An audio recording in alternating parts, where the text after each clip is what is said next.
Live now. It wouldn't I was be. It refreshing. wouldn't be a me stream if we didn't fuck up something. But yeah, we have Meister Tea. We have a new set based off of the hit late night show that was a very short run. Everybody's in LA.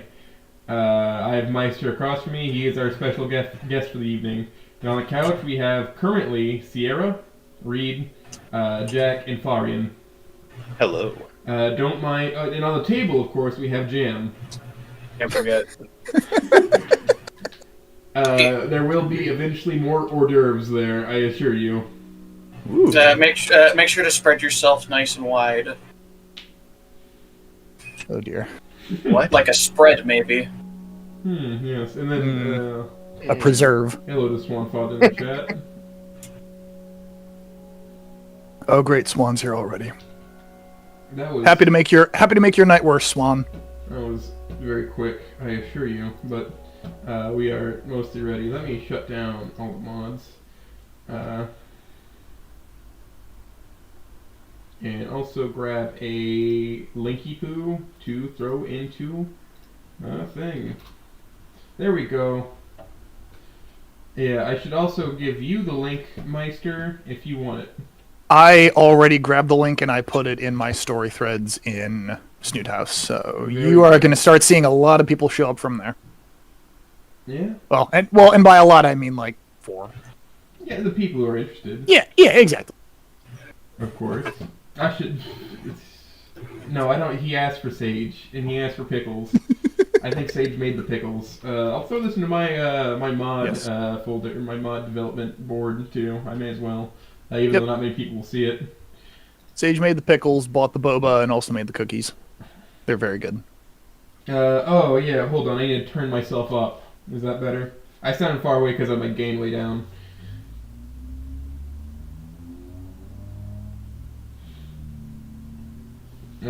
So, Meister, do you want to say a little bit about why we have you here? Well, I was hoping you could answer that question for me, but, well, I don't know. I guess why I'm here is apparently I write things and people enjoy reading them, and I enjoy writing them sometimes, and then some duck person was like, or sorry, my apologies for mislabeling your people, goose person, was like, hey, you want to come onto my server? Sure, why not? Now I'm here. You've been here a while, and you've just been a joy to, hang out with whenever you pop in. Yeah, it's nice. I mean, I do have a lot of late nights where I'm just like proofreading or writing shit, or mostly recently proofreading. Unfortunately, I haven't been writing a whole lot recently. Just doing shit late at night, and it's like, I just don't want to sit in silence or listen to music. I'll just pop into the chat and see what interesting ramblings are going on, and usually I just mute myself and listen. I've not seen you mute yourself a lot around us. Is it because they just start talking in such an engaging way? No. So I have like a Corsair mic. When I lift the boom up, it mutes on my end, but it doesn't show in Discord.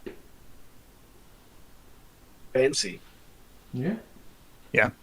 Very handy.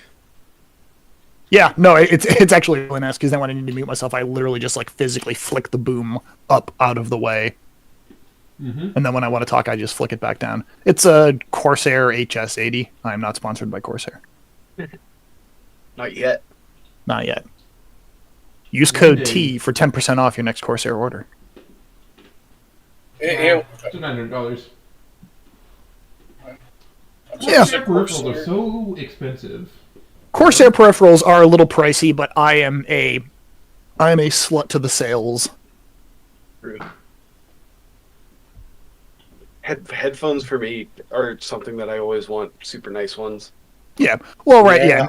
And I didn't get them for that. I got them. Well, I mean, I don't know how expensive they are. Right? You think you said $100. I got these at like a Best Buy for like 70.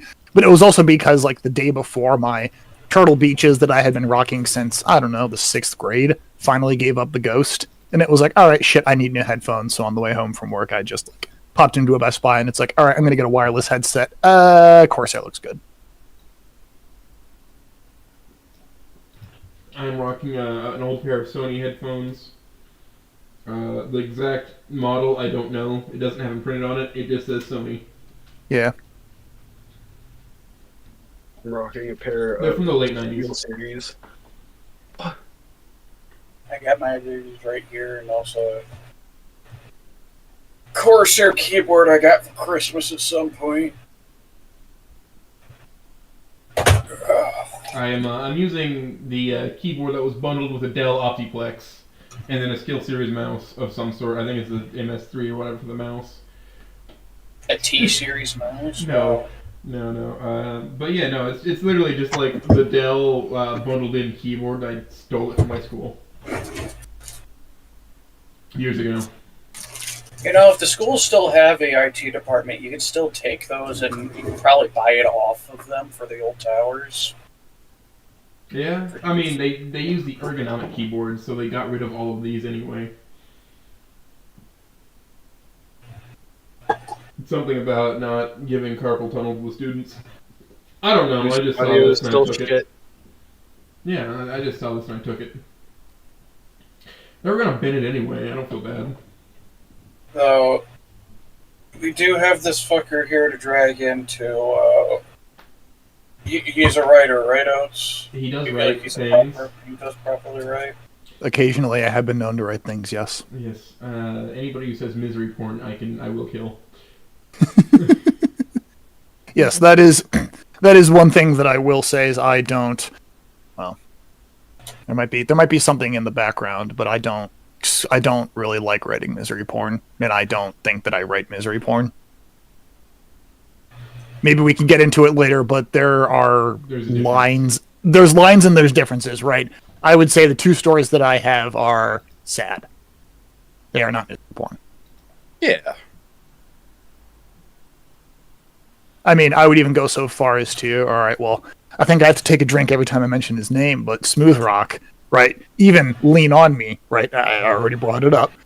Even that's not misery porn. Now, that's like straddling the fucking line of what is or isn't misery porn. That's a fic that's designed to just kick you in the dick and keep stomping on you till you say uncle, but then afterwards it gives you a glass of milk.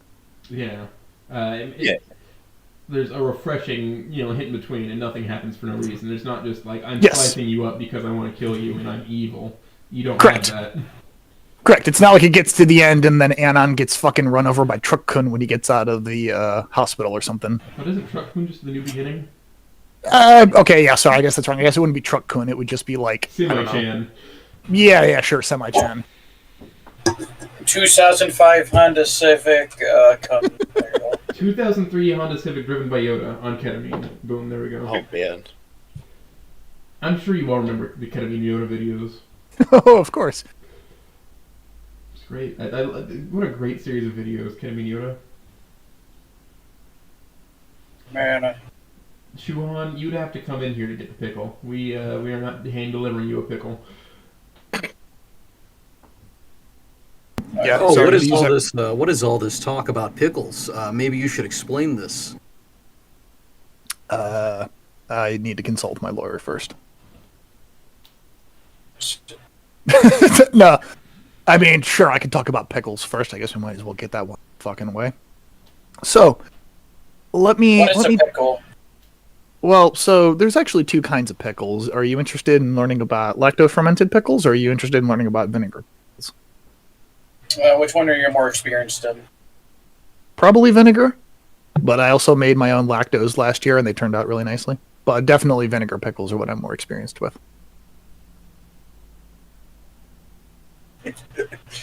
I'll let you fall down the My mom rabbit makes hole. homemade pickles as well. They've ruined regular store-bought pickles for me.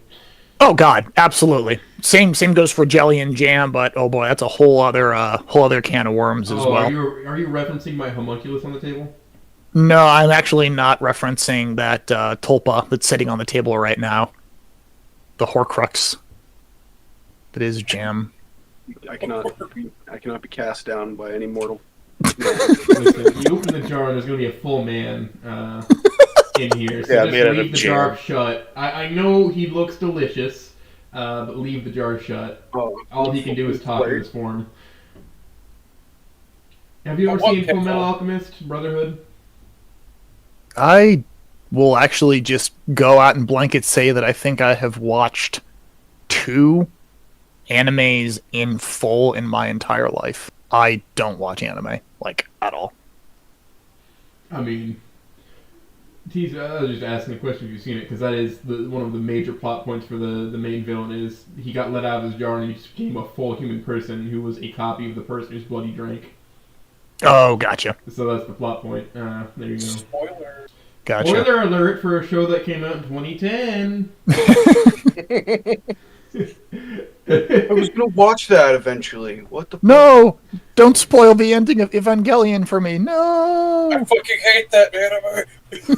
How about we go Roro fight the power, Reed? Time to pierce the heavens. But anyways, pickles. Yes, pickles. So, am I talking about the fic or am I talking about pickles? Pickles. Flip. You can Yes. just flip a coin. Okay. Well, I have a bottle cap here, so heads and tails. Shit. Okay.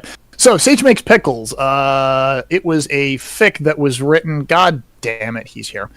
So, it was a fic that was written actually motivated by spite. I want to say it was back in... Let me see. When did I publish it? I haven't pulled up. I published this 10/20. That doesn't feel right. Anyway, it was sometime last year in the fall. I remember Swan and I were getting into a bit of a tizzy, and by a bit of a tizzy, I mean we were just yapping at each other in Discord. And he made a comment about writing a smut fic, and he was like, I'm really going to do it this time. And I basically said, I bet you I can write one faster than you can. And he said, bet. And so then I got home from work, and I went on like a 30-minute walk, tapped it out on my phone, put it into Word, proofread it for about 2 seconds, and then I uploaded it, and I threw the link at him, and I said, ha, fuck you, I win. Mm-hmm. So that's how Sage Made Pickles came about. The better smart writer. Oof. Them's fighting words. Yeah, I'm here. Oh, great. I think I fixed... Did I not fix my mic? I manually reset the thing. Is it top? So important question about the fic. I noticed Yes. about halfway through you dropped a single about Sage making pickles, and then you never returned to the rap game. I must ask, do you have any plan? Don't laugh at that. It's a serious question. I mean, it was a one-hit wonder. That single came out damn near top the charts, despite the controversial lyrics. Do you ever intend on returning to the rap game or even music in general? Well, let me converse with Sage right now. See what he thinks. So yeah, my client actually is planning to return to the rap game very soon. Actually, new single coming out sometime in February. Stay tuned, and then there might be a full album release slated for sometime in July. That one still needs to go through some post processing, maybe some re-recordings, a couple of them. And the one line really catches my attention, and I quote, "Whole squad full of fucking piccolas, I'm a pickla too." What did you mean by this?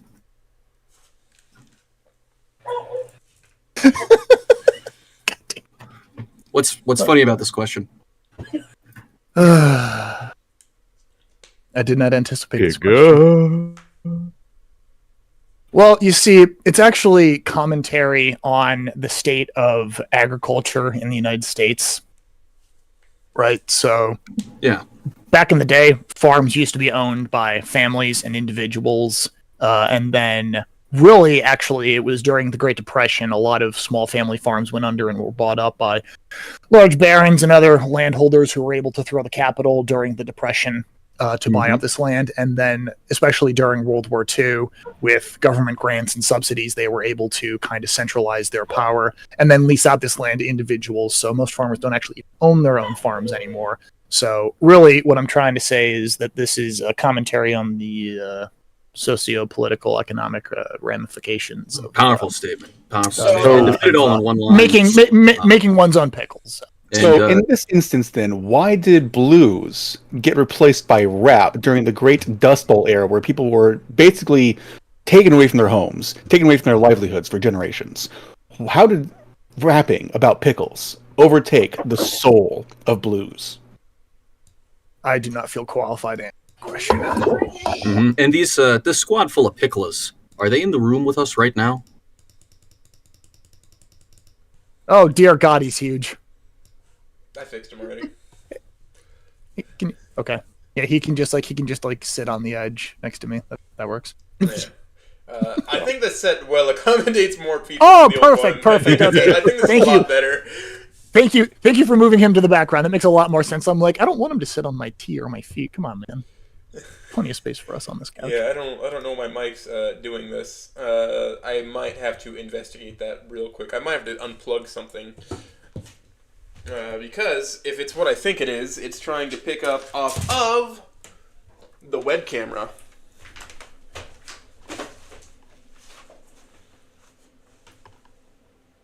Oh yeah, that mic sounds better now. There. Now there's literally no option but to use the microphone.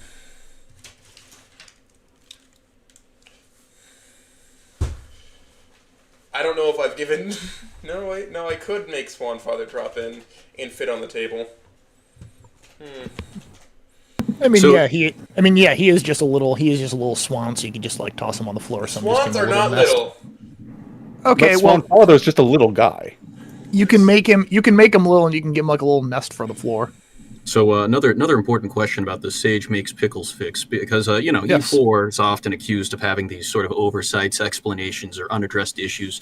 Did the pickle actually get consumed, or did it just go into food waste? Because it wouldn't make sense for you to make this commentary about food waste and socio-political restrictions of food and land ownership if the pickle was not consumed afterwards. So I ask you, sir, what happened to the pickle? What was its end fate? So I will answer that in two ways. The first is to clarify that the pickle in question that you are referring to actually was not a pickle yet. It was still a cucumber when Sage used it for certain purposes. And yes, it was rinsed off and eaten by Reed and Sage afterwards. So when was Sage able to meet up with Mia, though? You're going to have to ask Smooth about that one. I'm asking you. This is Smooth. I'm asking you. Oh, God, I was not looking at who was talking. Oops. Embarrassing. I think I need to start drinking. When did Sage meet up with me? Well, so this is a different universe because I subscribe to the Goodbye Volcano High Sage, and your Sage in your fic very clearly is not the Goodbye Volcano High Sage. Accurate, actually. All right, that's all my questions. I'm good. Glad I could answer the hard-hitting ones early. I do have a question about Sage Makes Pickles. Is the pickles a way of having control over one's life through what they eat? Therefore, if they make the pickle, they have control over their life.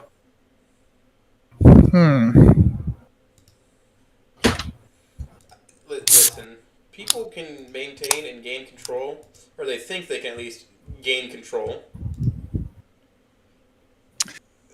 This is not a round table yet. I swear to God. So guys, So I- welcome to the first episode of Father Oates' Roundtable. Oh, God. Oh, hell So- yeah. The inaugural roundtable. We're all just the Knights of... Yeah. Smuts? The Knights of Smut. All right, there we go.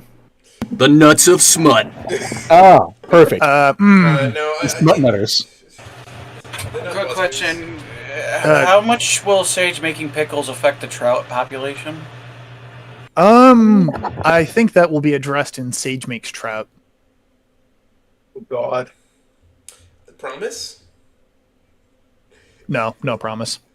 So, Oh, come on. The Promise. selection. What motivated the selection of cucumbers as opposed to any other phallic-shaped vegetable? I mean, you could have picked an orange, which is closer to Reed's color palette. Is Sage using the romance with the pickle to vent her sexual frustrations with Reed and his lack of performance? Are you alleging that Reed has a micropenis? Oh god, we've gone No, up that one. actually, I have an answer. You said those words, not me. I have an answer I mean, for this it- one. Okay. A pickle So- has ridges. So That's first off, you just said that an orange is a phallic-shaped object. I don't think you actually ever seen an orange. No. before. I said orange. I said orange, as in the carrot is orange, so- not the what? fruit. Also, to clarify, not Then you me, should have said Reed, carrot. Other Reed. I did I not? No. Okay, so I mean, a cucumber looks like a dick. Okay, there. Plus, I thought it'd be funny for Sage to make pickles and then fuck a cucumber when he was done, and also he, not she.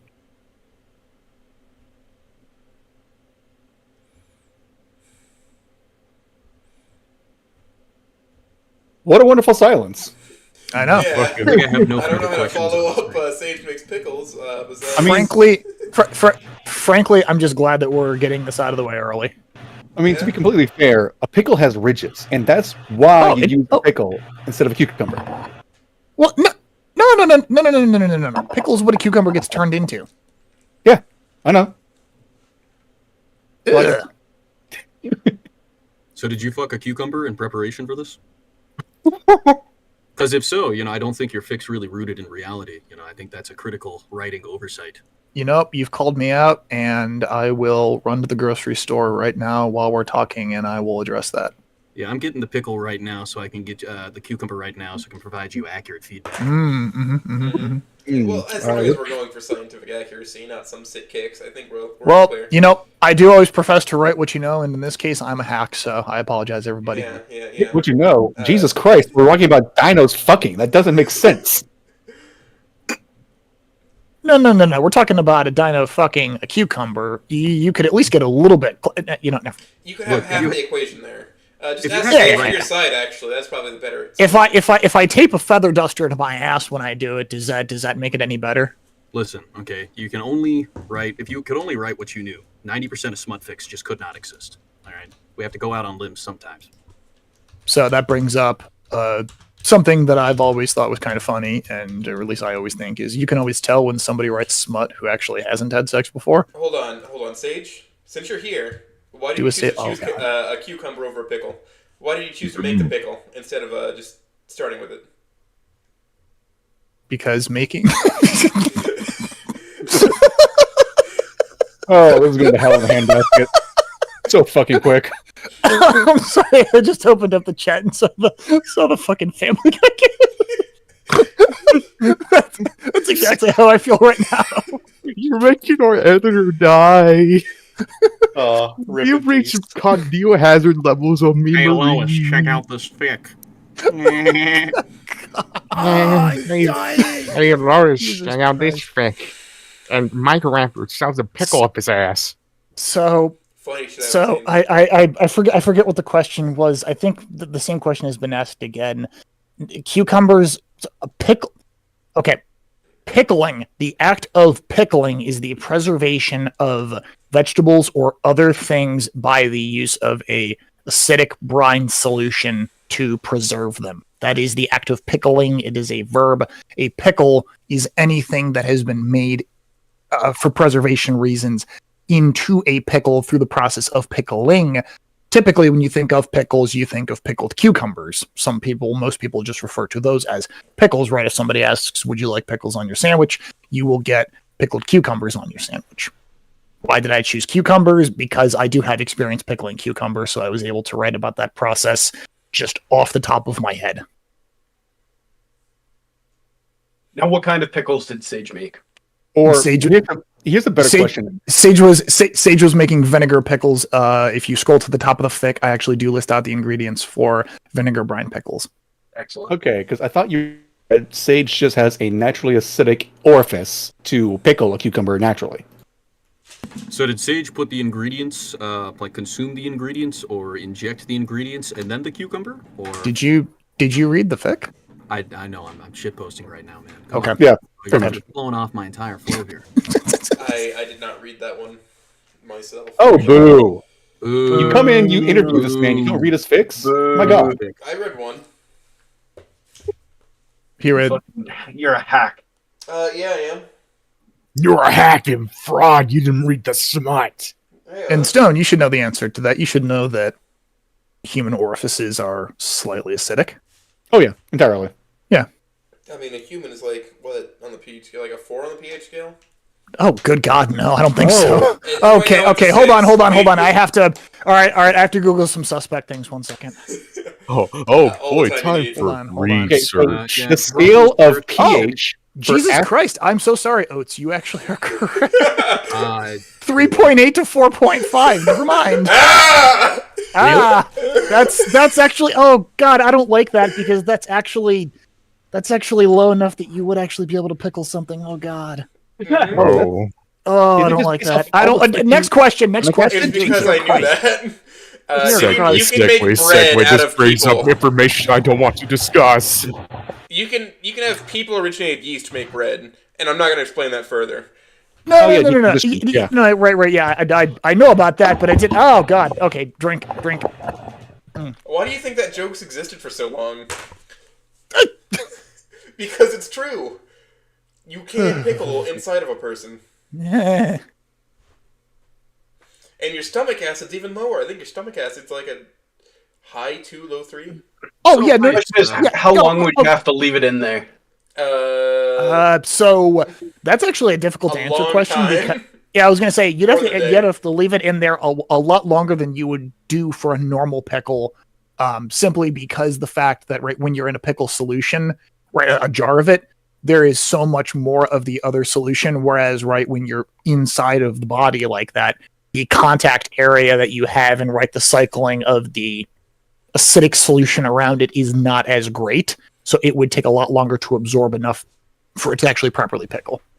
Fine, Swan. Wait until I say you can come in. Just let me make something real quick, and we'll Jesus continue Christ. this. I guess we Do you should have a probably Swan stop structure doing in the the pickle background of talk, the thing? shouldn't we? We have been talking. We've been talking about pickles for at least 20 minutes. I mean, God that's forbid we that- ask that- an artist about his most influential work. I will say I will shout out FG Cash who wrote what's the sage grilled cheese fic called? A Dash of Sage. Oh, yeah, that one. Yeah, right. Because I mean, that was the direct inspiration for Sage Makes Pickles. Was Sage fucked a grilled cheese? I'm gonna write Sage fucking a pickle. And then like he gets donations to do it again on screen. Why Yes. are people writing these? Yes. What the fuck? Oh yeah, no, I have. I mean, I'm not going to pull it up right now, but I can tell you that at least off the top of my head, I have at least 3 other like ideas for Sage making food stories. Not all of them involve Not all of them involve sex. Here's the thing. It's not going bad. It's just weird. Yeah. Well, okay. Don't even say his fucking name. But yes, no, I will never write anything. I'm not that. Dear Jesus Christ, I'm not that. Oh, But- yeah. But writing things that are weird, like Kind of Like strange. Wasteplay. Off. yeah. Again, it's weird in a way that's like, oh, that's weird. Not weird as in like, hey, you should be in jail. Yeah. Some people just take that a little too far. So, Yeah, oh, yeah, you hate pickles absolutely. or something, man? How the fuck did you get that from that? What? Boy, I think you got some brain damage. Towards the haters of the fic, towards the hater of Sage's pickles, why do you guys hate pickles so much? Oh yeah. Yeah, what the hell's wrong with people? I mean, then again, you're also trying to like say you got inspiration from FG Cash, and we've seen his writing blurbs are just nonsense before editing sometimes. You know what I'm talking about, Meister. You know exactly what I'm talking about. Yeah. but I do gotta say, I think FG has one of my like favorite. Let me actually just pull it up and read it for y'all. Don't worry, it's not the whole thing. It's just the note at the end of Dash of Sage. Sorry, a Dash of Sage. I'm going to talk real quick about just random nonsense stories. I love Caveman Flow. That is Oh my god, Caveman Flow is Peak. fantastic. Yeah, by curious or non, it is peak stupidity in the worst brain rot way. Oh, absolutely. Oh, I love it. But It it's is. fun to just unleash that upon the public and be like, what would happen if they were exposed to this? What would happen? Okay, here we go. At the end of A Dash of Sage, the note says, Don't tell me not to or that I can't. I can and I will. I'm him. I will continue to be him. I really do this shit. Start writing and stop being a coward." I love that sentiment so much. That is a very good statement to have. Start writing and stop being a coward. Love it. I'm currently Can't we working do on both? building a swan father. So I Building got, this one. yeah, right now I am in fact making us right. Oats, your instructions are upside down. I mean, I might be able to build one too. No, I'm mostly done. Okay. So what goes into making a swan father? Does he have a child sitting nearby, or like how does it work? I mean, he could. I'm just building I'm building one man.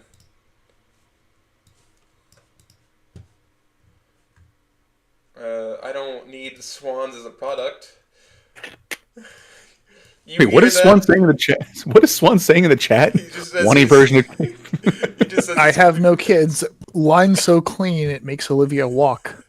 I have You no, have no kids, kids, just just cats. True, Swan. Where Caveman Flow Hawaiian Edition? God, that would actually. Maybe I should reach out to CA and see if he's willing to do that. Gator flow. Exactly. Mm, Hawaiian Berry Flow. Wani flow. Waterfowl flow. I Wani flow. I Berry Wani Mana Oh. Flow. My There we Wani go. Flow is pretty strong. Berry Mana Flow. That's stupid enough to work. Yeah. Must be the camera flash way I got girls posing for me. Toxoplasma gondii makes you write about pregnant pterosaurs and gators, apparently.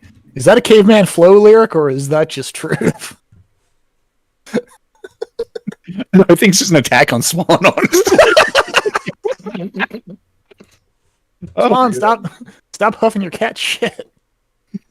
A body flow. Oh no. Fucking Charlie goes full tilt. Bodie flow. Bodhi Flova. Fucking Charlie just ascends. Oh Christ! I'm starting to fucking lose my mind. from Oh, that. I just realized that Chumbo We're ahead of was. schedule. Oh wow, I'm stupid. Is this gonna be another 5.5 hour interview? It's always sunny in Volcano High. I am prepared for it. I have enough liquor and food in front of me, and I got 1, 2, 3, 4, 5, 6, 7 types of tea, and I have my electric kettle. I am in it for the long haul, baby. God, I'm going dry for the next 2 months. Little ugh. My condolences. Yeah. Oh, Ooh, 07 Neoflow. 07 to you, soldier. I accept that. So, Meister, Yes, sir. you inspired me to write Misery. What inspired you to write in general? What inspired me to write? Well, I would say probably one of the biggest things was just pre-existing capacity to write and having enough confidence to write something and feel like I could throw it out there and not have everybody immediately shit on it. That was kind of a non-answer. What inspired me to write specifically for Kind of Snoot was, I mean, just playing the game for the first time back in, it was, it was like Alright. March of 2024. Or do so is when I- have a Swan Sprite ready if he wants to come in, but continue. I'm sorry. Oh, no, you're good. Yeah, so back in spring of 24, basically. I don't remember. I think it popped up randomly. It was actually oh crap, who was it? The one YouTube guy who's made videos Sneak Game Made Me Feel Things. Bowie? Oh, boy. Bowie, yes. Oh, yes. Bowie being brought up? Fuck yeah. Yes, I'm about 99% sure it was one of Bowie's videos, and I think I actually watched the first 10 minutes of it on Snoot, and it got to the part where Anon has the alarm bells go off in his head when Reed realizes that he's a weeb. And it was at that point it's like, all right, I gotta play this fucking game. Yeah. And then I downloaded it and I played it over the course of about 3 or 4 days, and I got ending 4 my first time, and I fucking basically had an emotional breakdown, and I was kind of a wreck for about a week. It was really weird. Shit like that doesn't happen to me normally, and it's like, okay, I'm going to start asking the question, why did that just happen? And it just kind of threw me down this is going to get a little deep, but anyway, it just kind of threw me down a path of well, shit, maybe there's things that are missing from my life. Maybe I need to make improvements. Maybe I need to not just be where I am in life and try to actually achieve something greater. And it's made me make a lot of positive changes in my life, and it just inspired me very strongly. And when I'm strongly inspired about something or by something, I typically need to feel the need to be creative or productive with it. I mean, I guess just an example, right? Another example is I'm the little Hollow Knight PNG, but I played Hollow Knight 2 years ago, and I thought it was really cool. And so then I made a Hollow Knight costume for Halloween that year. So Snoot Game was kind of similar, where it's oh shit, this is really cool. And I found this community of writers that are actually really interesting, nice people. They're not just, no offense, shit posters on Discord, right? They're people that I can actually hold conversations with that are decently interesting. Sorry to be high on my own farts saying that, but you're fun people to be around. So it's like, okay, this is cool. I'm going to write something. I feel decently inspired. And so then I started writing Ashes. Well, actually, I really started cooking for Ghost in the Snoot, which kind of got me my start. I put out some little one-shots and stuff like that that's not on AO3. If you go digging deep enough in the Snoot cord, you can find them. And then eventually it's like, all right, I actually want to write my own story. So I started writing Ashes, got a couple chapters into that, got distracted, wrote some other one-shot shit, and then Porcelain Doll happened. And everything seems well thought out instead of just like, oh, and then this happened. And, here's another action that happened. It seems like you actually thought about things. I assume you researched for some of it. About, yes. Like, that is procedures. That is something that I do, like, very outwardly. Let me think of what I'm trying to say there. That is something that I do take pride in with my writing, is that I do try to be accurate in how I depict things, especially when I'm trying to depict something that's serious. Right? Sage makes pickles, whatever. Sage is fucking a pickle, right? I didn't do too much research there, to be honest with you. Ashes and Porcelain Doll, yes. There actually is a fairly significant inconsistency in Porcelain Doll that one person ever actually pointed out to me, and I do intend to kind of go back and tweak some dialogue lines to fix it. But it's a very specific, nuanced thing that maybe we'll get into later. But for the most part, yes, I do a fair amount of research, and that's why it sometimes takes a long time for me to write shit, is because I'm like pulling up like the DSM-5. The DSM-5, can you explain that in the simpler terms? Yes. Let me get the actual name of it right here. Yes, the Diagnostics and Statistical Manual of Mental Disorders, 5th edition, the DSM-5. Basically, it is like the published, medically approved Bible for disorders of the mind, essentially. Right. So if you are trying to write somebody having symptoms of some mental ailment, the DSM-5 is going to be about as close as you can have to an absolute authority on how they are diagnosed, right? Not necessarily what symptoms and all that they manifest, but how would they be diagnosed and what would be some symptoms, right, that are most common in people who are diagnosed with these disorders and kind of how they're diagnosed. I don't believe the DSM-5 goes much into treatment. It mostly is diagnosis. So you'd be able to use that to say, write a character that has certain symptoms of a certain mental disorder. As from what I'm familiar with it, it is just, here's the definition of this to be able to find a diagnosis. Not necessarily how to treat it. It's not what its job is to do. It's supposed to be for medical doctors and...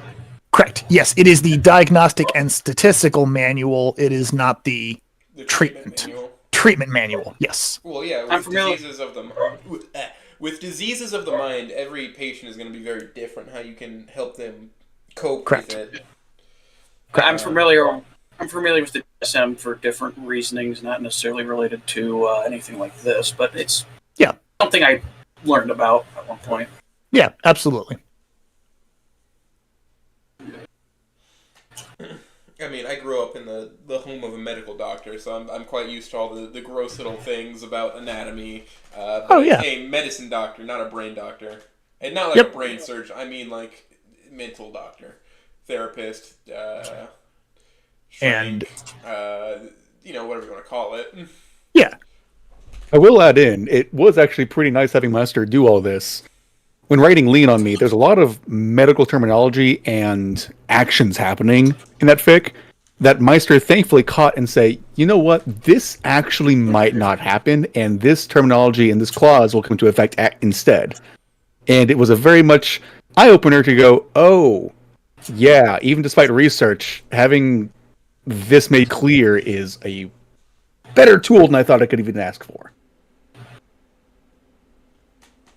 Mm-hmm. Yeah, and some of that's just, I just have an eye for detail sometimes, and I mean, honestly, I enjoy writing with a level of detail. I mean, if I've made jokes about my self-indulgent fic would be just like my favorite characters just doing some very specific niche activity that I actually like, and it would just go into like arduous detail of them doing it. Stella going through the DMV.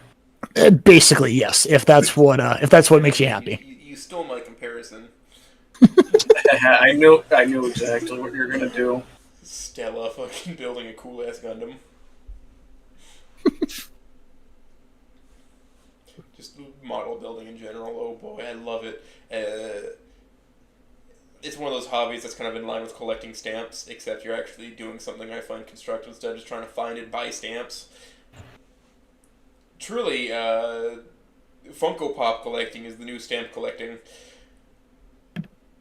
I want to reach over and hit you for that. That is so disgusting to even hear. Okay, I'll say this. I've said this more than once. The only good Funko Pops are the Power Armor Fallout ones, only because you don't see the fucking soulless eyes. Listen, I have with Gundams, you at least build it. Funko Pops, you just find it and buy it. Or you leave it in or you'll just leave it in a box and it takes up so much ugly ass space forever. Yeah. I have a Rick and Morty one that was gifted to me by an ex. Oh god, probably almost a decade ago at this point. Still sitting in the boxes. They were shelf decorations for a while, and I don't know where they are now, but I know I still have them somewhere. Are you a fan of Rick and Morty? I really liked season 1, 2, and then I think I watched some of season 3, and then I stopped. Yeah, the writing on that show felt hard. Yeah. I mean, I liked it back when it was like really cresting and riding the wave. So that would have been what, like season 1. Season 1 and season 2. So what? That was like 16, 17, 18 or something, Mm-hmm. and then like 18 to 19, I didn't watch it anymore. There was like a multiple year gap between season releases, Yes. and now there's a new one every 6 months. Yes, So like well, season right. 9 or something. Yeah.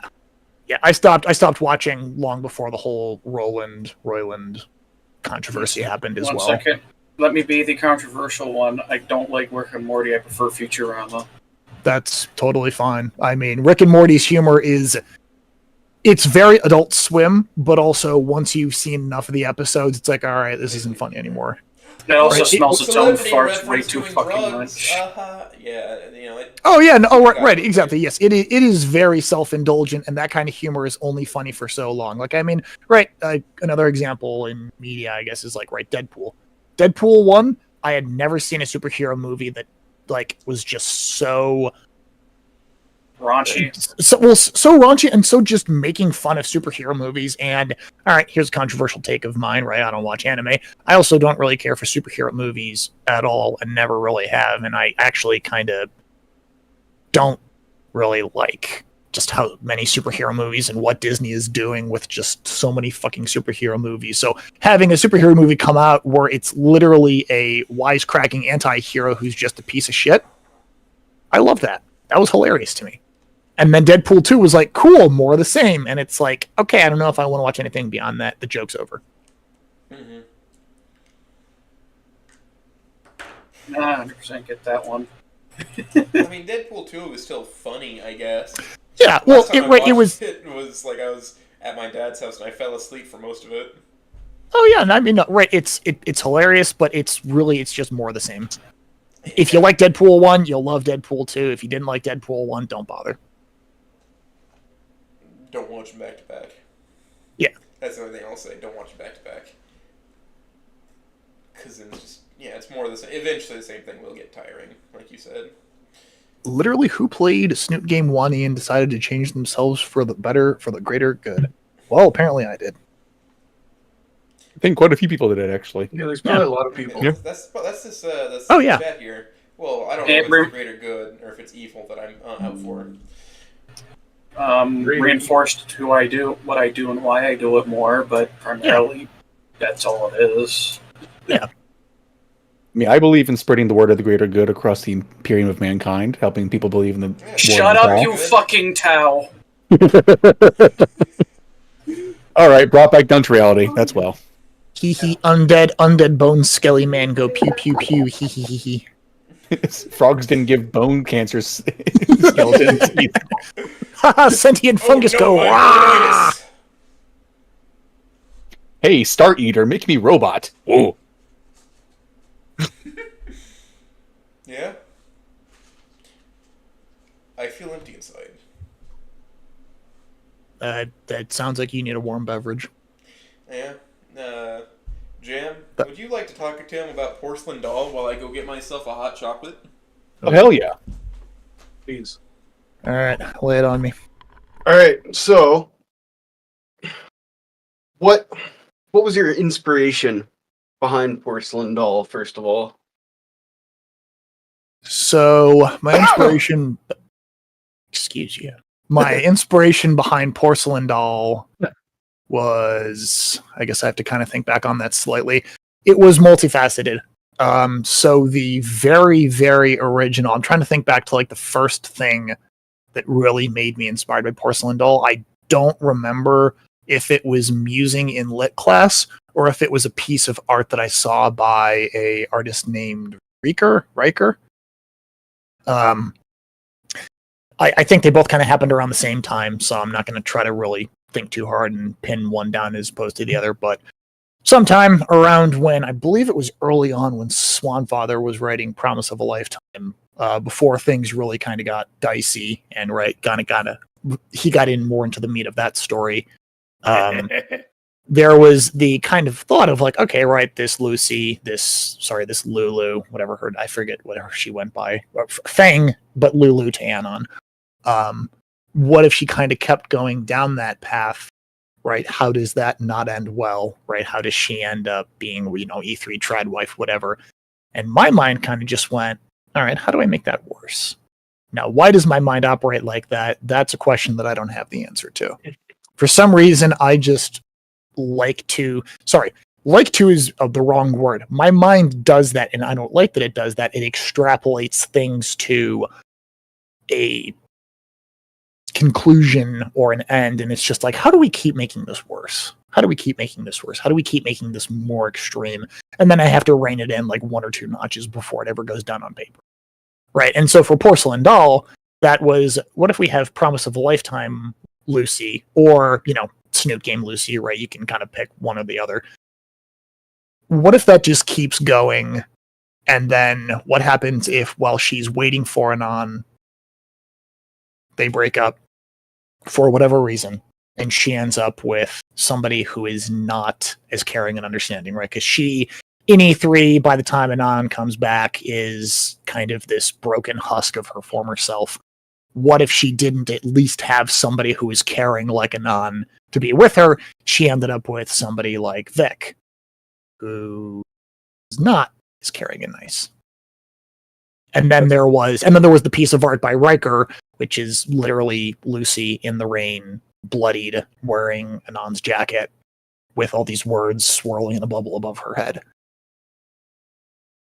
So, putting all that together, that's kind of where that all came from, at least in terms of initial inspiration. And then from there, it was like, all right, I can make this into a tighter story, because at the time, right, I was just writing Ashes, and it's like, okay, Ashes to me is very, not rambly, but it's definitely a longer form story.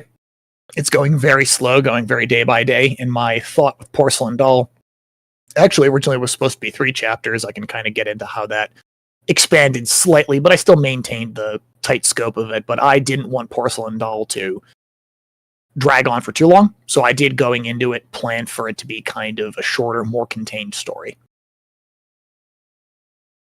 Kind of started answering a question that didn't be that wasn't asked, but there you go.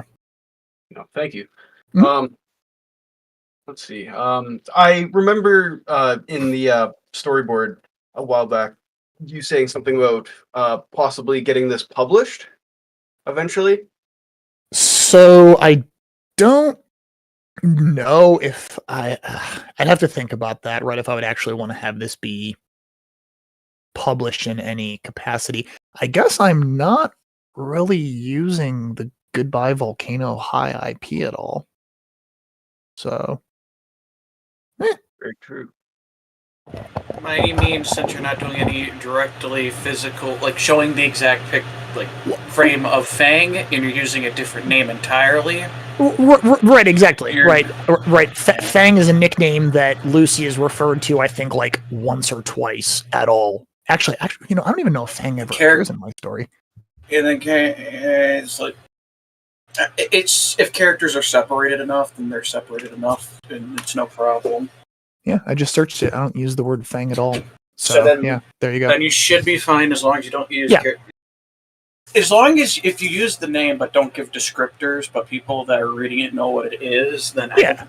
Well, and I guess right to go one step further, right? I mean, Arlok is gonna make physical copies of Tori, and Receiver made physical copies and published Wani Kiss. So like, as long as I keep my head down, I should be fine. But also, I could also go the Starman route and just have it privately printed, and then just send people copies if they want them. Mm-hmm. So to answer that in a roundabout way, as I have a tendency to do, yes, I am interested in making physical copies of it at some point, just because people really liked it, and I think that would be cool.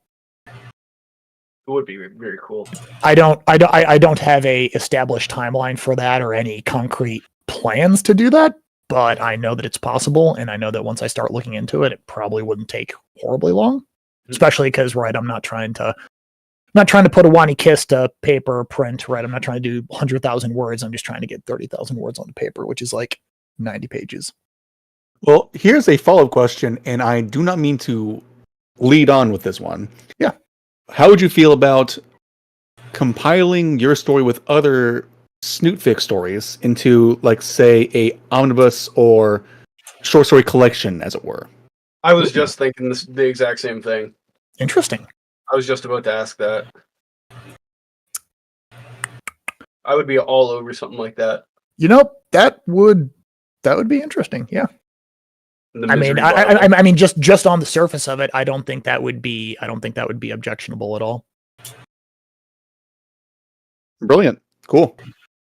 I mean, a large amount of the community is of just a bunch of random different fix people have made, so yeah. Well, right, exactly, right, and especially if there are, right, several, especially if it would be not even an anthology, right, just a collection of one-shots, or, right, shorter stories. Again, I think an anthology usually has them being in the same setting, just disconnected stories. Yes. Right. And again, I guess I look at Porcelain Doll, and that's kind of a little bit longer. But then again, I guess, right, it's only 30,000 words, and right, Lean is 10 or 11, so I guess it's not that much longer. I do got a question about Porcelain Doll.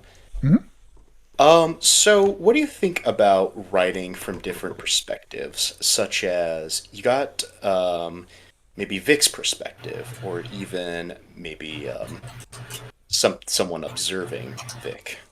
Mm-hmm. You mean, I guess, I guess you're kind of asking, did I ever consider doing that, or? Yeah. So I didn't ever consider writing from a perspective of somebody right, like, I guess, a coworker or anything. I didn't think about that.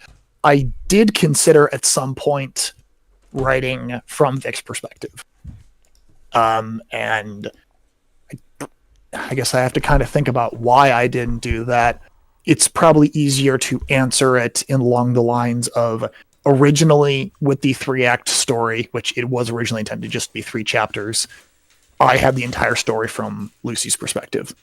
So it was like, in order to go to Vic's perspective, that would have shifted the original kind of 3-act structure I had, or the 3-chapter structure I had.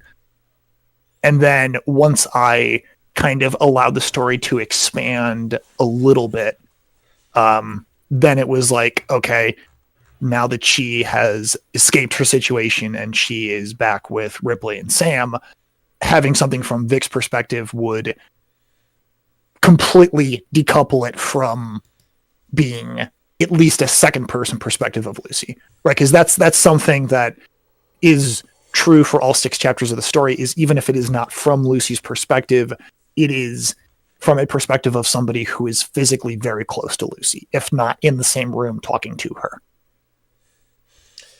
The most important thing is that Lucy's the main character, right? Basically, yes, right. Yeah. They're right. Porcelain Doll is a story about Lucy. Yeah. Thank you for that. Yeah. I wonder where the term porcelain comes from. Smiles. looks at her white skin. Teehee. Wait, no. Oh god, no. We're not going down that path. She's green. Well, she's a very pale green, which Yes. can come in. Yes. I thought Close she was enough for a pale toilet. blue. She's green. She's teal, which is somewhere between blue and green. She mint green. Low And saturation take teal. take her sprite into Photoshop. Look at the RGB balance of her skin. It's green. Oh no, we're gonna have this color conversation again. No, we're not. Quit your whining. She has blue marks on her face, though. She has Yes, blue yes, she marks, does. But Yes. she has green skin. Yes. That's yellow. Teal. Now, yes, it would not be incorrect to describe her as teal. It would not be incorrect to describe her as pale blue. But the plurality RGB color in her is green. Now, if we ask Nazer, Nazer is definitely a dark brown and orange. Well, all brown Yeah. is orange. Well, you listen here, you motherfucker. Darken any shade of orange and you have brown. If you mix any color together, you eventually get brown. What is that point? No, literally just darken orange. And Brown is besides color that, swap. once you mix the last one in, you have the...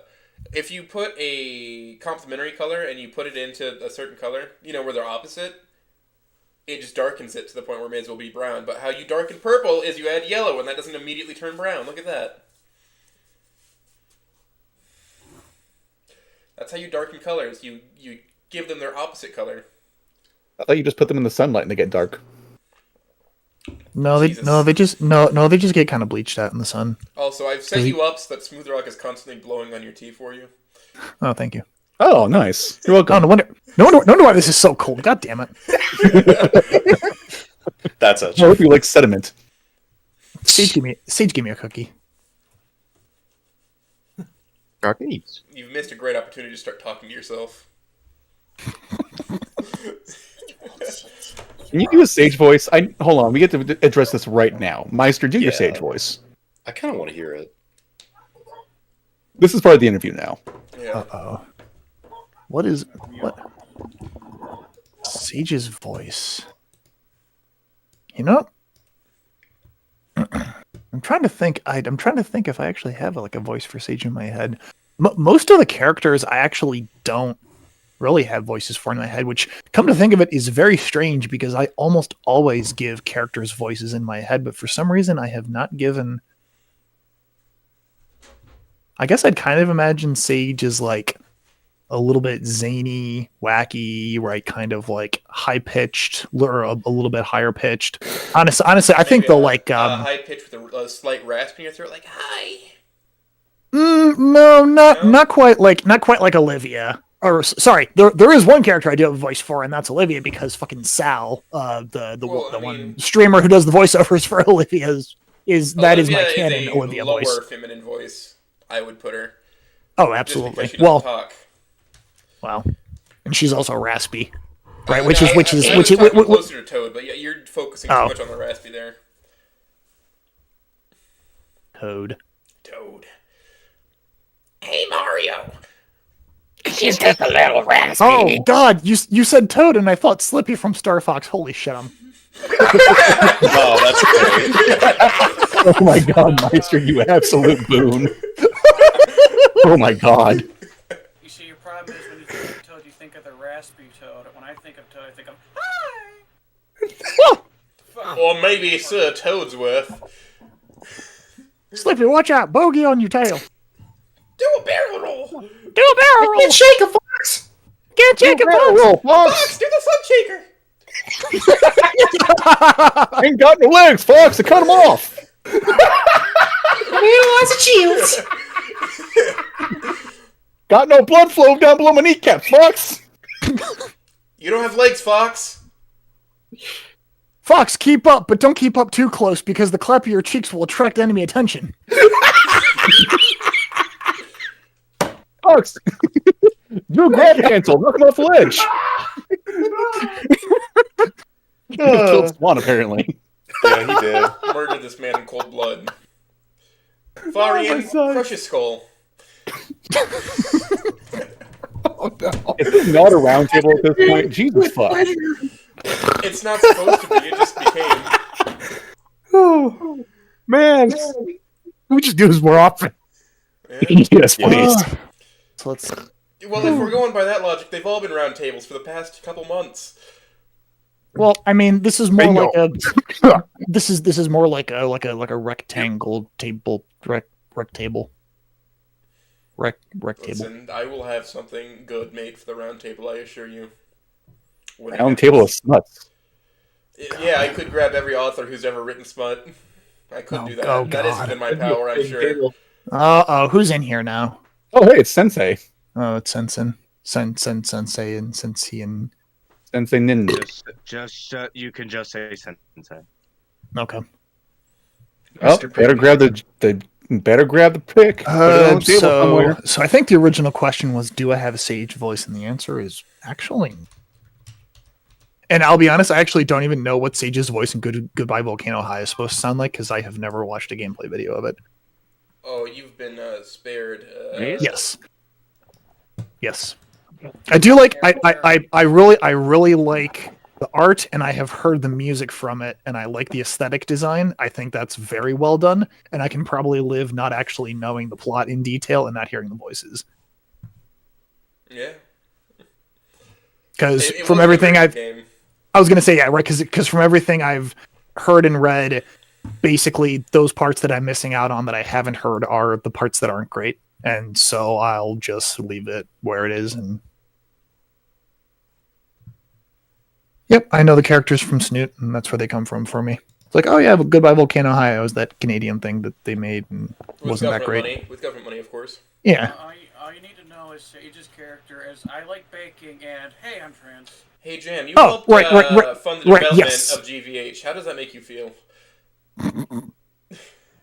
Livid. Loaded question. They stole so much of my tax dollars, and As all you I got can was see- the tarot. As you can see, my homunculus is the most based it could possibly be. Why do I have two senseis, and why is this one so small? Why You is should there two senseis? What do you mean two senseis? You should put a mini you should put a mini sensei on the table. Or you should put like a sensei in sensei's lap. There are two sensei. Why am I small? I've killed the other one. I've killed him. I'm looking at the stream, but I was trying to find it, and I looked like I'm like a fly on the wall. I was curious as to why you weren't already in here. Now we know. Okay, now so this Sensei's gonna just sit in Oates' lap. That's great. No, I've killed him. Crushed his skull, in fact. He is dead now. He has his own chair. He can sit wherever he wants. I do. Bailiff- I made sure to have my chair. Bailiff crunches nuts. Wait, why is Put everyone him else in the testicle obliterator. On it, boss. Wait, why is everybody else getting freaking Snoot characters next to them? Oh, that scrunch! Ah! Oh God! With me. Oh I'm feeling God! left out now. Jesus. Jack Pass, beat the shit out of him with a giant wrench. Ah, you got it, boss. Put him in the testicle obliterator and have his testicles obliterated immediately. On it, boss. The people with Snoot characters next to him made their own sprites. Oh, I'm too stupid to do that. Damn it. Yeah. I guess that's my job because I'm the designated editor. No, you ain't. Liar. You've made me do my own edits before, and make edits. Yes, when I haven't been able to. But I think we have enough sprites right now. Unless another weird creature decided to join for some reason. Actually, can we get another Sprite, preferably cranberry? Okay, let me go get you a Sprite cranberry. Let me load it up. If we just get Fallen to watch this, he'll probably just pop right in if we ask him nicely. You want a Sprout Cranberry? He is watching. Yeah. Oh wait, yeah, he is. Literally Jesus. right fucking there, man. He's right there. Your It's on brother the is table. watching. Oh, Fallen, you want after prom, huh? Let me have a couple more beers and I'll do a dramatic reading of it. Hold on, Big brother is watching. let me get you a Sprite cranberry Fari, and I'm so sorry. You must be very parched. let me let me get you one. We're breaking for refreshments. crushing those balls just really took it out of me, dude. Okay, so I just turned my electric kettle on. It's on the same circuit as my computer, so if I go down right now, it's because I tripped my breaker. I don't think that's going to happen, but just... Why would you do that? Jack Pass, yell at this man. You're an electrician. Jack Pass? All right. Wait, no, he's a sportsman above you. Well, he's gonna burn his stuff out, so I'll just let him. Farian canner bottle. I'll let him flip his own breaker. Well, right. So my computer right now is probably drawing... Actually, I actually have this thing plugged into a kilowatt. I can tell you exactly how much my computer's drawing right now.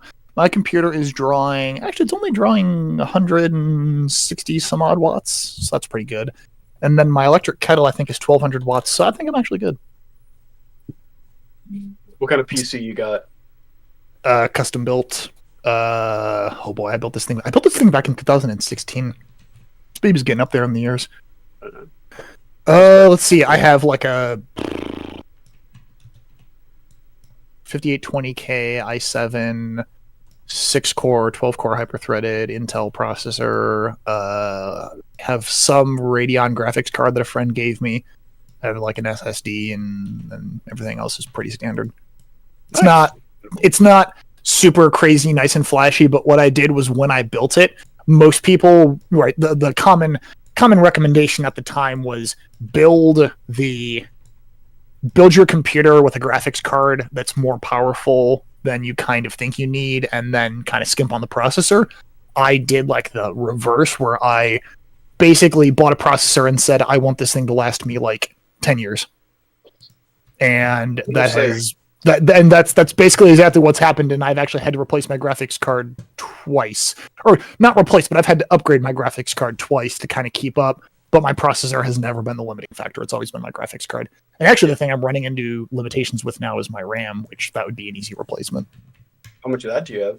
I think I only actually have 16 gigs of like DDR4, so it's actually kind of balls.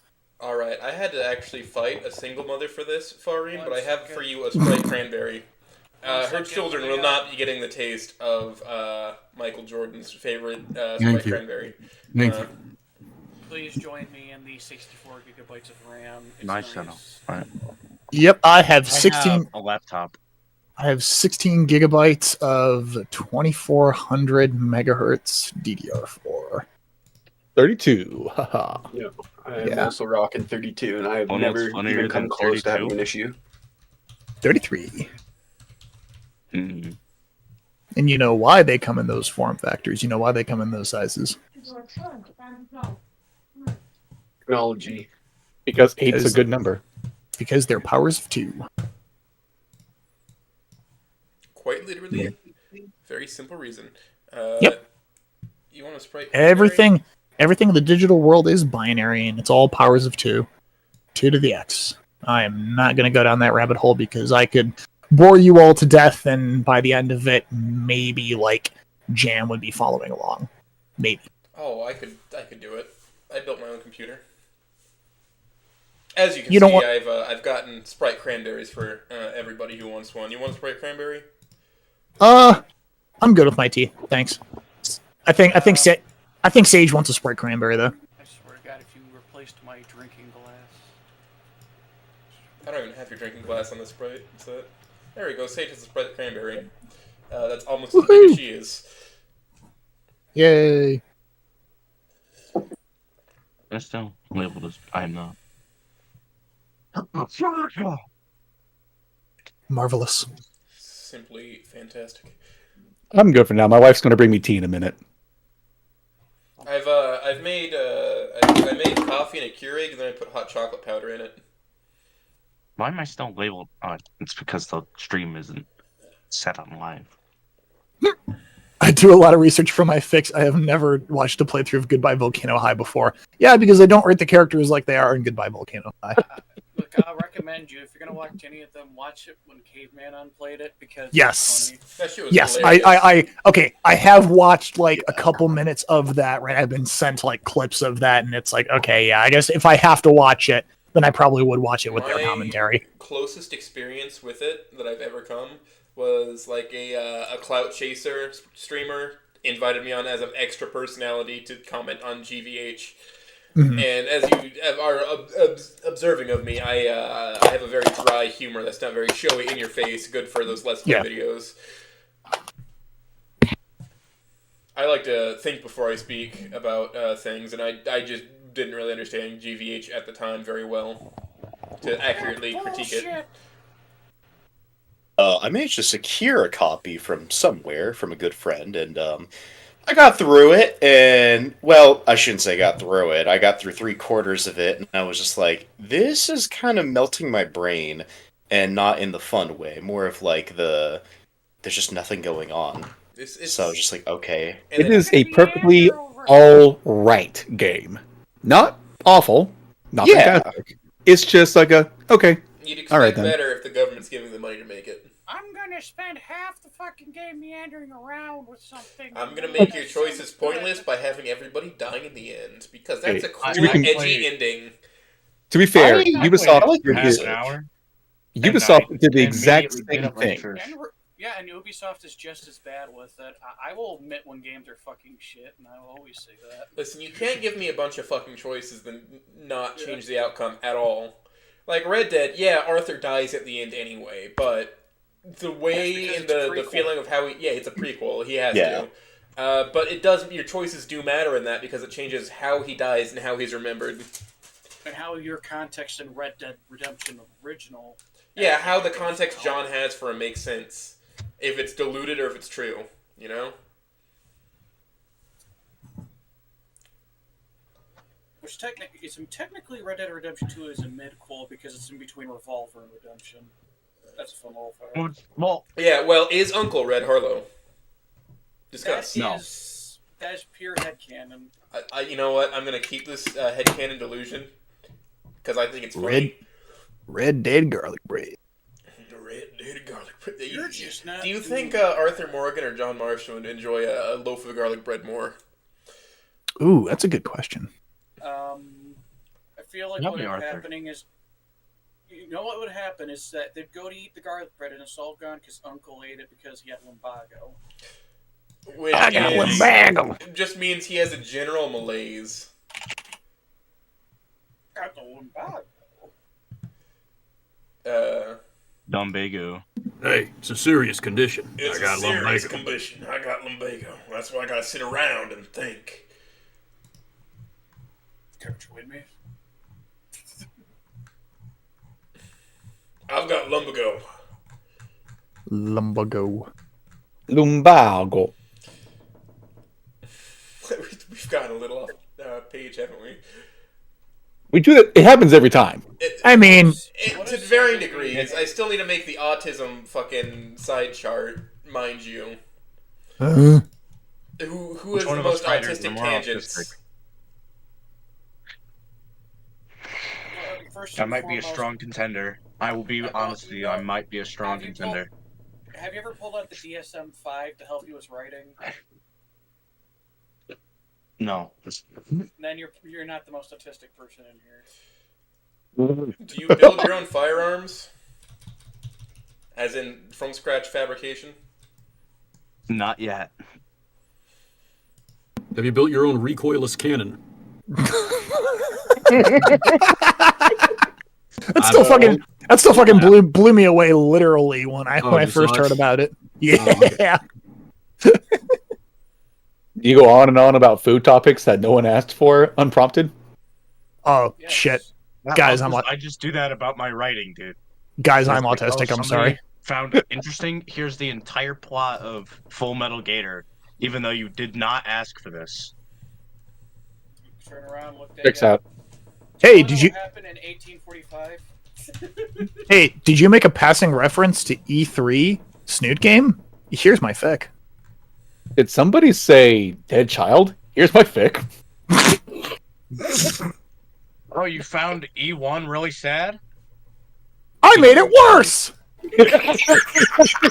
made it worse so you don't have to. Yeah, exactly. Fuck, that got me. I don't know why. What was the original Still question? Meister, I love it. I think it's good. What, lean or? Ashes. Oh yeah, that's the one I read in Ashes, preparation yeah, for you to understand your writing style a little better. I do like how you actually, you seem researched. You know what topic you're talking about generally. And I'm just not like, what the fuck is this guy on about? Because I have read a few fics where I honestly didn't know what the hell they were, like, none of it made sense, you know? Mm-hmm. As somebody who's read quite a few. For example, I like the breathing techniques. I think that was pretty awesome to see, and just kind of like, oh yeah, that's a good breakdown of these things. Mm-hmm. All right. I've known and several people of that like mental state that Lucy was or Fang was in. Yeah. Within my own family, even that's like some of the stuff that they were given. Yeah, and so, I guess that's incredibly realistic. That's one of the things I would say has been the most rewarding part of doing all this writing has been having people either comment directly in the story threads or just straight up reach out to me in DMs and like I won't say who these people are obviously, but basically say, hey, I've experienced things like this in my life and this really like resonated with me. I really like how you wrote this. You put a lot of care into this. This is like a really good representation of something that I went through in my life, and thank you for writing this. And stuff like that is just, it's just awesome to hear. So yeah, I understand what you're saying. Yeah. So. I feel the very same thing with it as well. Yeah, there's times when you need to take a step back and just think about the present, and then just kind of go from there. And regain that little bit of control you got, and basically say, you know what? I can make a different decision. Remember, if you stick to the past or the present, you are certain to miss the future. Ooh, big time. Well, and JFK? Probably. You said it in the cadence of JFK. It could be referenced. If you keep looking to the past and the present, you're surely to miss the future. He certainly had a head on his shoulders. He certainly did. But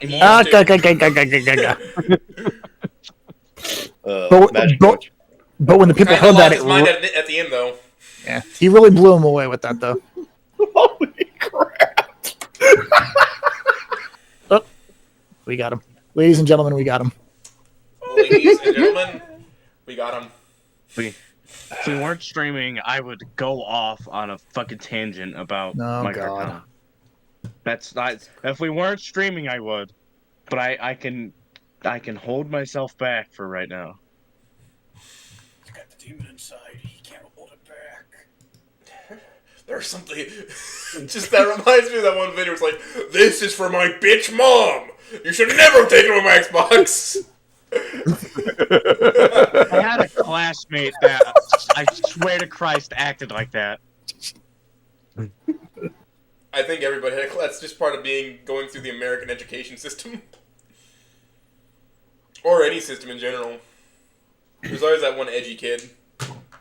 Oh god, I was that edgy kid for a bit. I think we all were. Literally 2 days, and I'm like, this is retarded. I better stop. I better start dressing like the Fawns and start making up for my sins. I was fucking just a crazy kid. Listen, like I started dressing like the Fawns. I couldn't afford a motorcycle at the time; just kept driving the Civic.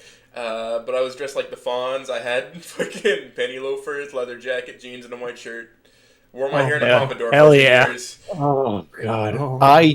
I try to be the smart book kid. I would like to be very pompous about it. Like for my senior yearbook photo, I took a picture of myself holding Hitchhiker's Guide to the Galaxy. Yeah. I own a copy of that. Yes. Yeah, but did you take into one book?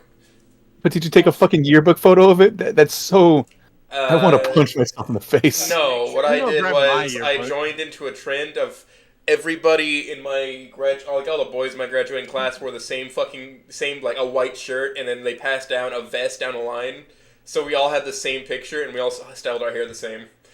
Just remember, Hitchhiker Guide to the Galaxy changes from every single variation it's been told by. Yes. On purpose. Yeah. Because it's supposed to be inconsistent and unreliable, like any Hitchhiker's Guide for any place in the world. Well, it's also because of the infinite probability drive actually fucking it up every single time in the book. Every copy of Hitchhiker's Guide is personalized. Yep, just for me. Just slightly. Just for me. Everyone else is a dream. I am real. Dead internet theory. Got my brain. None of you are real. I'm actually just talking to a bunch of JPEGs. I mean, I took way too much Benadryl before this stream. You're gonna see the Hat Man soon. Oh yeah, God, the Hat Man's coming right up. I'm gonna blink and I'm gonna be sitting in my bedroom staring at the corner. Yeah, just don't stare at the window too many times. Hope your sleep paralysis demon is dressed up nice tonight. Damn, bro, that's crazy. I'm outside your window. I'm coming for you. Oh, also, fun fact. I don't think anybody has ever actually picked this up, but I actually reference Hatman and Ashes. Yeah, I saw Really? that. She was talking about Benadryl. Yep. It's during the attempt. She's Yep. talking like she consumes the Well, sleeping meds. it's It's the like start I don't think of- I have enough for this. Well, it would actually be in the start of chapter 3, but yeah. God, I love that fucking thought of the Hat Man has like the mass psychosis thing that we get from Benadryl. Yes. Or no, it is mass psychosis at this point because your brain is they're psychoactive. Diphenhydramine Benadryl is a deliriant. Right, so it's not a stimulant, it's not a depressant, it's not a barbiturate, it's not a narcotic. It is a deliriant. It goes silly so that it shuts down. Yes, it causes you to basically causes your brain to randomly start seeing things that aren't there, even though you are still conscious, right? You're not in a state of like subdued consciousness. You're in a state of altered consciousness, and your motor functions are all still there, as opposed to something like, a heroin, narcotic, or a barbiturate, which is actually a central nervous suppressant, which causes you to be like less physically capable of doing shit, right? It actually like makes your, physical malaise. Right, exactly. Yeah, right. You couldn't sprint down the street if you wanted to, but on diphenhydramine, you absolutely could, which is what makes it so much more dangerous. Is it's like, hey, you see that thing and you think that thing's real, hey, right? Yeah, and then you act on it and you end up running full speed into a wall. So why does it make you sleepy then? So in low doses, right. So diphenhydramine is an antihistamine, right? So in low doses, it is. Oh, let me just pull this up. By the way, so you mentioned that in your family you have medical professionals. Mm-hmm. My mother was a pharmacist for 35 years, and growing up talking to her, we talked about a lot of this stuff a lot. So that's where a lot of my kind of like pharmaceutical and medical knowledge, specifically regarding medication, comes from, is conversations with my mom and just generally being interested in this kind of stuff. So let me guess. My mom and brother are doctors, and here I am talking to writers on the internet. Clearly, correct. I have the better career outlook. Yes. Okay. Yeah. So I would have been in a fucking boot camp right now. Yeah, non-moment. You're going to boot camp, Sen? No, I would have been, but my ear tubes fucked me over. So now I'm here. You'll be alright. Don't worry, you'll get better. Yeah. No, these are permanent. Yeah, so here we go. So there's other career outlooks that you could go into. While he's looking. I got a plan. Got a plan, Dutch. Yeah, here we go. Right. So right. Yeah. So diphenhydramine, whatever, DH2 or DHA or whatever. The first generation antihistamine, which means it was just the first generation that was developed. It's affects the histamine receptors. No shit. Antihistamines basically trigger like autoimmune responses in the body, right? So allergies, itchiness, allergic reactions, that kind of stuff. If you just take a little bit, it has a tendency to just make you drowsy, right? It kind of relaxes your muscles, kind of makes you a little bit dopey. If you take too much of it, because your like muscles and your central nervous system starts to get relaxed too much, it's actually your body reacting to it that causes the like weird freakouts and the hallucinations and all that, is because it's your body basically kicking in, and I don't remember what chemicals it releases that basically stimulates, right? It causes your heart to race. I don't know if it's adrenaline or what other,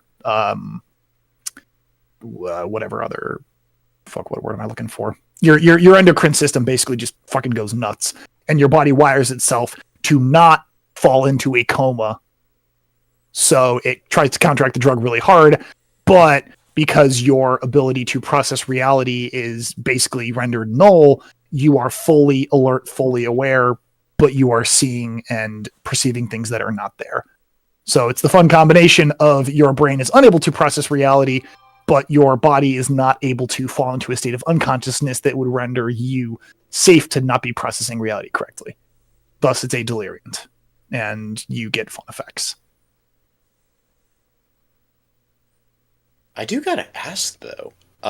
You do have quite a bit of knowledge about like medicines and what correct dosage are, and what's way too much. Clearly, does that also play into your fix as well? It does.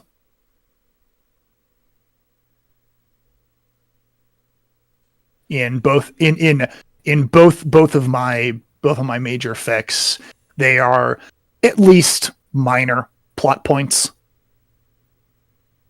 Right. I try not to let it bleed too much in. It's really not super important to the story. But if you're reading and attentive to it, I do have little nods or like little, much more so in Porcelain Doll, much less so in Ashes. Ashes is just kind of the one thing, but Porcelain Doll, there is a entire subplot regarding Lucy's medication. Yeah, I was reading that and I was like, that's actually very interesting to see. Yes. And what unfolds from that afterwards is what's very interesting to look at, especially like the times they're taken at. Mm-hmm. Well, right, there's the times, and then I give enough little bits of information that if you just kind of follow the breadcrumb trail, if you Google the little bits of information I get, you should actually be able to pull up I forget what website it is, but it's like a National Drug Registry. It's not even a drug registry database. It's medications in the United States are stamped with certain numbers and certain letters and numbers and colors always correspond to certain medications, right? That's why tablets have markings on them and are certain colors, is because if it has a certain color and a certain marking, it is only one thing, right? That's what prevents you from accidentally putting two pills next to each other and they're both a little white round tablet with no marks. What the fuck is this? That's not safe. They need to have some kind of identifier so they stamp a mark onto it. And if you check a central database, it only can be one thing. So that does actually bring another question then for me, Meister. Mm-hmm. Have you ever wanted to add an element or something that you know quite a bit of detail on, but you can't really rationalize it as appropriate within a fic? I haven't encountered that yet necessarily, but I'm sure at some point I will. I have lots of ideas that I do have a lot of knowledge about and would really love to write about that I don't just want to crowbar into my stories quite yet. I want to wait till it is appropriate to introduce the ideas into said stories. Fair. Follow-up question. Interests that are never going to feel natural, that you just want to put in somewhere. Are you ever going to think about doing those? That would basically be having a character that is really, really fucking into electronics and electrical engineering. And the only thing I can reasonably think of that would be if I just write like a pothead genius Reed story. Because you could reasonably rationalize that Reed would be able to he was the kind of guy that smoked a lot of pot in high school, but he got his shit together and he became an engineer. Right? We all know the types. Yeah. Isn't that what happened in None in the Chamber? Where he became an engineer? Yeah, that's what he quit. He quit smoking and became an engineer. No, Jesus he did. Christ. So that is a problem that I run into a lot. Is I have never actually read None all the way through, but I have gotten a lot. I have gotten a lot of people commenting like, "Oh, were you inspired by None?" Like, "Oh, this happens in None." It's like, I don't know what happens in None beyond the very, very high level plot beats. Sometimes stuff like that just kind of happens where you both think the same thought, but you never read the other thing. Yeah. Yes. Well, and I get, because I do a lot. I tend to drift around a lot of E1 stuff. I get a lot of that where it's like, oh, you were inspired by None. It's like, was I? They I say think that so. about anything E1 inspired. Well, stuff E1. Oh God, I've had people that are like, oh, E3 bonds. No. I'm not going to add my part to how I make lean because of Meister's influence on me. Not every writer is inspired by those two. Yeah, those well, may be and of the most prolific standing of fics that go with that specific ending. None for 1 and Bonds for 3. But not every writer who is writing, jumping off of those endings is going to be inspired by those. Right, exactly. Or if you are inspired by it, as long as you're not copying the plot beats beat for beat, right? If you're taking high-level ideas, all right, we're saying the word inspired, you're not plagiarizing, you're not copying, you're inspired. It's like, hey, I like the idea that Reed would, in the wake of a traumatic event, get his shit together and make something better of his life. Right, and so he goes... Right, yeah, I mean, that's a very high-level, vague concept, and the fact that you would write him being an engineer for both of them, right, you could still make that its own different, interesting thing. Like, you could still copy that. Or, right, I mean, I don't know, does Reed get together with Rosa in None? Yeah, he gets together with Rosa. Yeah. It's how Robert Downey Jr. got into acting, was he had a come-to-Jesus moment after having a really shitty burger while high on drugs. That's great.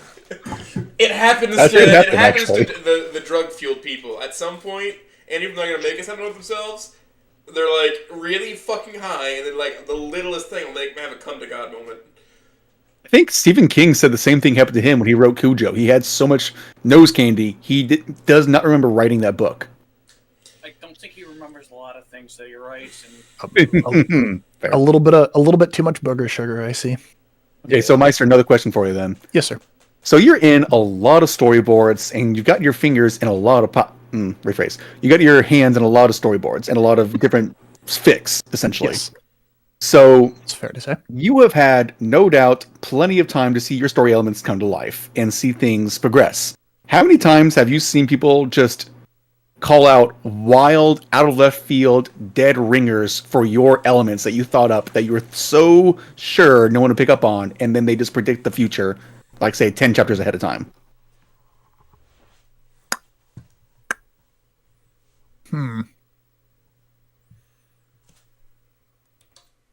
Can't say that's actually really happened. Wait, are you talking about for just other people's stories? Or are you talking about specifically for my stories? Let's say stories that you have worked on, that you've come up with elements of, like, plotline for. I will not say which elements. Obviously, I want to keep it a secret, but I have watched just through, I would say almost just through random bouncing and just chasing down plot lines. People have touched on some very long-term interesting ideas for Ghost in the Snoot. people have through the monkey in the typewriter type process hit on many plot beats, but it is buried so deeply inside of things that are just hilariously wrong that you would never pick out where the truth actually lies. But yes, I have watched people like reverse engineer their way into understanding certain Ghost in the Snoot plot lines. It's hopefully not related to Arlok's ghost job comments, right? That is not a major plot point. I feel pretty safe saying that. Yeah. Thankfully, thank you. Yes. I mean, you can see the meme, you can see the joke, you can see Arlok's exact words regarding the ghost job, and that's about as much relevance as it has in the plot. Woo woo, woo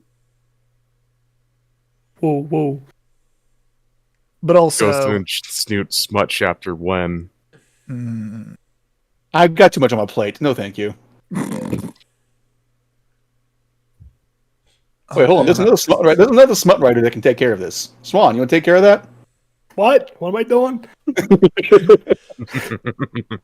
Ghost job! Woo woo! Ghost job. Ghost job. Woo woo. Woohoo! What? Huh? He's such a good writer. When he writes that stuff, it's longer than people's one shots most of the time.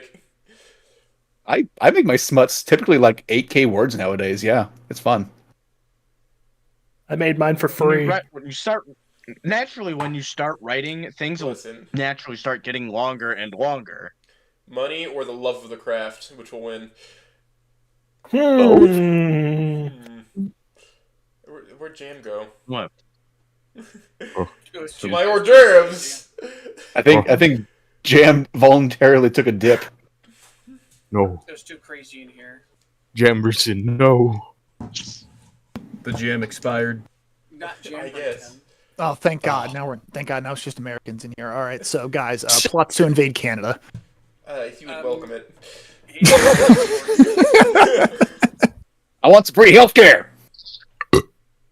That's only in the provinces. Oh, our taxes do pay for free healthcare for other countries. Eh. But anyways. Anyway, let's talk about how you made Sam for something like an actual person in Ashes of Gaia. Let's talk about that. Sorry, said. What about Ashes of Gaia? Let's talk about how you made Sam an actual person instead of just his mother PNG. Yeah. You want to talk about how you characterize Sam? Yeah. So, Sam in Ashes of Gaia. Well, I mean, I think first and foremost, regardless of how she presents herself in the canon game itself, she never comes off as a uncaring, unloving mother in any way.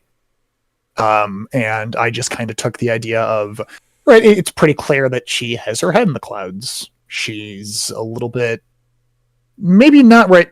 If you read it one way, you would read her as being almost ditzy. If you read it another way, she's just kind of lost in her own idea of reality, that everything is fine and Lucy will find her way and this is just a phase.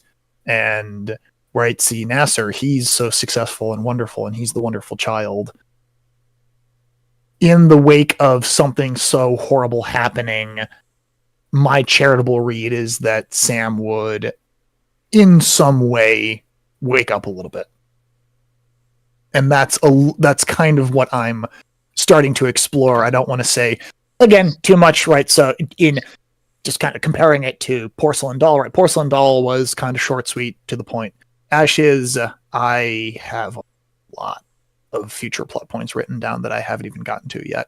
But suffice to say, for the time being, Sam is kind of in the phase of, oh shit, my daughter just tried to kill herself. And she's not dead, and fuck. And how would a parent deal with a situation like that, where, right, how would she blame herself? How would she feel about it? How would she react to it? And how would she address it going forward? And then similarly, right, how will Ripley deal with all of this? How will they deal with having found certain things? Yeah. Right. All of that is still yet to be addressed, but so far there's not been a lot of Ripley. There's been a lot more Sam. Yes. Well, right, yeah. Ripley has basically only appeared, I think he appears a little bit in chapter 3. Yeah, a little bit in the beginning and then a little bit in chapter 3. And basically all we see of him is she's calling him the executioner. Right, well, grumble, rah, where the fuck were you? Go talk to your fucking mother. Don't talk to your fucking mother like that, rah. And then being thankful that she's awake and alive and he has to go take care of shit, but he knows that Sam is there to be with her, and like hell, Sam is going to leave her side. Yeah. And then, going home and facing the executioner. Yeah. Mm-hmm. I just remember at 11 o'clock at night, Nazar had to call Ripley and say, hey, we got an emergency here. Yep. And he's like, why are you calling me at 11 o'clock at night? And then that's when Ripley kind of realizes, hey, there's some real bad shit going down. Yes. Oh, fuck, we have to call it work. Yeah, well, he he realizes receiving a phone call with your son frantically saying things to you at 11 o'clock at night probably isn't a good thing. Yeah. Probably not great. Not a phone call you want to receive. No, not right. Yeah, you might want to miss that. You might want to miss that connection. Maybe you can receive her, Kay. I mean, it truly was just one call. That's all it took. So. You know.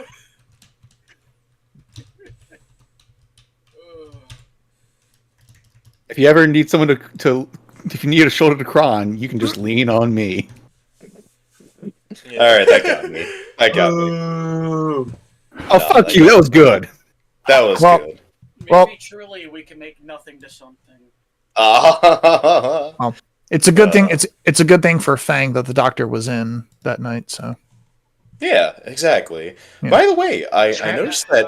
Was Dr. House. Maybe I'm feeling really makes Tory game.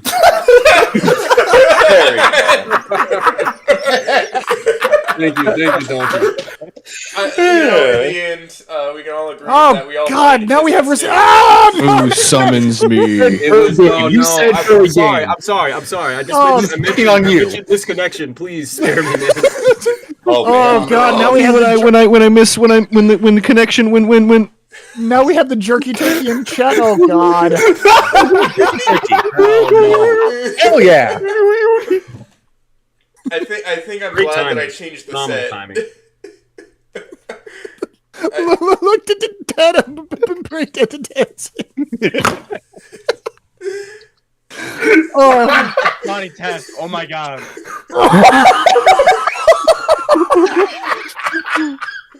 For those not seeing this on the YouTube channel, we now have a GIF of a paraplegic Amber doing a breakdance.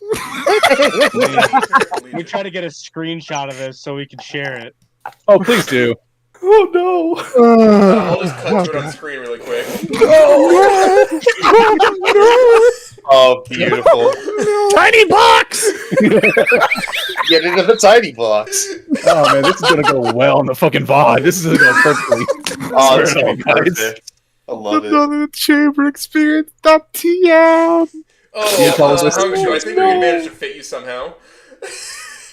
There we go. Oh God. You can call this a good promise of a lifetime to have a good time. I'm going to stab you. I genuinely thought this was just gonna be like Oates and Sierra, and maybe we'd have like Smooth and Swan pop in at some point. I did not expect this to be a cavalcade of chuckle fucks in here. So Realize This is how it goes. Fair witness to it. Listen, you know what they say. We all live together. we all do lift. I was gonna come in. Man. Oh, the air and water flowing. Oh. This is turning into a real puppet game on the stream. Oh. Noted. I want to kill myself. I want. Truly, we could be in some garden of Rosa. You know, God, I'm crying tears of laughter. Who will dry my tears? Maybe we can all catch the rainbow sometime. Ooh, God. Oof. Oof. Yeah. Hey, who's that standing by the pool over there? Oh! No. Oh my God. Have mercy on our souls. Evil. How is it getting fucking worse? Silence for telling the truth. You weren't silenced, you were executed. Yeah. By the cartel. Gun back to your head. That was. I'm now the Farian backup homunculus. Executed I've made amongst. many. I need Executed a along the tri-state lines. I need a Farian, I swear. Platypus. A regular platypus? I click back to the stream and I see one frame of that image, of the Amber image. You have to thank my friend Monk, who's in the chat, because God damn it, every time I put something out there, he just makes a new GIF out of it somehow. My brother asked me to buy a truck, and then I said I don't have the money for it right now, and he just says womp womp. What kind of response is that? Owned. You got owned. Yeah, I guess. I think he I might have gotta get my money up, I guess. Gotta end your life. Yeah, well, let me grab my drawer revolver, not to be confused with my shower gun. There you go. Never mix up your shower weapons. Never mix your drawer gun with your shower gun. It's a recipe for disaster, honestly. Shouldn't have let you in here. You know, it just takes one bad apple to spoil the bunch. Oh, for fuck's sake! I'm sorry, man. Maybe after this podcast we can pick up the shards. Yeah, Pick up the shark. You know, this makes me Everybody's think not even Quien in sacará mis lágrimas cuando mi mundo desmoronone. How do you fucking pronounce that? I agree with It's a really long Spanish one. I agree with that statement. I'm fucked up right now. You did catch me in the middle of fucking proofing a misconnections chapter. Oh, lovely. Yeah. I'm glad I Well, distracted No, we're you gonna from make this. some pretty sweet memories out of this. No! Be careful, you'll summon a bear. I don't think that's I'll just summon that motherfucker myself. 30k more words for the chapter. Swan, I never have to forgetting. proofread for that too. 30K I made in this. one? You have to edit it, but I also have to fucking proofread. Oh yeah, speaking I'm of starting to think this is all in the cards. Apparently, Meister, you're just like one of the pillars for the writing side of the community. Yeah, let Everybody me has good step things to say in. about you. That is a very lofty bit of praise. So if other people have things to say, I'll let them speak because I don't know if I consider myself to be that, but Swan has something to say. So Yes, I do actually. He's helped me improve as a writer. Ever since pretty much my second fic, and it's been quite an experience having him do proofreading or make suggestions or do like a beta pass over things. He even helped write one of the chapters for Pirates. If you know which one that I'm talking about, then you can thank Meister for how good it is. It is the prom chapter for Pirates. So Meister is... Please read it. But he is responsible for helping make that look incredible. And I don't put as much burden on him anymore for proofreading my stuff, but it's always nice to get his input on things, especially for fics like Snoot Game Plus. It's helpful. Not because he's writing an E1 fic, but because, you know, the aspects of what I'm writing about is something that I feel like he can help me with. But yes, Meister is definitely a pillar when it comes to proofreading and reading other fics and giving you input based on his perspective. And I will very much back this up as well. Lean on Me would not be nearly as satisfying for me if I did not have Meister's help. Because, damn it, I had to change some things around and make it seem better because of his input, which was very much needed the entire time. I'm a selfish bastard, but if I wasn't, I would choose Meister as my beta too. This is a true Receiver K message. truly one of the receivers of all time. Yeah. I mean, how else do you fire a gun without your receiver? What is that in the corner? Huh? Don't worry about it. You know, it'd be a funny one. It's nothing. We could spend 2 seconds chilling Iron's work. Oh yeah, he's getting a spotlight on Huma, which he is beholden to give me one. He promised me. He promised me heavy, and I take promises very seriously.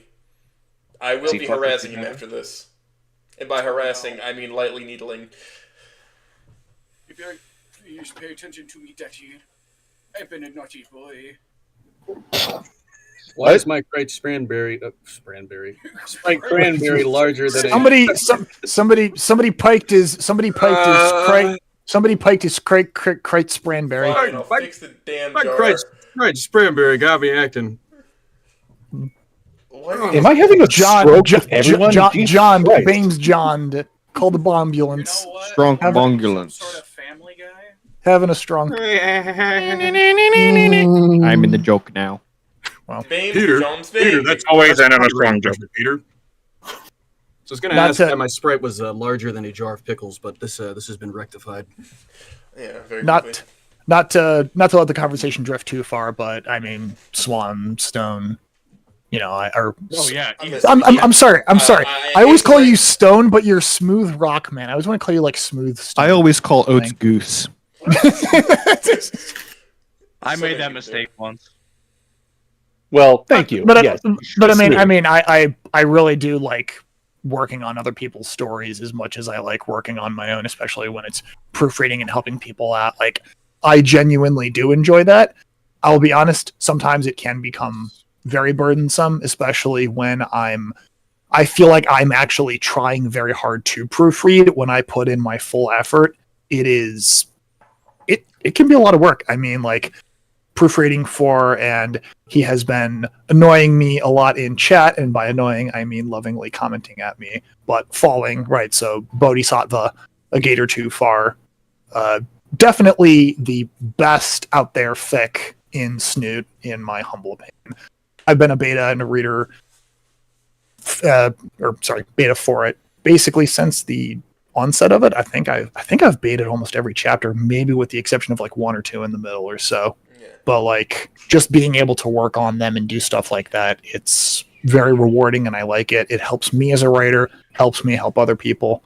But also, it can get a little burdensome, and don't take this as me like wanting to pull back from doing it, but sometimes it is like, okay, I have like a chapter of Bodhi, I have a chapter of Gitz, and then if I had like two other people throw chapters at me, it's like I have like 60,000 words I have to parse through and read, and I can give my full effort and proofread it, and that will take me like, I mean, I actually do time myself sometimes, and I do take like sometimes upwards of 10 to 15 minutes per page, and sometimes I get like 24-page chapters thrown at me, so do the math. That can take a fucking while. So it can be tricky, right? I want to give my best effort, but sometimes my best effort means that I have to take an inordinate amount of time to get through shit, or I have to give a half-assed effort, and I feel bad about that because then that means that somebody's not receiving my best work.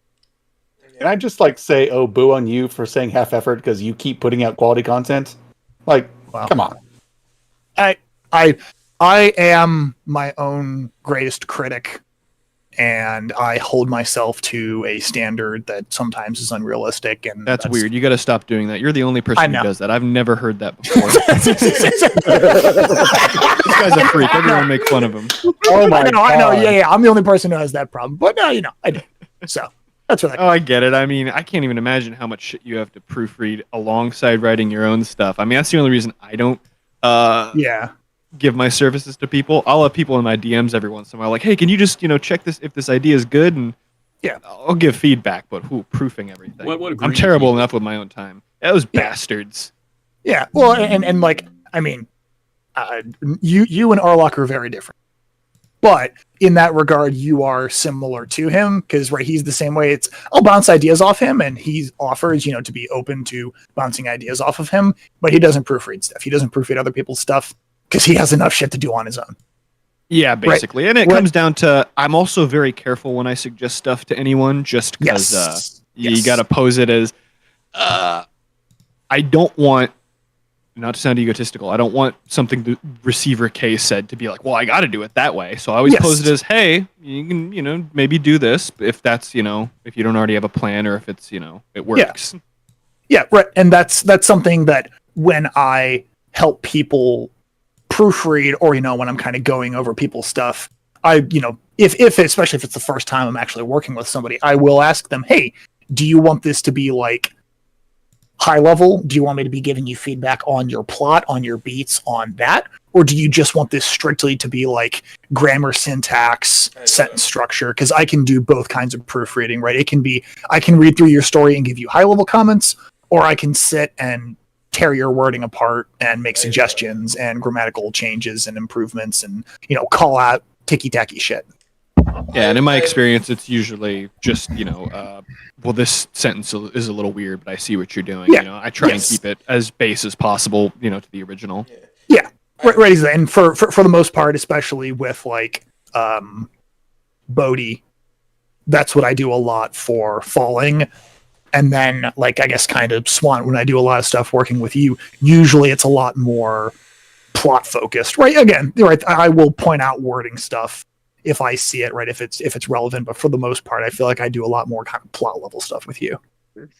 Yeah. And again, right, it's all just how I work with, who I work with, and what they're kind of expecting or what they're asking for, right? Because I kind of on the opposite side, right? Arlok has a tendency to use commas in a way that I just don't. But if I were to call out every single time he did it, I would take years to proofread his chapters. So at this point, it's Meister just calls Arlok a freak confirmed. I will put this on record. I don't like the way he uses commas. There, I said it. I'm sorry. Does he use too many? He uses a lot of commas, and he doesn't use the Oxford comma, and it miffs me at such a subtle level. I'm sorry. I'm sorry, Arlok. I love you. I've said this to you before. I know, but it's how I feel, man. Did somebody say poor grammar? Oh, bears! I summoned him. Hold on, let me fit him in. Here we go. I think I have just the spot for him. I brought a spare chair in. Yay! Oh, God. Camping collapsible chairs. Oh yeah. No. Hold on. There's a spot for him in here somewhere.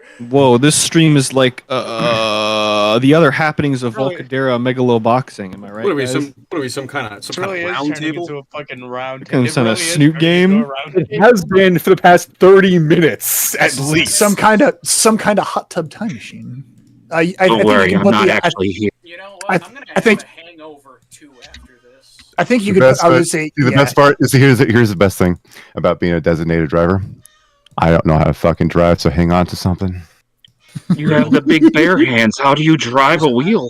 I don't. That's the best thing about it, isn't it? Here, switch our places on the couch so I can touch Reed next. You touch me, I swear to God, I bite. I'm touching you, bro. Don't worry. I was told I had to join to get a pickle, and I would like my pickle, please. There's a spare chair. There's a spare chair in the side if we need it. No, please no. I fixed it. I figured it out. Hell yeah. Wait. Hold on. So okay.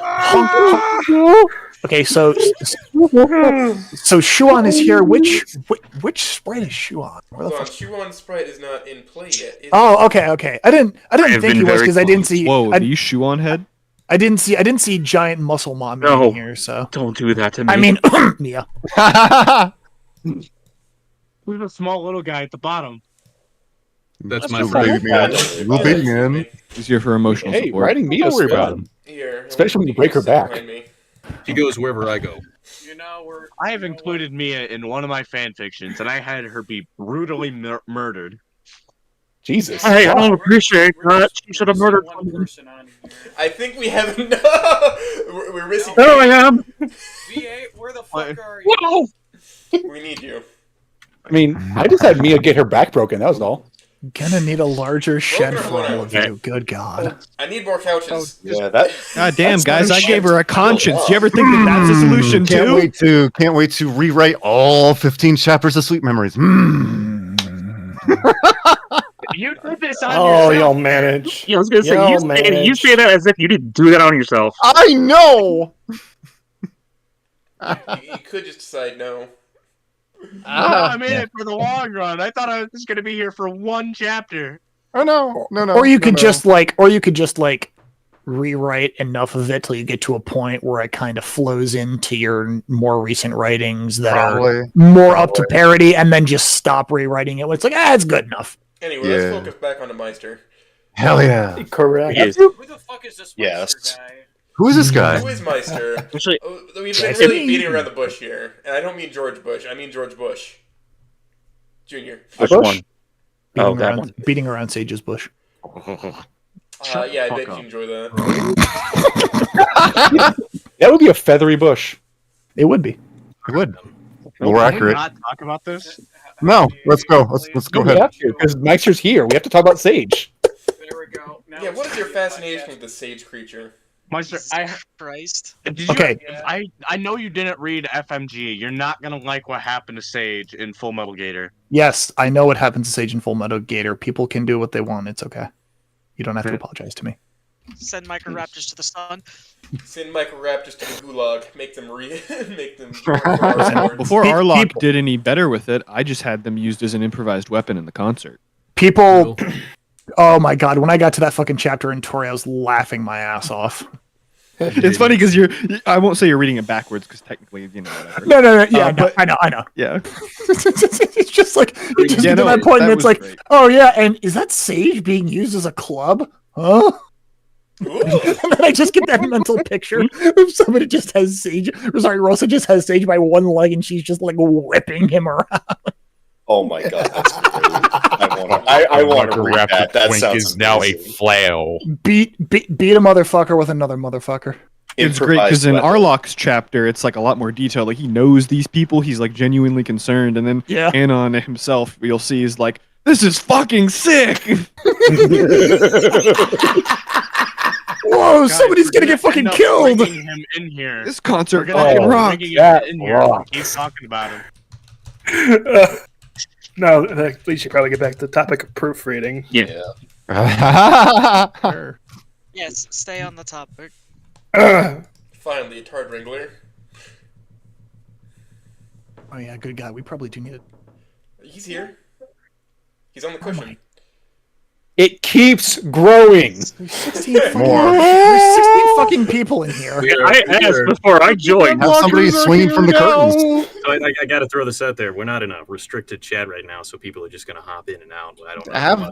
Have somebody swinging from the curtains. Here's the thing. All of these people are allowed into the other chat anyway, so it would have happened regardless. I will be perfectly honest. Even though this is my air quote interview, I don't mind this many people being here as long as there's enough interesting questions being thrown my way to justify this as my interview. I really don't care. This is hysterical. So yeah, I actually had one, if I may. I don't know if I don't mean to pull it away from proofreading, but I know that when you got to chapter 4 of Porcelain Doll, you were going to keep it as an open-ended ending for that point. Yes. But then, you continued. I wasn't sure. Was that a concerted effort to continue that, or did you still want to stay with that open-ended ending in chapter 4? So I kind of have to go back to the start of when I was writing it to answer that question in full. Basically, originally I did have it ending at chapter 3, which let me explain what I mean by that. Chapter 3 is chapter 4. In my mind, the story kind of has 3 acts. There's the setup, which is basically everything leading up to Lucy kind of having her first real huge breakdown about the whole situation, with her crying when she's at work and kind of having an outburst in front of the children and her supervisor. Then there was the second act, which is basically the confrontation with Vic, everything that happens there, and then her fleeing. And then the third act was kind of like the fallout and her being back at home and everything happening there and the conversation with her parents. What ended up happening was I wrote chapter 1 and I published it, and I went, shit, I can't quite just roll into chapter 2. I can't quite just roll into the second act. I kind of need a bridging piece. So chapter 2 kind of exists to just bridge chapters 1 and 3 together. So if you cut chapter 2 in half about, and you just put each side of chapters 1 and 3, then you would end up with the 3 acts. It was just the way that it flowed. It just made more sense to publish it as a separate chapter to kind of bridge them together. So anyway, so those were going to be the original 3 chapters, ended up being 4 chapters, whatever, 3-act structure. Then when I was writing, I think it was when I was writing chapter 2,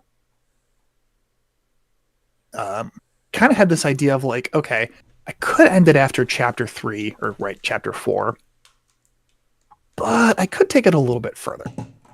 And it was around that time I got the idea for the Christmas ending, right? Okay. It's going to be kind of coming in around the time where I would be putting out my last chapter around Christmas time. And so I figured, okay, I'll probably put on another chapter just as kind of almost like an epilogue or a flash forward a couple months or a month, just to show, okay, where is Lucy now? How has she gone forward from the events that happened in the main 4 chapters? And then the chapter with the priest, chapter 5, is kind of similar to chapter 2. It's really not a huge, super plot important chapter, but it's another kind of bridge piece, right? Chapter 5 exists to have something in between the night she gets back and Christmas where things are at least kind of looking a little bit more stable and better. It was kind of like I think chapter 5 takes place like 2 or 3 weeks after the events of chapter 4 or so. So yes, originally it was just going to be open-ended kind of ending there, but it's like, I saw how much traction chapter 1 gained. People liked it. I kind of was, I had a little bit of discerning in my mind, right? Do I want to stick to my original script and have it be rigid and say, no, I don't care what other people are saying, I'm just going to stick with it? I figured I could add a little bit more, give people another chapter, give myself more opportunity to write this story. That at that point I still do enjoy the story, but at that point I was really enjoying writing it. So it's like, fuck it. I'll stick in another chapter. Keep it relevant to the plot, add a little bit more. But now, Meister, I'm a scumbag. They call me Deceiver K. I haven't actually read this, but it's still in my bookmarks. Just from the bits and pieces I've heard in the title, does it have anything either thematically or in any way that you named it have to do with Henrik Ibsen's A Dollhouse? So, not directly. It is not a direct reference, nor do I specifically, nor would I specifically cite that as a influence. However, I have actually seen the play, and I have read the script. I actually did a study on it back in high school, and yes, there are many similarities. I'm putting that one on my punch card. Soon I'll get a free Slurpee for Receiver K is right. Okay, so I've got actually a question that's coming from the chat from Falling, actually. Oh. Falling actually asked, do you put yourself into a certain mindset whenever you write? Oh, God. Okay. Yes. That's obviously Chumbo. So this is something I have talked about before, or at least in the Snoot Court I kind of mentioned. Sometimes, especially when I need to write something that is particularly emotionally charged, I will kind of get into like the mindset, and not just the mindset, but actually try to feel the emotions that the character that I'm writing is actually supposed to be feeling. I kind of think of it, right? You've exactly, yes. You've probably heard of method acting. I call it method writing.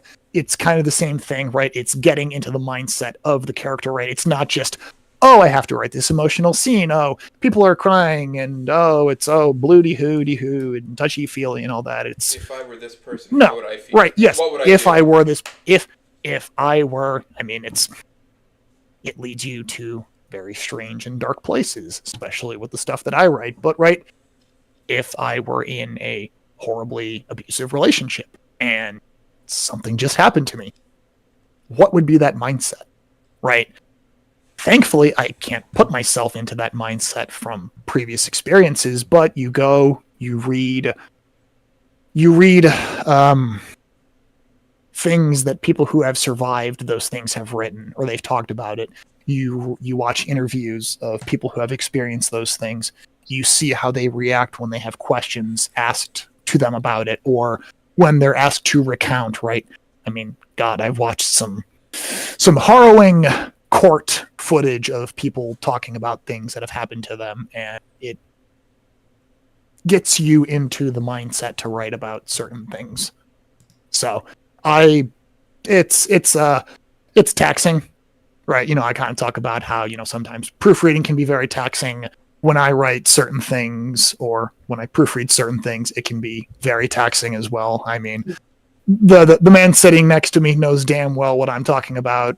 And I've said this before. I forget the number, what it was, 13 or 14 or something. When I was proofreading Lean On Me, I actually started tallying in the sidebar in the Google Doc how many times I cried when I was proofreading that story.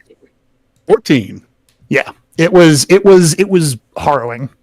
There was a point where I actually I think it was the Bluffs scene where I actually just stared up at my ceiling.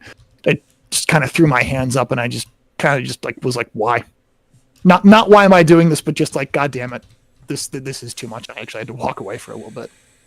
I feel kind of bad every time I hear that, honestly. I don't know how to explain to you why you shouldn't. I completely understand why you I would do. literally kill to hear that from someone. Don't ever say that again. Listen, it just speaks to the quality of a writer if they can make you get up for a second and really think. Yes. If they can turn you into Gandhi from the end of the original run of Clone High, I think. I make people think a lot too. They think, "Wow, this shit sucks. Why am I reading this?" And so on. Yeah, no shit. Damn, No, I really want to kiss that. I literally, Gator. I tell you what. After reading your work, Meister, I straight up fucking punched my wall. Yeah. And I fucking ran outside. I had to just fucking get it out of my system. Now I feel like when I read this, I'm gonna fucking explode or something. Have you read chapters 5 and 6? I think you read chapters 1 through 4. No, I read it all. Yeah. Okay. I read it all. Good. Yeah. I shouldn't have, because I know how I get when I read these things. Yep. But at the same time, I respect you too much as a person not to at least try. Ashes of Gaia is something I can't. I tried. I got through half of the first chapter, and I almost got sick. I would strongly recommend you don't read that one until I have at least a couple more chapters out. Okay, very fair. Yeah. So another question. You were saying something about actually influencing people, and when that fucking the beads that you made from the festival that you every time I see that I fucking weep, by the way. It's like, what the fuck? I had I don't remember what chapter you had just put out, but I actually read the chapter that you put out when I was at that festival. I got reception, downloaded it, and I was reading it in my tent at night. And the next morning I woke up and it's like, oh sweet, I gotta make that. Yeah, the 9 words. Holy shit. Meister, 9. When I caught up with Ashes of Gaia, you know that series of images of that one Pakistani guy just standing in the rain in different places? I did that. So when did you start using MK Ultra encoding to emotionally manipulate your readers? Because I need to do that too. This shit sounds powerful. I would love to know how to fucking do that too. Right what you know. That's it? I mean, well, more fluff for me then. So actually, surprisingly enough, I don't TM do drugs for the most part. Maybe for the most part. For the most part. Prescriptions. I am no good little Christian boy, but for the most part. We have crippling coffee addictions. Oh, okay. Well, sorry. Yes, I do one drug. And her name is caffeine. Coffee, right? Your other drug's name is Sage. Coffee, my beloved. Oh, I can't live without it. Sage is a drug in and of himself. Yes, but what were we talking about? Oh yeah, how do you emotionally manipulate people? God, that came out really wrong. I know what I said. Especially what you write. I guess some of it.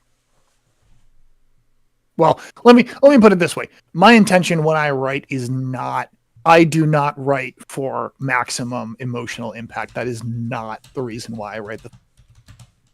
Right. It is a byproduct of the way that I write and the topics that I choose to write about. That it comes off as very emotionally impactful.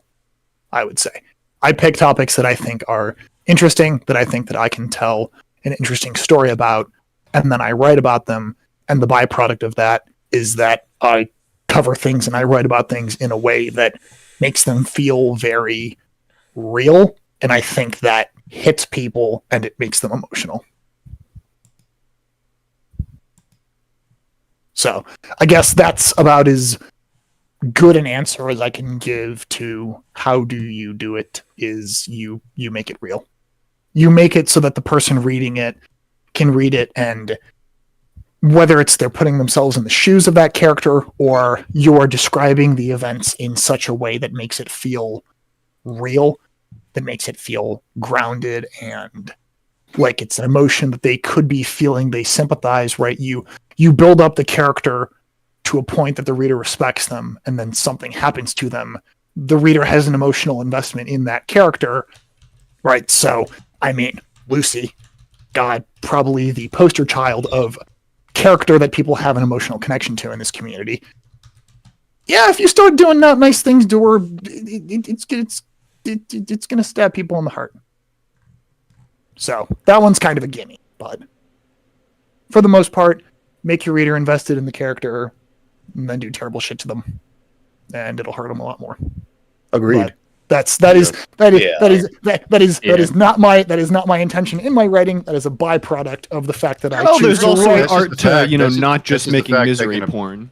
Correct. Yes. Correct. Yes. Exactly. Right. That's why I say, right, you have to build the character up, and then I guess that just kind of comes down to like very basic story structure. I guess, right. You kind of think about your typical 3-act structure, right? You have your introductory act where you introduce all your characters, you establish your scene, your basic premise, your main characters, your whatever. You introduce your conflict. Then Act 2, you have your rising action. And then you maybe kind of are building towards your crescendo, and then somewhere between Act 2 and Act 3, you have your actual crescendo, probably in the beginning part of Act 3, and then you have your falling action and your conclusion, right? And those are kind of the 5 stages to like a 3-act story. And I see. So everyone's better at explaining this than me. I'm in the fuck it we ball school. I don't think about this fancy stuff. And that's something that. Okay, I'm an engineer. I'm not a professional writer in any way. I just like learning about this kind of stuff. I'm seeing a pattern. But that's something that a lot of fan fiction does, is it has that style of like, hey, I have these characters that I like and I have this situation that I want to put them in. And it's, right, some fan fiction can come off as just like an anthology of slice of life that happens sequentially, and maybe there's a plot and stuff just kind of happens and then there's a conclusion, right? Maybe it vaguely follows the 3-act structure, or maybe it kind of doesn't. Again, maybe it's more of an anthology, and there's merit to that as well, right? You can have a story that's just kind of stuff happening, and right, if it's characters that people like and it's interesting in fun situations and it's well written and it kind of comes off as more like an episodic anthology, that's fun. There's merit in that as well. Or if you want to tell a tight story in a traditional storytelling format and you write it well and it's interesting and people are hooked by it, that's great too. I want to say that when you say tight, that was the tight grip that your story had on my throat as I was reading right through it, because the way that you write anxiety, just being someone looking and watching as a train wreck is just happening all at once in Porcelain Doll, and made me want to go back and continue reading to the next chapter just to see what is going to happen, how is this going to resolve. You did a fantastic job with Porcelain Doll. That has to be like some of my favorite fics that are out there. You say that you're not a professional writer, but you did a fantastic job with that. Right. Yeah, no shit. I would say same. I was wanting Victor to have a short drop and a stop, but that's just me. Same. You mean a long? But hey, can't have my cake and eat it too, huh? You mean a long drop with a sudden stop? But right. Same thing. Yeah. Yep. Oh, same conclusion. Yep. It's not the fall that kills you. you. Put him in a small, tiny box. Yeah. It's not the fall that kills you. It's the sudden stop at the end. Right. I think a part of it with Meister's writing is it makes you think. It's the kind of writing that makes you think, rather than the kind of writing that it's meant to make you feel good, but you also just relate to it on a personal level, or you know somebody who's gone through it. I think that's what really captivates me about Meister's writing. Yeah. No. It was at the entire time I had a pain behind my left eye when I read your fucking story, and it just throb, and it's just I still think about it. I haven't gotten over it. It's actually imprinted on my fucking brain. I hate that, but at the same time, masterful storytelling. Bullshit, you're not a professional writer. That's what I have to say. Continue. I will only accept that insofar that I am not a on-paper professional writer. I do not hold degrees. Boy, you could have fooled me. But I understand. Professional just means that you can make a living off of it. Yeah. No. Fuck. I wish I could write like that. See, that's what I kept saying to myself. Fuck. I wish I could convey emotions like that. Time and experience. Right. Practice. Right. Right. And I'm finding that out now. Yeah. Right. And It's the same with really any other skill. You have to practice it. You have to refine and hone it. You have to find your voice, right? How do you write? How do you convey things? How do you describe things? Do you write from, consider the perspective of the story, right? And this is kind of getting more into the minutia, but having a firm grasp or a mastery of the underlying language and way that you want to tell a story before you go and tell the story, because if you have the fundamentals and you have a good way of conveying the ideas that you want to convey, then all you need, and it's a very, very reductionist way of saying it, but then once you have that, all you need is the story, and you already have the way that you are, not even the way that you're going to tell it in a high level, right? How are you going to, arrange plot beats and everything, but your wording, your sentence structure, to curate your voice. Yes, exactly. Yes, right. Yeah, you're curating your voice. What is your style of conveying information? Once you have that established, then it's just a matter of having the idea to put your voice to. Yeah. Which I think that's the thing that people seem to have maybe the least confidence with, right? They have a really cool idea. They have a really good idea. They can talk about it a lot, but then they sit down and they go to write it and they don't have confidence in their voice and how they're trying to say what they want to say, right? I feel like a lot of people are like, oh, I'm an ideas guy. I can't write, but I can come up with really cool ideas. Yeah, no, I can do a little bit of both. I can, because I shitpost all the time with them. You say shitpost, but you have injected a mimetic agent into this goddamn writing community that I swear to God I now see everywhere. The goddamn feather. It is everywhere. And it's like, oh God, no, they're dinosaurs. Treat them like dinosaurs. I'll say it again. They have their own culture. They have their own personality. Treat them as such. Do not write them like humans with scales. Yes. I'm sick of seeing that. Yeah. Right. They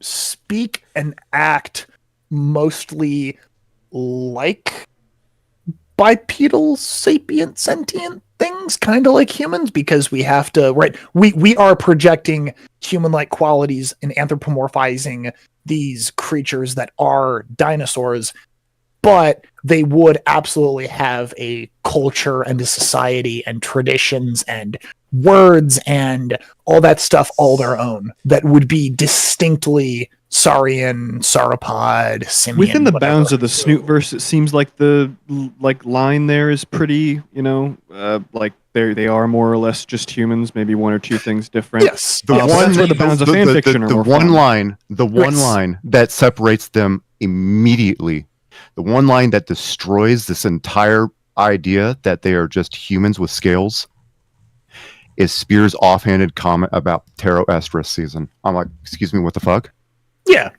Right, yeah, that's right. Well, no, what I mean is they still have biology and such, but like as for cultural differences, we don't really see any of that in Snoot and Wani, which is why Yes. it's really great when you see it in fanfics and it really runs with it.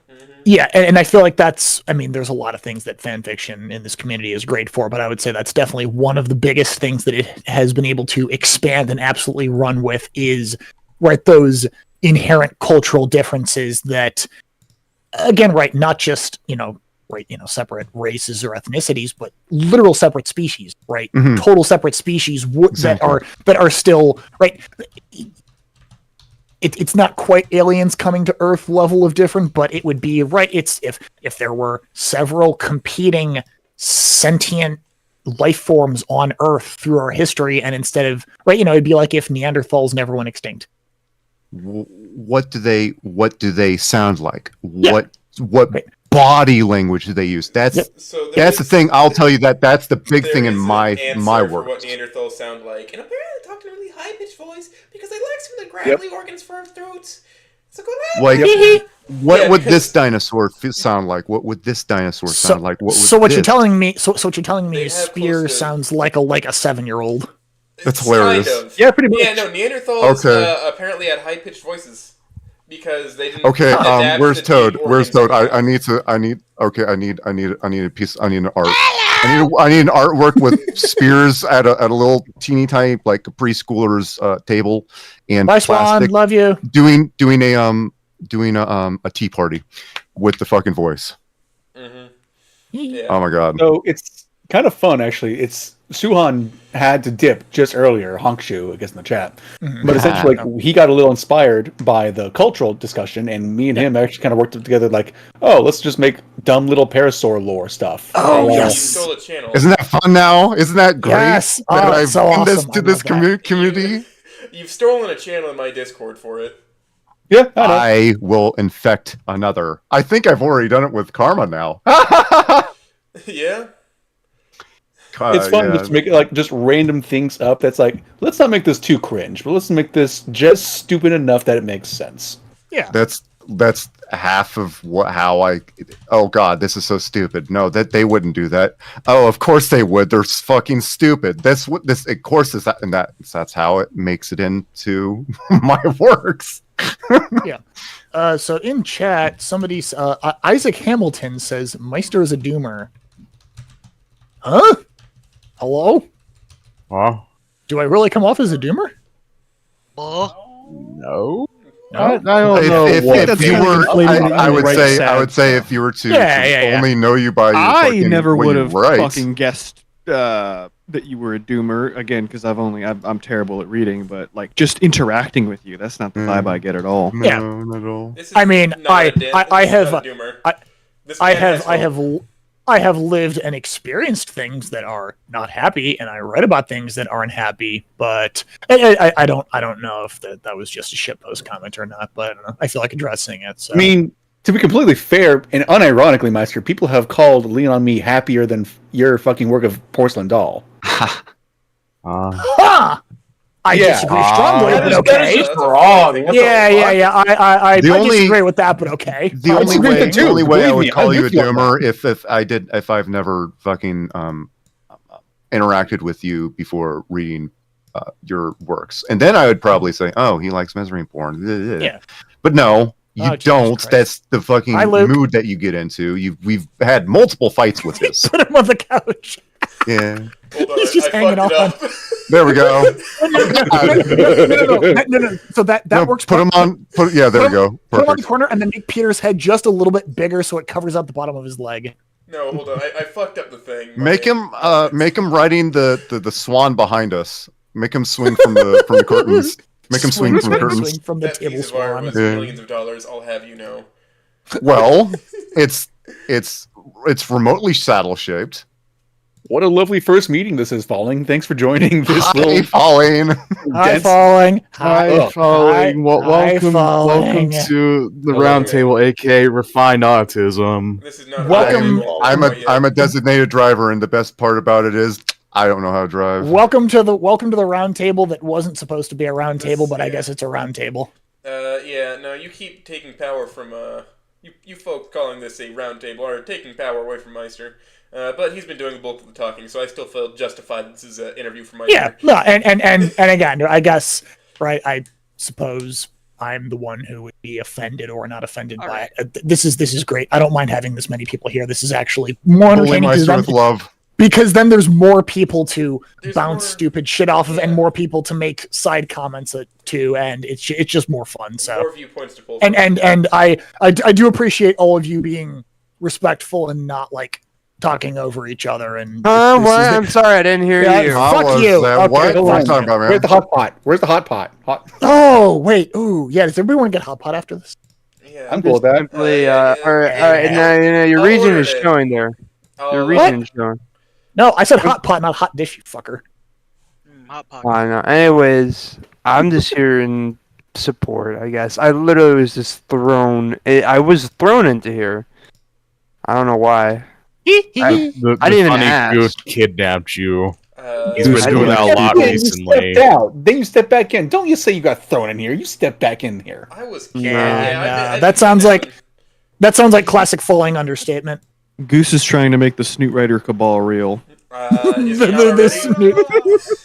Arlock wasn't working on a thing right now, I'm pretty sure they would be here. They? It's force of habit, man. It's the safe phrasing that Oh, nobody's no, really all offended good. by. We thought you were talking about the actual writer. Don't give Peter the gun. Oh God. Kita. Lois. Kita. Hey, Lois, I saw this during a World War once. Why do I get Hey Wallace, Who remember the time I was an SS officer on the Eastern Front in 1943? I request. I'm not gonna be here for request like. VA. Oh Jesus! Hey, Lois, remember that time I killed Franz Ferdinand and caused World War? Kita, the gun is here. Peter the gun is here. All right, back on the fucking. God, as a wife All right, that's from fucking Rhode Island, this is just getting really into me now. Yeah. Oh yeah. Outstanding. Yeah, the Rhode Island accent's starting to really actually get under my skin. With all this. Starting to lose it. Nice. I'm gonna go with Starting to lose it. It's 8:30. Come on, we're only we're just over the 2.5 hour Yeah, we're mark. just questing 2 hours. We have enough people in here. It's to last 5:30 another night. somewhere. Well, I'm probably gonna head out to finish that chapter, and if you end up beating my my record or whatever for the longest stream, I'll hunt you down, Meister. right. But otherwise, It sounds good. I'm armed, but I'll bake for you. So All right, this is I the think part it'll be where we fair. start playing devlog now. Yeah. this is the part where you start. Wow, this guy really missed the connection. Good night, everyone. All right. Thanks for coming, Receiver. Okay, Snoop, but it's, Thanks, it's an H.P. Lovecraft novel. I think that exists. Does it really? That's hilarious. HP Snoopcraft. H.P. I Snoopcraft, do gotta yeah. appreciate get the racist fact that real fucking quick. Falling's existing image here What's the that name of his somebody cat, else made sir? fits perfectly onto my chair. I do appreciate that. We don't talk about the cat. That is pretty great. It's pretty good that I was able to just steal this, obviously. That was the man, the myth, the legend, Kevin. Ah, yes. Hi, Kevin. Hi, Kevin. Hi, He could be with us if he so chose. Okay. He's just got cooler friends, I guess. Hi, Kevin. Sorry, then Anybody else have any? Anybody else have any hard hitting questions for me? I do have a legitimate one though, and you did. I appreciate you answering my previous ones. I know it was mostly just shit talking in chat. But that's just me. But beyond my shit talking, and I've pretty much heard most of your mindset that you kind of get yourself into, your research, your kind of background, your writing. But this is kind of a heavy question. This is a really, really heavy question. And for me, it's not as simple as, I like it. My question is why do you keep writing? What is your kind of encouragement that, you wake up in the morning and then you say, I'm going to write this sad shit today. I want to share it with other people. You know, what's that kind of driving factor?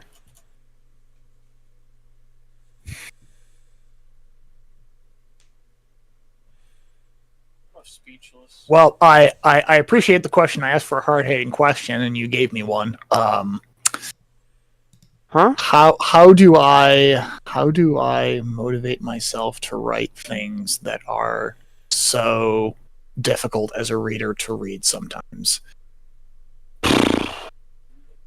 Yeah, that's pretty much it when translated from moron. Yeah. Yeah. I'm actually trying to think of how to describe the Well, I will say this: it is purely internal motivation. It is not an external force, right? So you all know the difference between internal and external motivation, right? It is purely an internal motivation. I don't feel pressured by anybody else where I'm not getting paid. I don't feel like the community needs more of it. I don't feel like anybody's asking for it. It is thoughts and ideas that come to me, and for some reason, I think it's because I get ideas and they form in my head and they start to bounce around and storm. They start to take shape. I start to think of plot beats. I start to think of characters and lines and situations and actions, and it starts to form a more coherent picture. And I feel like the way that I deal with those thoughts, frankly, sometimes they're goddamn intrusive thoughts, is to write them down to get them out of my head. Right. I suppose for the worst shit that my mind comes up with. Right. And I don't know. I don't want to go off on this tangent too much, but like there is a boundary in my mind, right? I don't think of like the most heinous shit possible, because the most heinous shit that you can think of, I don't think of that. Don't go on the internet. Don't go searching for it, because you know what you can find. It's not that kind of stuff, but it's just like within the bounds of acceptable heinous crap in this community, I will say, is kind of where my mind is bounded. And the ideas come into my head, and sometimes it's like, I would never do that, or I would never write that, or I'd never think of that, whatever. And then every once in a while, there's an idea that just sticks and doesn't go away, and doesn't go away, and doesn't go away. And I can try to get out of my head, and I can try to write it down. Sometimes I write it down, I throw it deep in my folder of ideas, and it disappears. I have untold dozens of like one sentence ideas that are just written into a document and saved into a folder, and most of them will never see the light of day. That is actually an interesting roll off into a second question I have, if no one else has one off the bat. You can go ahead and ask. Yeah. The mystical Google Docs that every once in a while we'll see a snippet of a new doc being created or something like that. You know, in reality, we have Porcelain Doll, we have Ashes of Gaia, and we occasionally have the one-shots that have been thrown out. Mm-hmm. But how many roughly ideas are there that the community, the Snook Club, all that don't know about? Well, I pulled up my doc right now. I can start counting. Outstanding. Well, so one of them, I went ahead and gave you a fucking nuke. Yeah. Love that. That I love it was Arlock that asked me.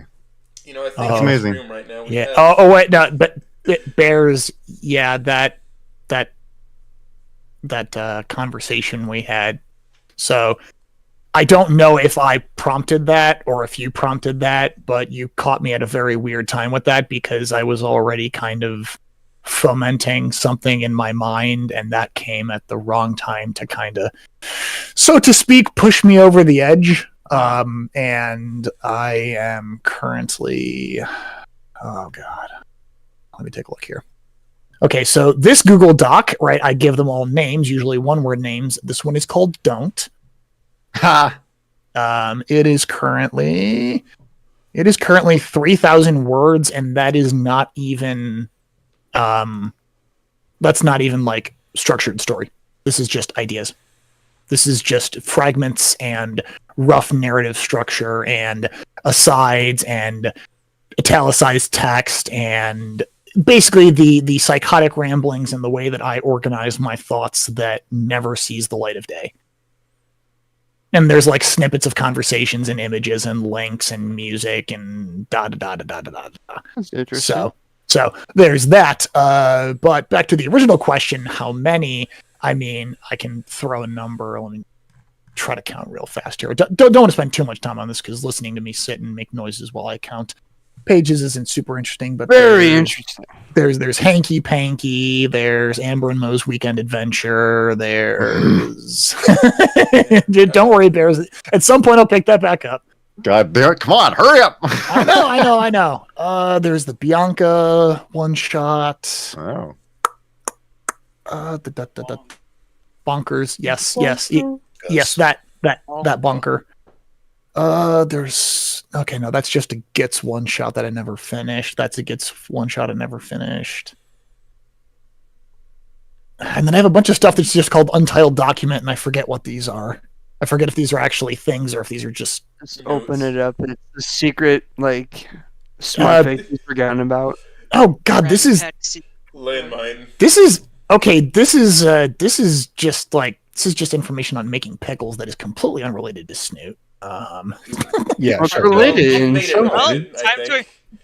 Time to make it included.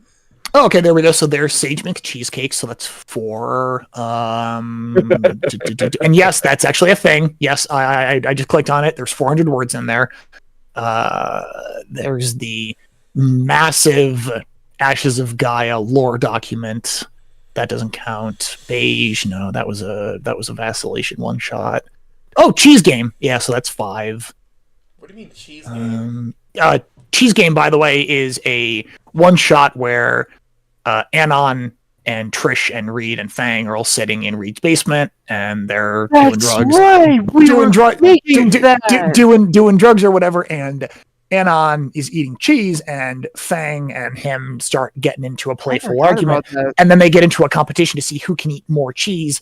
And it turns out that Fang is lactose intolerant, and Anon wins, but both of them end up losing, and they just have a horrible morning after, and Anon is throwing up in the toilet, and Fang is just huddled over in the corner, praying to God that she just dies so she doesn't have to deal with the horrible sensation of her insides just turning out and just basically just dying in the corner. Yeah, so that's yes. If you ever, oh my God, that's hilarious! I would love for you to continue that because I would love to help at least write with you with shit like that. That's the kind of shit that I like to do.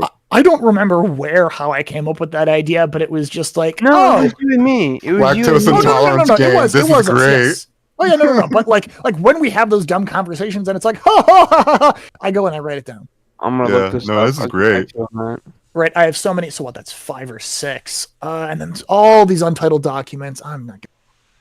Amber Glow. What's that? Iome Firefly in chat asks: what was one scene you wrote that would hit yourself the hardest?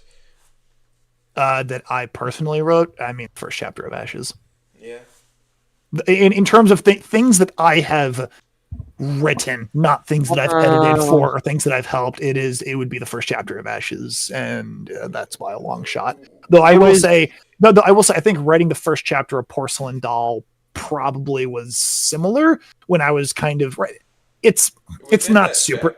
It's. Oh, sorry. What I read within that chapter was just so visceral during the action.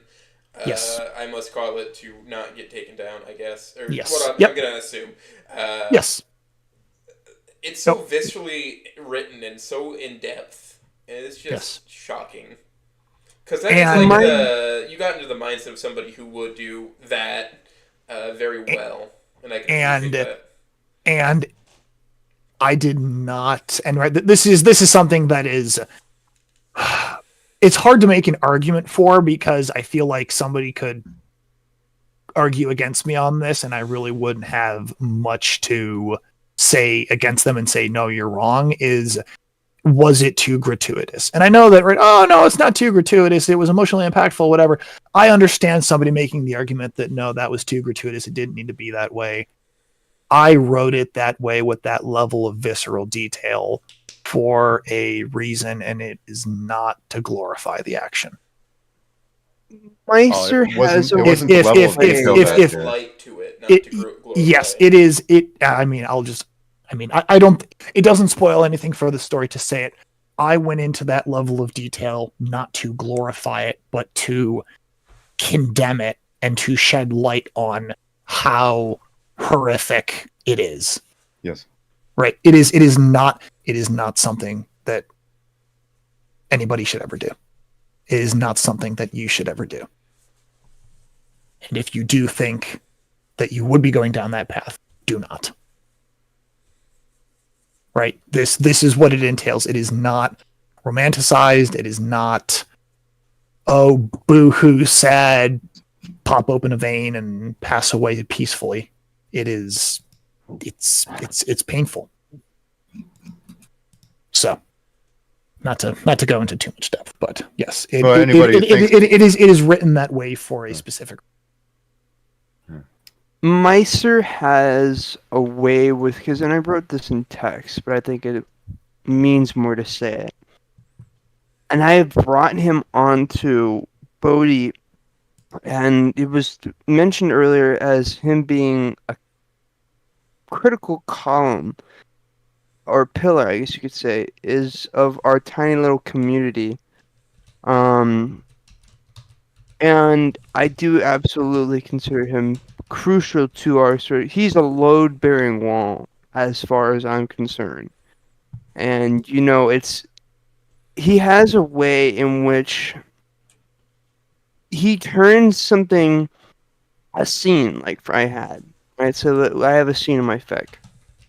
And he adds some kind of level of insight or detail, yet I couldn't even imagine, in my own capacity. Maybe after 4 or 5 more times of rereading the same section, but just from the get-go, this guy gets it, and it just adds so much flavor and originality, to whatever work, and that carries over to his own stuff, and it's just unique. And I have yet to find an author, not merely in this community, but as a throughout all my time writing or reading, this guy's got it. This guy's got it. And I'm happy he's on this show, and I'm happy he's going on Humanto. It's about time that Humanto will interview this guy with Jake. Did he get that offer? I more or less pushed it on him, realistically. It was pushed on me by Falling, and Jake said, put on the list in all capital letters, so I assume that's what that means, but there is nothing official beyond that. At some point, I'm going to poke him and be like, is that real? Yeah. They'll probably have you more or less. Yeah, no. I figured as much, but yes, anyway, that's will not never be unmarked by this. Yes, This is the Oates show. You'll get to listen to me ramble again, potentially on his show. And I'll explain to you this. It's just getting shit organized in the background. That's really it. Yeah, a lot of the homo shit. Well, right, it's getting shit organized in the background, and it's right. If they have other people that are ahead of me in the queue, right, they'll go first. I just got put at the back of the queue when he said that, no, so I'm I got permanently on the bottom of the queue. Well, sorry to step on you then. Damn. Oh, I enjoy it. Step me harder. You keep making those jokes, though. You're gonna make me make a joke. This time I'm really gonna do it. Bitches love my mustache. Bitches love my mustache. When I'm sad, I say, this time I'm really gonna do it. Anyway, back on topic.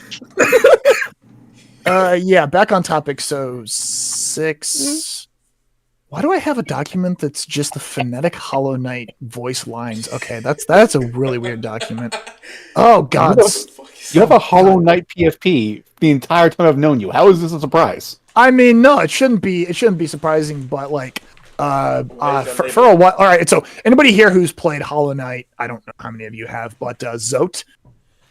It like very later on in the game when he's back on the surface, he's like talking to the little like beetle girl, and he's like prattling, and he has like those voice lines.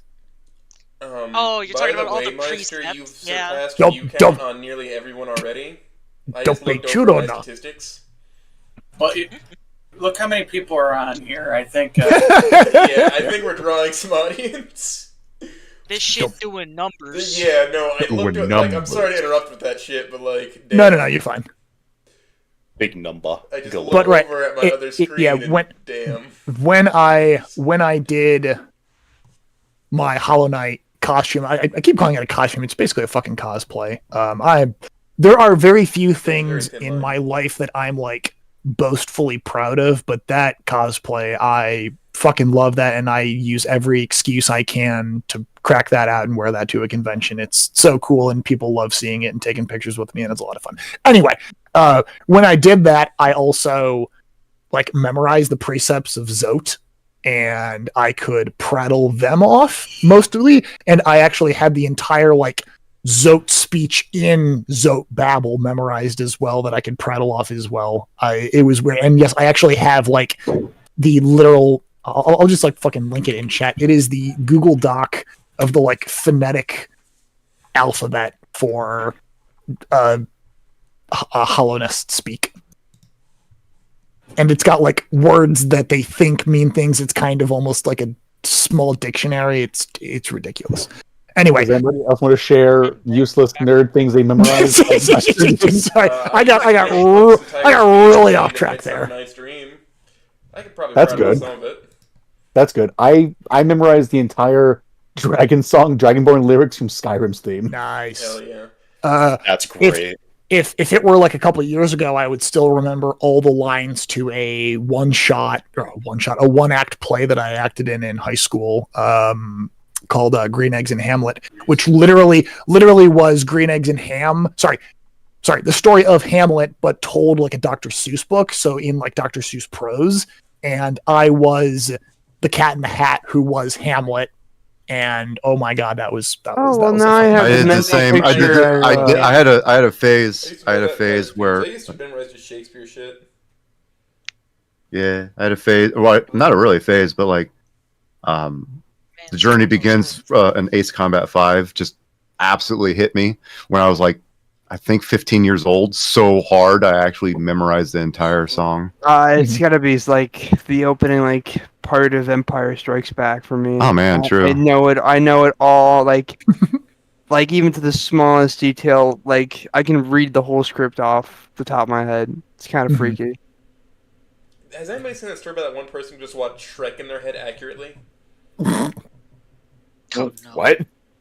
Yeah, there's somebody who memorized Shrek to such a degree they could watch the entire movie without, like, beat for beat. And like, I've been if able you started to the movie watch. in one room and they were watching it in their head in another, you could go walk in at any given time and ask what part they're on, and they'd match it to the one in the other room.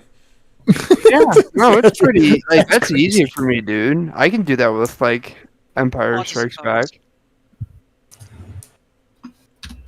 You can look at almost every Pokemon and be like, that's a Pokemon. Yeah, I'm very not autistic. I'm just crazy. No, but I think I'm probably gonna dip out here because I am sleepy. Today's been a very busy day for Fallen. But I want to just give one last parting remark with regards to Meister Tea here. It's always a pleasure to work with you. It's always a pleasure to beta for you. It's always a pleasure to do anything with you, platonically, of course. And I'm really just happy to be a part of the little community. I'm really happy that you're here. I'm really happy that we encourage you to kind of spread your wings in this sort of sense. Get your writing out there, because I remember pestering your ass after you pestered me with Bodhi, so I feel it only is right. It's mutual. But again, thank you very much, and have a good one. Goodbye, everyone. Yep, thanks for stopping by. See you, man. Bye. Have a good night. Bye, Fallen. Bye. Okay, Did my so job here, honestly. He's very good at. he is talking. he would be a good host for a show of his own. So here's another question for you, Meister. Why do you like Falling more than me? Inertia. Yeah, you know, it looks like you really are. I love all my children equally. Go on. Yeah, it looks like you really are just like lifeblood in this community, which is amazing to see. I feel like I deny it to myself because I would rather be humble and under-presenting of myself than allow any level of hubris to cloud what it is that I do, because I do not do what I do for attention. It is nice to receive recognition. It's nice to have people say nice things to me. That does fuel me in a way, but I really don't do what I do because I'm chasing some validation or attention. I just like doing it, and at some base fundamental level, it just is who I am. I just like helping other people. Then there's really no lower, more fundamental way to put it than that. Is I just like helping and other people and seeing them succeed. Same reason I basically call people onto here, because I just like being around people and talking to them. And it's a good excuse for to kidnap somebody for a few hours just to have a discussion with them. Exactly. Even if they end up talking a lot more than I do. Well, I mean, that's kind of the whole point of bringing somebody onto your show. If you brought somebody onto your show and they didn't say shit, then why would they even be there? Exactly. That's why I don't like enforce a strict topic, because it's mostly to meet James Enzor, as it were. Yeah. Yep. So I am still parsing through my doc at what I think I'm up to. Like, I was up to 6, but then I kind of lost the plot there. So what? I was on Cheese Game, and then I'm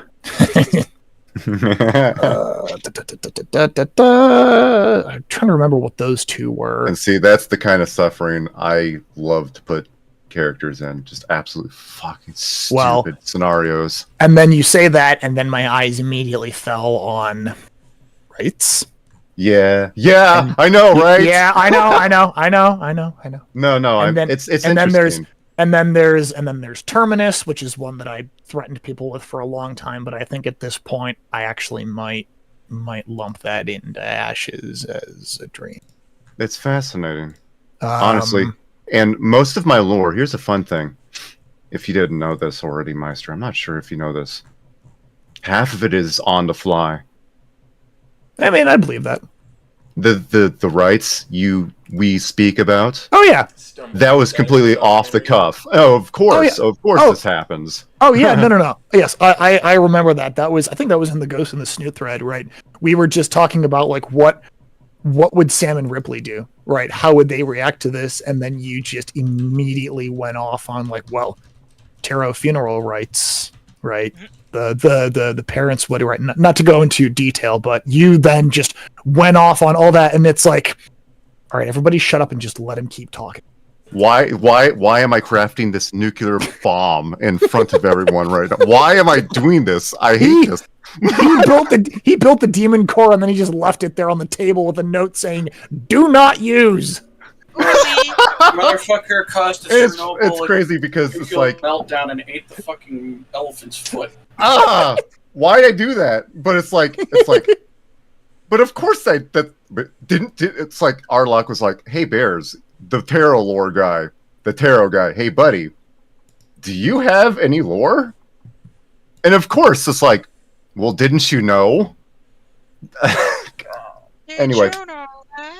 Yeah, no. Every now and then, for writing creature lore bears, I recommend just watching random dinosaur documentaries on YouTube, and you'll come up with something really interesting with their behaviors. Yeah, no kidding. I podcast dinosaur documentaries at work while I'm doing pipe fitting, you know? Yeah. I'm gonna go ahead and now that I can, I'm going to go ahead and watch the Wonderful Life of Dinosaurs. I think that's on the Apple TV. Yeah. Anyway, whatever. It's the dinosaur documentary that I've been wanting to watch for like years. But like I don't know. I don't know how I did it. It just happens. Same thing with a shit ton of the tarot lore. Same thing with the baryonyx lore, which will come crucial come time. Until then, it's just ramblings of a madman. It's ramblings of a madman that are picked up and interpreted by others in the community and adapted into our own stories and lore, and they are wonderful and appreciated. So and you were talking about you don't do things for recognition. It's stupid. Why are people reading my thing? Stop complimenting me. Stop Giving positive reinforcement. Stop it. I'm blushing. Quit. Oh, you're making him ink. Yeah. God, but no. Oh, okay. So sorry. Yeah. So going back through my doc, so I just landed on another one called Synapses. This one was a different ending to Porcelain Doll that I thought of that was never actually going to be written, but I ended up posting like a 300-word snippet of it, and Dat Doge took it, and he's going to write something based on it. That one was interesting. So what Synapse is? Cool.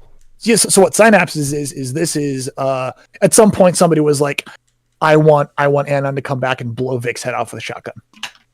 Oh. And Well, so I said, done. Yeah, and so I wrote this little no. At the time, I actually think I wrote this before I actually like started writing Porcelain Doll in earnest. So maybe they didn't quite say that, but maybe I was like ideating about it, and somebody was like, "Wow, I wish Anna would just come back and blow that dude's head off with a shotgun." It's like, okay. So I wrote this little 300-word snippet of literally that happening and how Lucy would react, not positively, to watching your husband's head get blown off with a shotgun by your ex. But apparently, Dat Doge is going to take that and he's going to run with it. So I don't know what he's going to do, but he was like, dude, can I take that idea? It's like, sure, take it. I'm not using it. Fuck yeah. So that's Synapses. He's a doctor. It's like, well, I mean, he ate a 12 gauge to the back of the head, so he's not doing too good. Yeah, he's a shotgun surgeon. You don't understand. I'm the doctor writer guy. Oh no. The medicine drug doctor. Can you replace brainstem doctor? This vexes me. This junkles me. I'll fucking figure it out. I too am in this episode. So then we got Lean on Me. And, oh god, the stage just bumped. Sorry, I'm adjusting something. Earthquake.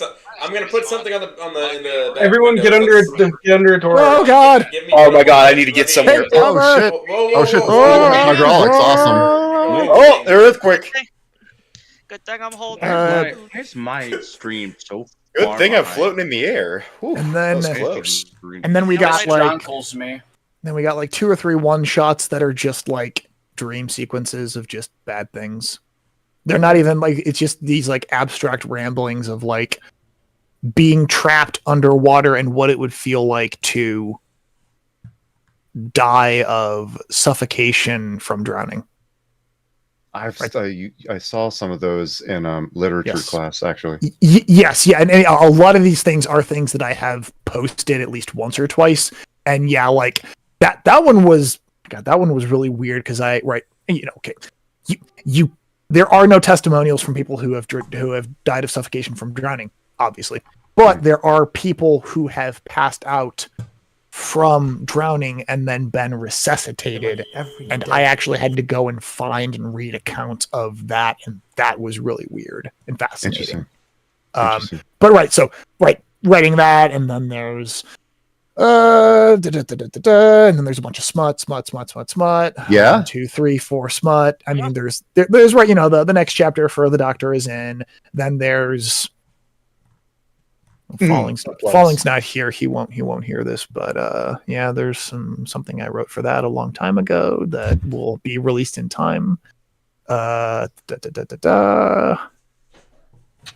Oh, blank pages. There we go. Oh, there it is. Finally, I was waiting for this to be fucking. Yeah. Well, no, I'm working to the top of my drive, right? So we're getting pretty close to the modern day here. I think nightmares are inherently fascinating to write. BBITB. What is that? BBIBT. Oh, Bussy blasting in the bedroom. Oh God. Okay, yeah, that one. Oh, that's good. All right. Okay.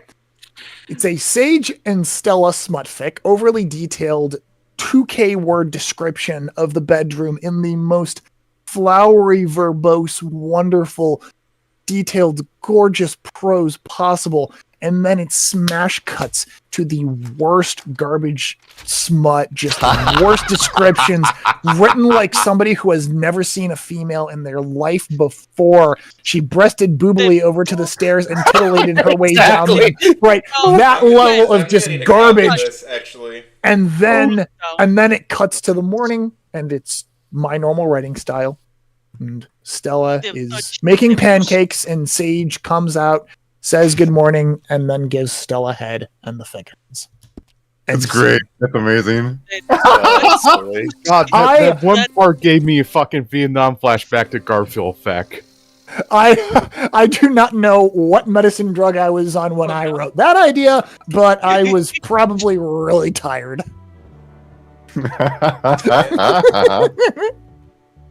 This is great.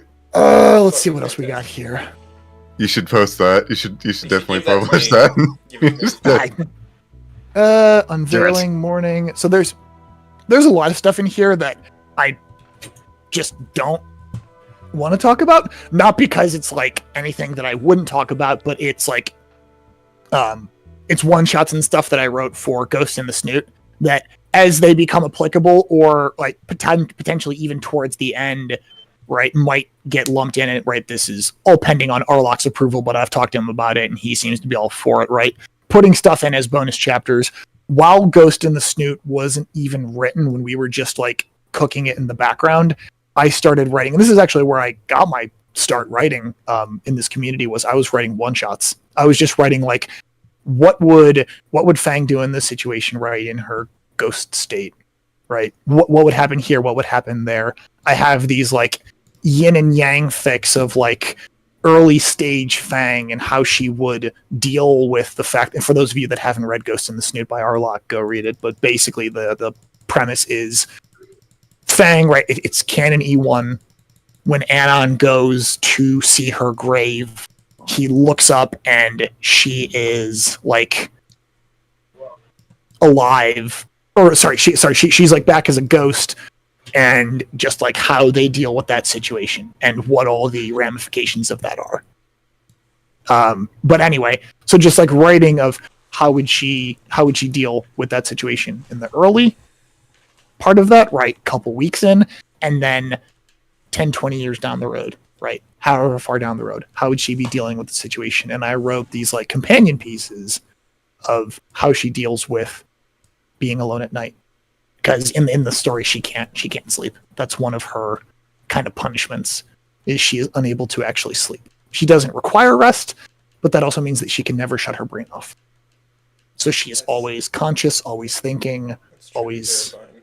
Yes, exactly, right. It's like, oh, I don't have to sleep. Great. No. I can't sleep. What do you do at night? Especially early on when she's still dealing with the gravity of what she's done.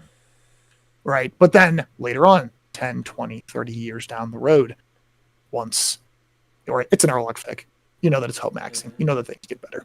Right? Once things get better, how does she deal with it? Right? What does she do? How does she not cope with it, but right, what does she do with her time? What does she do at night? Right, that kind of stuff. So just writing ideas like that, or like, I mean, Falling's still not here, but right, Falling has another fic that we've kind of cooked up called Vacillation. Yeah. And what Vacillation is, it's basically the same very rudimentary plot as Bodhisattva, which is, right, Olivia gets isekai'd, gets slapped by Truck-kun and sent to the real world. Again, anime shit that I don't understand, but I understand that plot well enough, that premise.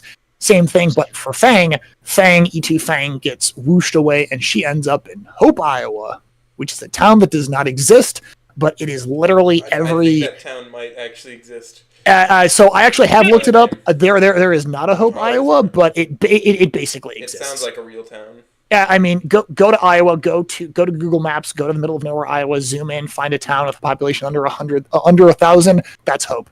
Yeah. Sedalia, Kansas. Sure. Yeah. Right. Exactly. I feel like it is Paris, Kansas. Yeah. It is a middle of nowhere rural farming community that's got like a post office and like a grocery store and like 2 bars and like 3 restaurants, and maybe there's like there's a hardware store, and if you want to go to like a Costco or a Walmart or anything, that's like an hour away at least. Right? It is not off a major highway. You have to take state routes to get there. Anyway, you know the place. That's like where. Right. But yeah, it's Fang ends up there. Yeah, and how does being there affect her, and how does being there help her? Right? She's completely isolated from the world that she knew, but she's also completely disconnected and separated from the world that was hurting her and that she was trapped in rock bottom. And now she's in the kind of care of this rural family in Hope, Iowa, who has no idea what the fuck this thing that just fell into their cornfield is. Meister, quick clarification. Did you mention which ending version of this thing is, or do you want to keep that under wraps for now? It's E2 Fang. All right, just making sure. Yep. Yeah. The future or past E2 How Fang? do these farmers... Future E2 Fang, so think like Pizza Time tier. A goth pterosaur humanoid. They did that pretty well. Yeah, I mean, well, it's right. It's kind of like the Charlie vacillation thing, where in order for the plot to exist and progress in a positive way, the belief must be suspended that these people would not immediately call the police or shoot this thing. It's hope maxing in a way. It's hope maxing. Right. Yes. And again, right, kind of how Bodhi very carefully tiptoes around the fact that, yes, if anybody other than Charlie or her family saw Olivia, they probably would just call the police and or shoot her, and or she'd be whisked away to some government lab. Same thing with Fang, but again, some disbelief has to be suspended, right? You have to have some level of, okay, you just have to accept that the people in this world, for one reason or another, don't do that, right? They're able to see that this is a sentient being, and they care enough that they don't just immediately dome her or get her taken away to a government lab or something. Because otherwise, then, yeah, that's not a very interesting story. Yeah, I like how this all just came from various images of farming Fang. Oh my god! Exploded into its own little just subboard, in which then just devolved and spun and rotated enough until it became its own full fucking story that you two have whipped up. That is very fun to contribute to. And before you were even in this community, I can actually dredge up some of them and send them to you. But I used to, when I was growing my peppers last year, I actually would, on Thursdays, I had for like probably 7 or 8 weeks, I would do farming Thursdays, where I would literally just pick a plant, and I'm just going to ramble about this for 1,000 words, and then I just post that in Wani chat. And I would always send that image of, yeah, I think it was actually a drawing of Fang by one of the Goodbye Volcano High artists, possibly, because I have never been able to track it down. Right, if you do a reverse image search, you can find that it only exists on the Boru. But it does have 2-stripe Fang, right? 2 stripes on the tail, 2 stripes on the crest. Right. I know. Which leads me to believe that it was drawn by one of them, or it's a piece of fan art for Goodbye Volcano High, because I have never been able to track down the artist, but I want to, because I love it and I want to commission more. Anyway, my strange interest in farming Fang aside, right, and again, right, that's kind of where vacillation to me is interesting, right? You take her and you put her in this situation where completely disconnected from the pain of where she was. How do you make an interesting story out of that? How does she how does she adapt and ultimately grow as a person in this new, weird, completely different situation that she's been in.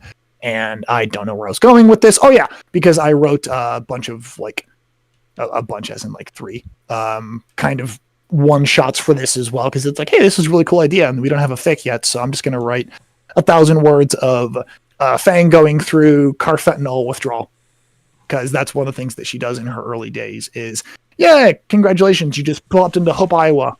You're addicted to heroin, and you're going to have to go through withdrawal. Damn.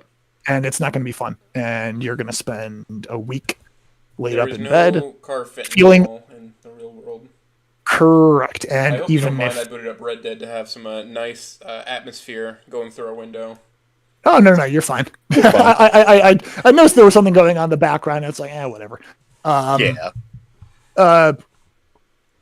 But right, yeah, hey, congratulations, you're going through heroin withdrawal. That's not going to be fun. So here's 1,000 words of what that perspective of Fang would be on that. And then the mother of the family, Martha, how she views this right at this point. It's kind of this creature, this poor creature, right? Clearly is suffering, is snapping, but is nice and kind enough to accept their hospitality, and she just wants to understand and try to help Fang as much as possible, but also being a mother of 2 boys understands that at some point she just needs to back off and give Fang space.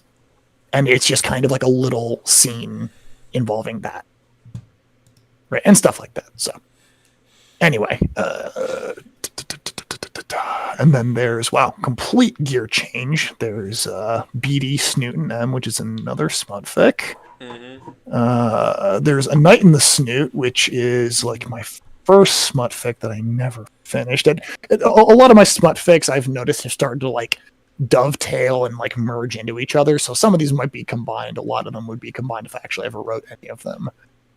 Not Even a Moose, or Not Even a Mouse, which was supposed to be a Christmas smut one shot. That's the one where the greased up caveman line comes from. That one. I love that one so much. It's so stupid, Meister. You have peaked with stupidity on that one. God. Yes. Let me. I put that level of stupidity above anything I make for my entire writing. It's so good. Yeah. So for all right, I won't speak on it too much. I don't know if anybody cares to listen to me even talk about it. I'll but listen to you talk on it. Oh yeah, okay. Yeah. Well, anyway, for smut, I feel like I have 3 gears. One gear is what I've already written, at least for The Doctor Is In, which is very gentle. It's not even right. It's hardly even sex. It truly is just the most sensual, basic kind of sensory experience of being physically close with another person. And you just happen to be having sex at the same time, right? It's that kind of sensual sensation. And having had previous relationships is something that is very interesting to write about, because there's just so much that goes into such a simple action, and how emotionally evocative such a thing can be. And I just enjoy writing about it. So that's one gear. Then there's the gear of the room temperature IQ banter continued until Anon decided enough was enough and moved to silence her with his cock. That is bad porn writing right there. Yes, there is that level of smut, which is just turn your brain off. What is the most ridiculous thing you could say? There are only so many ways that you can say he put his penis into her vagina. You can only say that so many ways before you have to start to get creative with your wordplay, and you end up writing things like, I'm going to paint her baby room white. You cannot That's shit some talk Garfield Swan effect with his own fic. That's low. Meister, I'm going to go ahead and DM you something real quick, and you're going to read it out right Holy now. shit, hilarious. But anyway, so yes, the baby room comment can't take credit for that. That is all Swan Fathers. I will annoy him about that to the end of time because I think that is one of the funniest goddamn bad porn lines I've ever read. To be fair, have one better. Here you go. Oh, God. There you go. There you go. To be completely fair, smut is like half comedy. No, yes, and that is a type of smut that I absolutely love to. I'm not going to say that I necessarily love to read all the time, but God, writing it is so much fun because you just you shut your brain off, you stick your head in the microwave for a couple seconds, and then you just write what comes out afterwards. And I mean, if you think about it, the whole action of sex, especially when you're very comfortable with somebody, it's fucking goofy. If you take away the sensual experience of it, you're two flesh puppets slapping your meaty bits together. There's a lot of comedy there. Yeah. Oh yeah. Okay. Anyway, so especially when you put in just crack figures together, or just do something completely insane, Sage pleasuring himself with a cucumber. Yes. Oh, or right, Smut Rock over here writing Sage breaking Mia's back and turning her into a little sub. It's just fun comedy. It's hilarious. Yes, exactly. Yes, it's comical smut, and I have an idea. It's more just like a line, a paragraph that I want to find an excuse to write into a fic somewhere because I think it.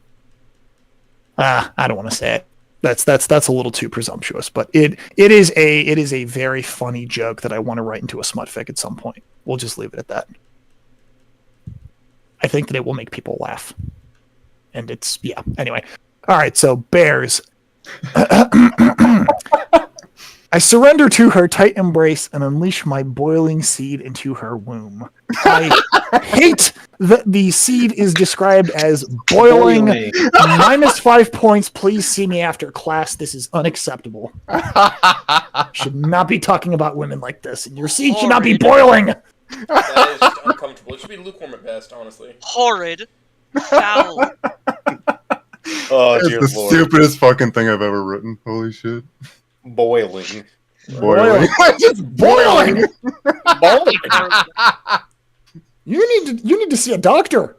I know. Speaking of boiling, tea, is your tea ready? Ooh. Thank you for reminding me. I actually need to get a refill on that. I did make some tea a little bit ago, and then I cracked open a second beer when I think it was Swan showed up. I needed more to drink, so I should turn on the kettle. Thank you for reminding me. Hey, no worries. Hell yeah. I should probably make myself another warm beverage. Yes, I've turned on Red Dead, and I'm just in first person like a maniac. I wish you could change the FOV in first person. Yeah, no, it feels unnatural to play this type of game like this. I would love it if it actually had a decent first person mode, but it kind of sucks. Okay, so if we're gonna bring that up, I'm gonna post this. Oates should know what this is, and so should Sierra. For this one line here.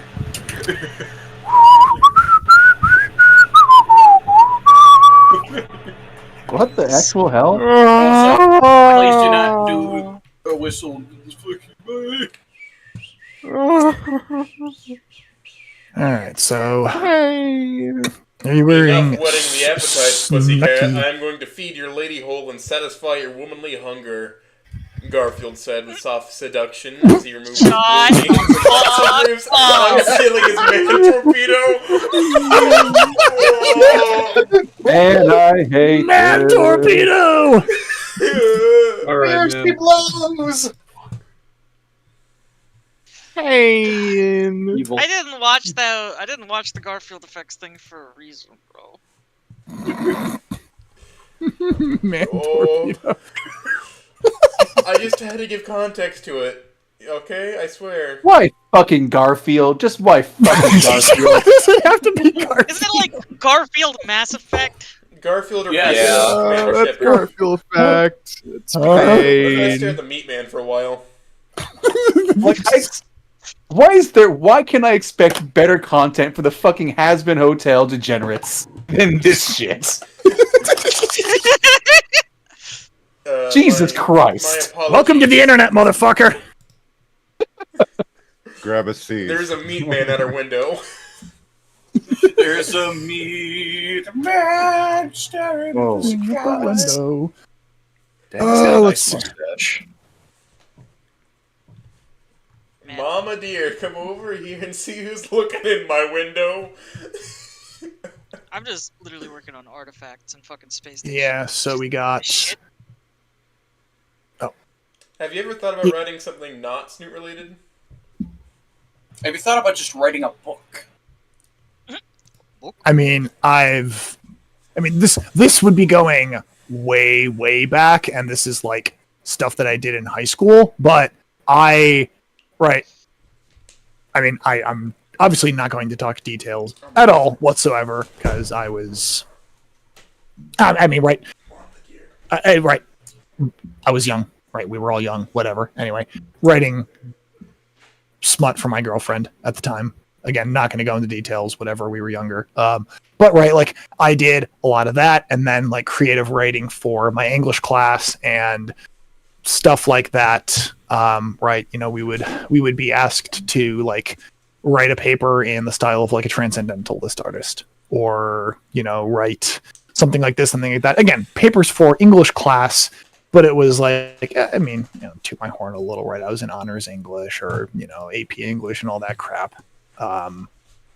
And I just really enjoyed those times where it wasn't just, it's not just write a book report, whatever, fuck that. It was like, come up with your own transcendentalist paper. Write that, right? Write in the style of Henry David Thoreau, but pick something and just write about it.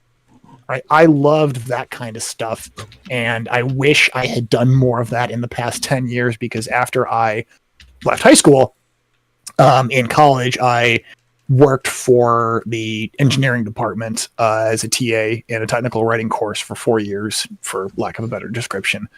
So, again, writing has been pervasive through my life and career for a while, but not in the creative sense, but in the very rote technical sense. So that's where, like, I don't know, my anal retentiveness about commas and grammar and sentences and person and passive voice and active voice comes from, is I was painfully aware of that, grading people on it. So anyway, I'm kind of getting off topic of that. I think it would be very interesting at some point to write something not Snoot related, but I feel like I would need to be captivated and motivated by it enough to want to put the additional effort on top of writing to come up with an idea that was interesting enough outside of the Snoot vacuum, because Snoot gives such a great backdrop of established characters and locations and dynamics and relationships to springboard off of.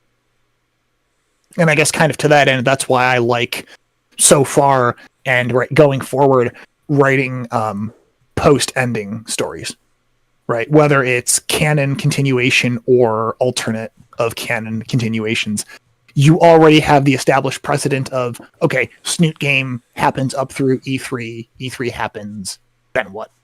Right? You don't have to write all that backstory. You don't have to write all those characters, all those dynamics. It is already implied. Now, that does make it almost impossible for a casual reader to just pick up and read, because you don't have that established background. But I guess it's easier. Yeah, possibly I would like to at some point. I would probably start off with it being something very simple, right? It would probably be like a porcelain doll length story that would only contain a couple characters, right? So it would be more condensed, where I could establish the backstory and rapport of who these people are and why they're doing whatever they're doing in a very short span of time, to not have to, arduously build up a backstory and lore of who these people are and why they're doing what they're doing. Or building a world, right? I would probably write a more realistic, grounded story of like realistic fiction, as opposed to rewriting cyberpunk. And again, why cyberpunk they talk like they do in that setting? Do you want to know why? You mean like why they like say the slang they use? I mean, I know that like 70s Canadian stoner slang because the author went to Canada to dodge the draft. that is really interesting. I actually did not know that. I know that like the specific slang of eddies is because in that world the euro has become the dominant global currency, so they call euros eddies, and a penny is an any. So the phrase "a penny for your thoughts" has been permuted into an any for your thoughts. Right. I know that there's like little. We get a dystopia when the euro takes over. I mean, that truly would be the worst timeline. So It makes sense. Can't imagine that.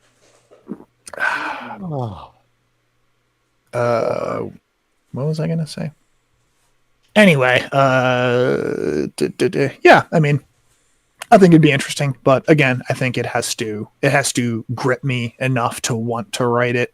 And again, right? I really enjoy doing what I do. Snoot is not all that I do. Snoot is not all that I want to do. Right? I am a very real person outside of Discord and all of this stuff. And as much as I wish that I could afford to spend a lot of my time or all my time, all the time being on here and doing stuff, it does.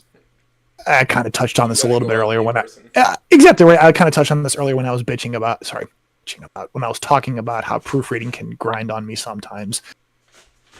I mean, I'll be honest, it kind of was yesterday, kind of was the day before.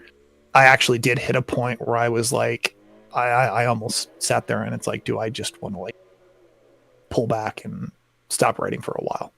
Right. I had a moment where I was like, why am I putting so much additional time into doing this? What am I actually getting out of it? And I just kind of had this like crisis of conscience moment.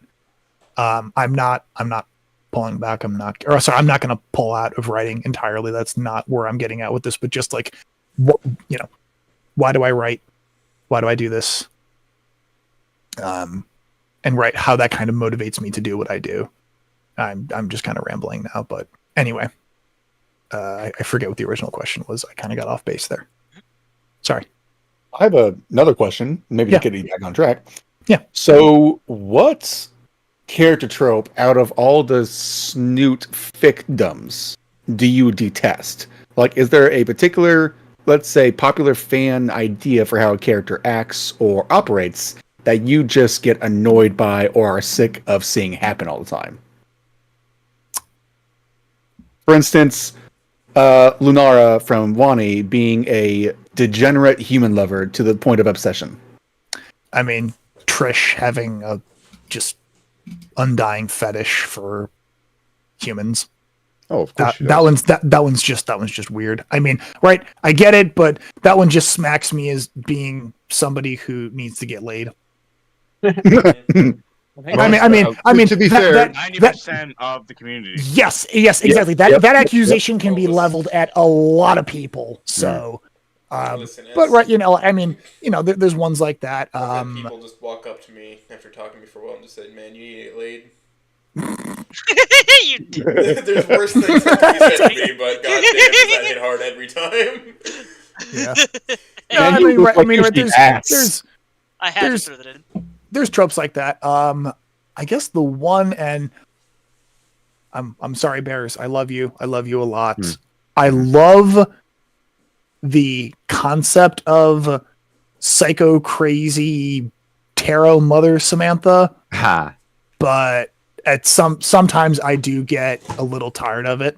Of course. And I mean, that's not why I write Samantha the way that I do in my fics, but I feel like the way that I write Samantha is a grounded, almost diametric opposite to that. Not in the sense that she's like a bad mother or anything, right? Obviously, your Samantha is a very, very loving mother, maybe to the point of being a little bit too loving, and absolutely psychotic crazy. Tarot mommy. Tarot mommy. But I guess I get a little tired. And again, right, it's not just you, right? A lot of people write Sam like that. Would you believe that my Samantha was not fully done cooking until chapter 8. I mean, yeah, I believe it. She's taken her full form. Yeah. However, I know this issue is. I have a bias. I know that. Yeah. I love my psycho Samantha. Yes. True. No, and I'm by no means am I saying stop writing her like that. It is in the context of your story where, and I think I've said this, right? It is hyper emotion almost all the time. She fits into that setting so well. Yes. She fits into that setting very well. Please keep writing her like that. It is very fun. But right, if you were to take that level of psychotic Samantha and throw it into my story or really most other stories, she would come off as a character that was way too just way too out there. Right? Like that is not the Samantha that exists, that raised the Fang that exists in my fic. Of course. Right. If Samantha was like that and was always like that, Lucy would not have turned out the way that she is. Yeah. Actually, I gotta say, the type of Samantha that I have comes from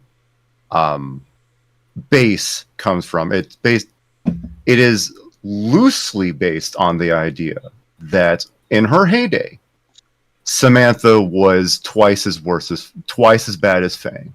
Yes. Yep. And it has bled over into her being an adult. After Nacer fell, however, after the two pink lines, there was a come to Jesus moment where, oh, holy shit, it's happening. I actually have to be a mother. What am I going to do? You're in the heyday of your actual party era. What the fuck do I do? Yep. And all of a sudden you become housewife. So fast you give Ripley whiplash. Yeah. And it is that alongside Nasser's falling that snapped her eyes shut for a few minutes. The canon event that quote unquote opened her eyes was Lucy coming home. I'm currently writing that, but whatever, it's the rewrite. Was Lucy coming home after her self-harm episode at school, off after the rooftop? Yeah, and I like that in your rewrite you are more specifically addressing that it's not that in this world that you're writing, in this variation of Snoot lore that you're writing, that Sam was always that way. It's that she was party animal back in her heyday when she was younger, firebrand, whatever. But that she did close off, she matured, she kind of shut her eyes metaphorically and literally to the problems of the world, and it took another horrible event for her to be kind of snapped out of that. And that's some of it's the style, I like things to be very believable and grounded. Of course. And that's right. Yeah. So having something like that happen that causes her to kind of go back on some of her more not using this word in the political sense, obviously, but some of her roll back on some of her more conservative traditional ideas. Right? Of course. Housewife number 45 is what I label her as. Yeah, exactly. Right. Yeah. Right. She rolls back on some of that, and she lets some of that firebrand, some of that wildness back out. Right. And that is much more believable, but it still lets you write crazy Sam. Of course. See, here's the thing about, I'll be very blunt with you. And I appreciate all the feedback that I have ever gotten, because this is not only the actual first time that I've written something with a little bit of weight in it. I'm entirely self-taught since June. I have not written anything since, I want to say, high school back in 2010. And even then we only wrote small essays. I'm entirely self-taught. you light a fire under my entirely ass, I can get self-taught in you a few months. If you light a fire under my So ass, I can get you like a really long ass fucking masterpiece. I assure you. But I've never had a fire lit under my ass since high school. and I have found a joy in writing so much, and I enjoy writing this. And only now that I'm 127 words into my fiction, and I'm saying, oh, holy shit. I didn't understand half of the characters before I started to write them. Yeah. And the more I go back into the early chapters of Sweet Memories, the worse I cringe. And that's where I'm having the biggest issue when it comes to my own writing, is I'm having conflicts with myself. And because Sweet Memories is very much a and then Anon was psycho attacked by a psycho. What the fuck? Okay. It's like, no, I get what you're saying. And yeah, no, there is going to be a very Ripley, Samantha. I love Psycho Sam. That's just me. She's going to be slightly muted, but she's still going to retain her wonderfulness. But like I said, I'm completely self-taught since June. Probably the fault of mine for not grabbing a proofer is probably the worst thing I've done with Sweet Memories.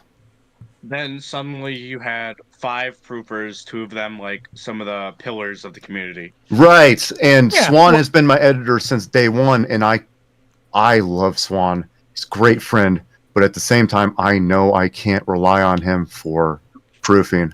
He edits great, hunky dory, fine, but I need people in there to just absolutely destroy me, and break me down in a positive, not, what I mean. Constructive criticism. There it is. That's a good word. Yeah. And I always love that you when I was writing the opening sentence for their first chapter rewrite, I went ahead and studied. I didn't understand half of what you said. You said this is an integer of some kind. I'm like, what the hell alien speak is this chrysanthemum speaking? I don't know what you're speaking because I was never taught to write. Yeah. All right, and that's again that's something that I just kind of take for granted. Once you, I guess you're around the English language, you write for long enough, you spend enough time in the trenches of technical writing and grading or blah blah blah whatever. Like I have, it just becomes so drilled into you the way that English sentences and grammar and syntax is supposed to be the rules, the rules of the language become so ingrained to the point that it's just intrinsic and inherent to how I speak and write that it's hard for me to actually sit. And if somebody says, well, why is that wrong? I have to go back and remember that at some point I did learn, right? Oh, it's because this is a dependent clause and this is an independent clause. And, this is, subject and predicate and, verb, adjective, right? You have all your word forms and, right, again, the minutia, the nitty gritty, the how you build your sentence and then how you build your sentences, build your style, and then your style colors how you write, right? But you have to start at the base. And if you don't have those fundamentals down, again, you can use the analogy of, you have to build a foundation before you can build a house. You build a house on sand, the house collapses.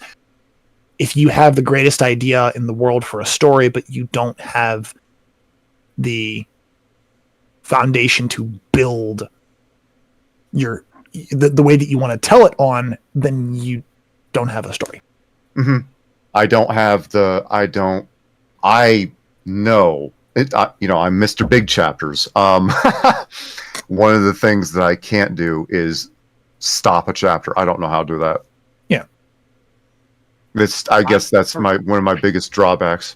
Well, and that's where I have a piece of advice for you. Yeah. Starting and stopping is not hard. Take your chapter of what do I want to do in this chapter. Once you get that thing you want to do done, finish it. That no more, no less. That's it can result in much shorter chapters, but that's how I write, especially certain things. It's like, okay, I want this to happen in this chapter. I get that done, and then there, I have the chapter done. Yeah, and yeah, right, exactly right. Yeah, you and again, that's kind of to piggyback off that and make a point that I was going to make is right. Outline your chapters, right? Don't just go into a chapter and go, "Oh, I'm going to write this till I reach a certain point and then end it." No, right? If as far out as you can, outline, skeleton, come up with ideas, plot beats, do that. Because then you can say, okay, for this chapter, it is going to cover this. And then once you write to the point that you have covered that thing, that is the conclusion to your chapter. So rather than use protection while writing your stories, we could raw dog it. But you said that's what. so yes, you can. Yes, you can raw dog it, but that is much more likely to end in pregnancies because the plot method is not effective because, as you have shown very clearly in your ratings, Smooth, the tendency for people to not pull out is very strong in the heat of the moment. Hey, I'm just saying, things get a little hot and heated sometimes. Writing chapter conclusions. It's winding it down, I mean. Yeah. So it's this entire thing, this entire finding my passion for writing. My 35 years of life, I've never had such a passion when it comes to a hobby. Mm-hmm. And it's like, and now that I'm going back and seeing everything, it's like, oh, yeah, this needs to fucking go. This needs to, but it's like, I guess good on me for fucking finally learning, huh? Yeah. And poor fucking Swan having to deal with my grammar. Yeah. Having a stroke going into the dock. I actually make a big fat disclaimer. In every one of my docs, I literally say, welcome to hell until everything falls back into place where it belongs. I thought I was gonna be here. I was like, hey, what if we put this guy in here? So I don't know how to write him. Now I'm stuck with it. You are the guy for that. And I'm not upset about it, but it's like, it's funny to think about that. Yeah, like, hey, it is. You should put House in your fan fiction. Now I have to proofread said fan fiction. No, it's hilarious because I have the opener for chapter 16 all ready to go. Don't worry. It's actually going to be chapter 13 onward is going to be a gigantic fat retcon. Just let's put it that way. And we are going to remove certain elements of the story and go with original plan. Certain Color was a spur of the moment plan that I actually have come to loathe. And we're not doing that this time around. Okay? Also, you should add another concert at some point. Oh, of course. That's exactly what I was going to do. When make them sing Last Caress. They're supposed to be a punk band. The Kill. It's The Kill, but 36 is more. English is fun sometimes. It's not Jared Leto. You mean they aren't going to play Coldplay? I really wanted to. Actually, maybe I really wanted them. At one time, I wanted Anon to go full Offspring. Actually, Offspring would actually work pretty well. I have actually thrown a certain song from a certain video game your way too. Or Savior by Rise Against. God, Rise Against so good. I mean, they could do the song from a video game called "We All Live Together." I love that. I'm trying to get him to make them sing Last Caress because it's meant to be a punk band, and it kind of fits pretty well with the whole thing of worm drama and their names being ludicrous. If you've ever listened to Last Caress by the Misfits, you'd understand why I'm saying this. Very true. I'm going to the rewrite has revealed so many things that I need to fix, and please bear with me. I don't know why, but Hitler joined my threesome on a Tuesday night. Yeah, no, that had to fucking go. Yeah, that had to go. I hate it. I get it's a meme, but holy Christ, Raid, what the fuck? I want them. Man, why are you dissing me, man? My song titles are awesome, man. Nah, man, no, but no. Their best song is the. No, it's great because it's just an instrumental. That's I my love magnum opus, man. It's great. We're want to see. We're very proud of this one, actually. I want to see. I want to read Anon saying, "You know what? I got something to say," and then goes into seeing Last Caress. Yeah. That's great. It's very much like when people ask me my favorite band and I say yes. Yeah, that's great. No, I like that. Yeah, I've been I feel kind of spoiled lately whenever I go to the channel of what is Falling listening to today. Oh And my it's just god, out there completely he is banging stuff. His ability to pull songs for a moment and a mood out of the fucking ether is how I think is how I think he looks at me when I come up with random ideas that just work. It's like, Falling, I need this song. 2 seconds later, he pulls out Yugoslavian turbo folk from 1983, and it is perfect. Pulls out Ectasia out of nowhere. It's like, what the fuck is this Falling? I've never heard of this region of the world. I've never heard of this town. What is this? How we feel. Speaking of regions of the world, here's procedurally generated mess. Papa Roach did a fucking collab with Wolf Totem, the fucking Mongolian throat singers. Yep, it's so fucking cool. Wait, Papa Roach? What the fuck? No shit. Yeah, they're still Go alive. look. They're still going. Yeah, no, go look. Yeah, dude. Y'all motherfuckers Yeah, be Meister, speaking on country music in terms of love songs. I freaked out. I actually freaked out when I was like, Papa Roach in Mongolian throat singing. Papa fucking Roach in Mongolian throat singing. What do you think I felt when I found out Sabaton and Judas Priest were doing a tour together? That's great. That makes a little bit more sense because they're Yeah. Yeah. I know, but Judas Priest is old as shit. I remember But Papa Roach in Mongolian throat singing though. That is I remember. Well, Sabaton, the lead singer Joachim Broden, did a collab with Baby Metal. Yeah. Baby Metal was famous tight. in like the 40s and 50s. He was active in 2018. Wait, was it I Prevailed went did a Taylor Swift concert or cover. That's hilarious. Yep. I saw Alice Cooper with Rob Zombie last summer. That was tight as hell. So 2 things. One, Jack, I see your comment. I'll address that in a second. But while we're on the topic of seeing weird ass collabs, last year, and I'm so sad that I was sick and I had to sell my ticket for it. Baby Metal and Death Clock tour.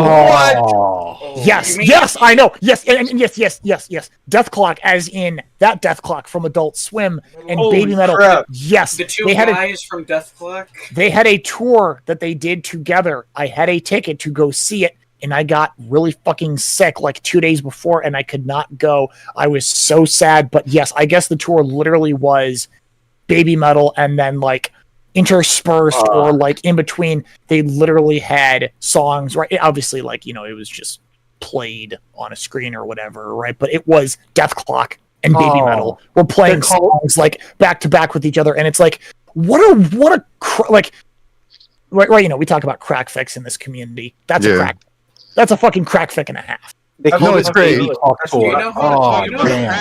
My favorite. Hey, dude. You know who Baby Metal's manager is, right? Who? No. It's Rob Zombie.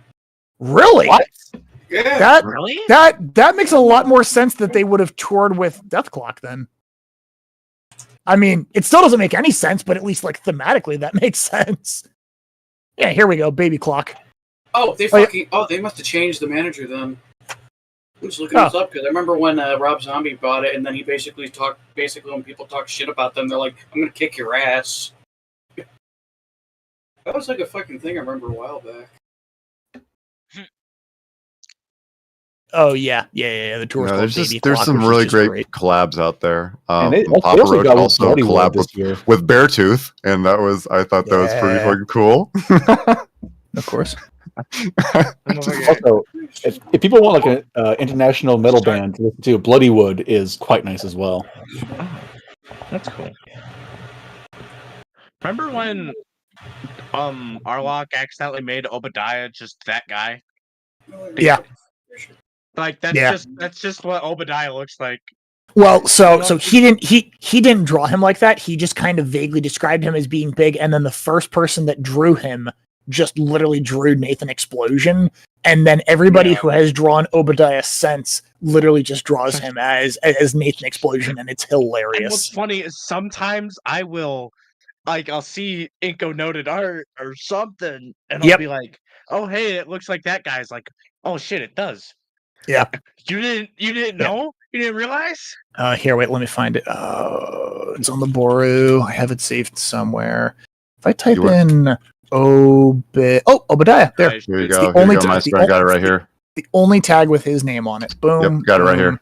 Click. Got it. Signed. I'm gonna beat you. I'm gonna beat you. I'm gonna beat you. I'm gonna beat you. I'm gonna beat you. I'm gonna beat you. I got it right here. I win. Ah! Oh, I DM'd you first. Okay. Yeah. Oh, well, you can't just put it in the chat, man.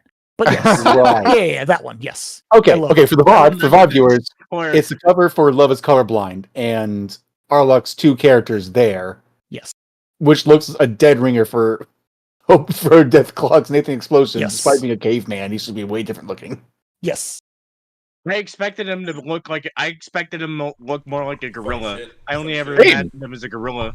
Same. Yeah. When I had my picture of him in my head, I had a picture of him as a younger Spears. So the fact that he just kind of looks like a slightly more jacked Nathan Explosion kind of fits. He does look a little too human in this, right? He should be a little bit more Neanderthal-y, right? With the right, hairy, broader face. But I mean, he's got that chiseled ass jawline, that neck that's thicker than his head, right? That kind of thing. He looks like a vampire on a teen fic novel. Yeah. Oh, I can see that one too. Kind of does, yeah. He's got a little bit of that soft boyishness, but right. Tough boy energy. He's a beefcake. Underneath Anyway, so to get back to it before we get too far from it, so Jack, Mr. Jack, you're still here, but yeah. I mean, if you want to ask it, or I can just read it off or address it or whatever. I just wanted to know in Ashes of Gaia, you mentioned Anon POV.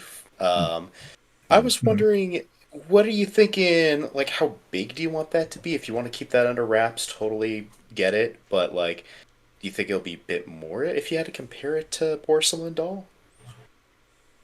I feel comfortable in saying that compared to Porcelain Doll as the contained story of Porcelain Doll exists, Anon will have a much bigger role in Ashes of Gaia. All right.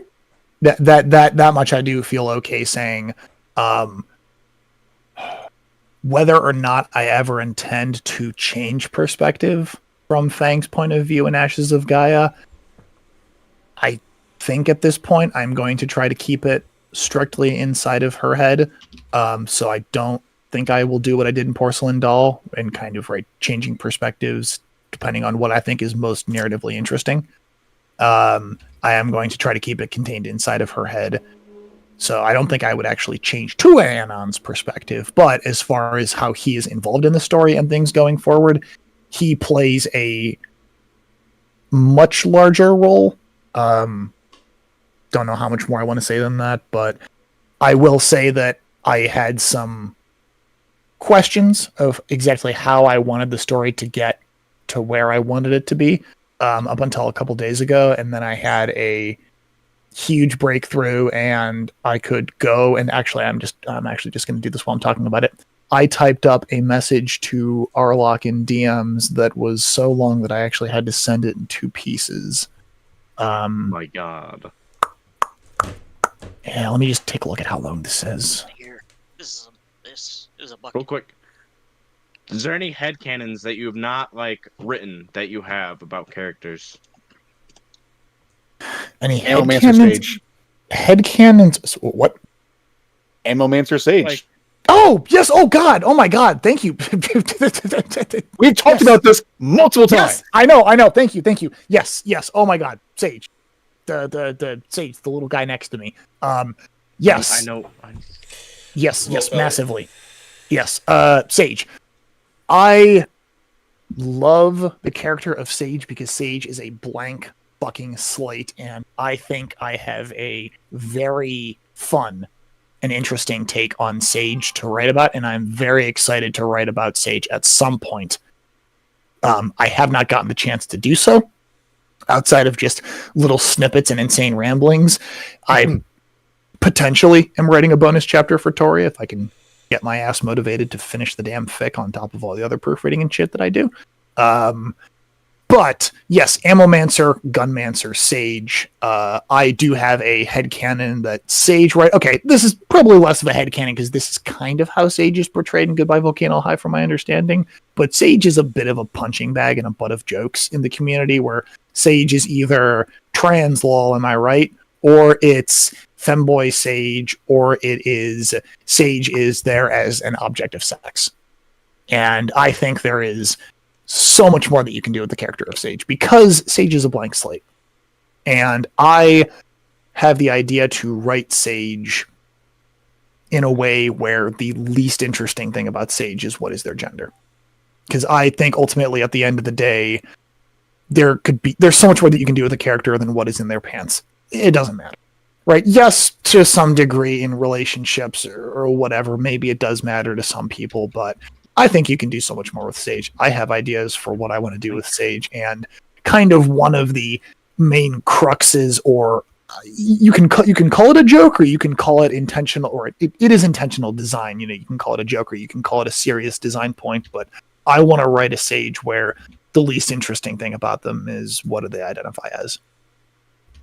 You forgot one of the characteristics that people tend to associate with them. Yes, and that is that Sage is a gun nut. I think it's fun. Sage loves Sage. Yes, Sage Hyde. Yes, I want to write a toned down version of Sage Hyde, basically. Right. So Sage is the turbo grifter in Encore, or at least the small snippet of Sage that we have seen is turbo grifter. Yeah. Sage. I want to write a very toned down version of that. Right, again, Sage is a firearms enthusiast. Sage grew up in a household where they shot guns a lot, and Sage is on like the pistol or rifle team or whatever, along with being a cook, along with being just a little boundless ball of energy and sunshine. And maybe Sage makes other people really happy, and Sage is a joy and very pleasant to be around, but maybe Sage is hiding some things. Maybe Sage puts on a mask. Sage puts up a front. Maybe all is not well. Maybe all is not well inside the little raptor's head, right? I have a lot of ideas for how I want to write Sage. And so, yes, that is a huge headcanon that I have been working on in the background or talking to people about and making notes about for a long time. I believe Matron at some point is like doing something similar with Sage. Yeah.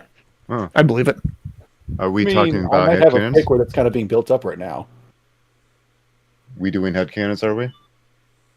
I headcanon that Anon is a fan of country music. That's interesting. I can see that because I where I put rock bottom and fucking the Midwest. You know what? Yeah. He's from the Midwest. Steal some credit. Did I say Mia, Anon? I'm gonna take some credit. Put it on. I'm gonna claim I Midwest meant to say Anon. Inco. Also, is it Enon or Anon? I say Anon. I don't think it matters. Sort of Yeah. makes more sense in your head. Also, I meant to say Inco. I headcanon that Inco somehow is a fan of like country music. Oh. I mean, Okay, it's that one one's of the more most interesting. popular genres for many, many years. It's and it my headcanon for Mia, currently that I'm running with, why that could explain why she is total, utter hyper bitch, 24/7, 365, 7 days a week, hyper bitch.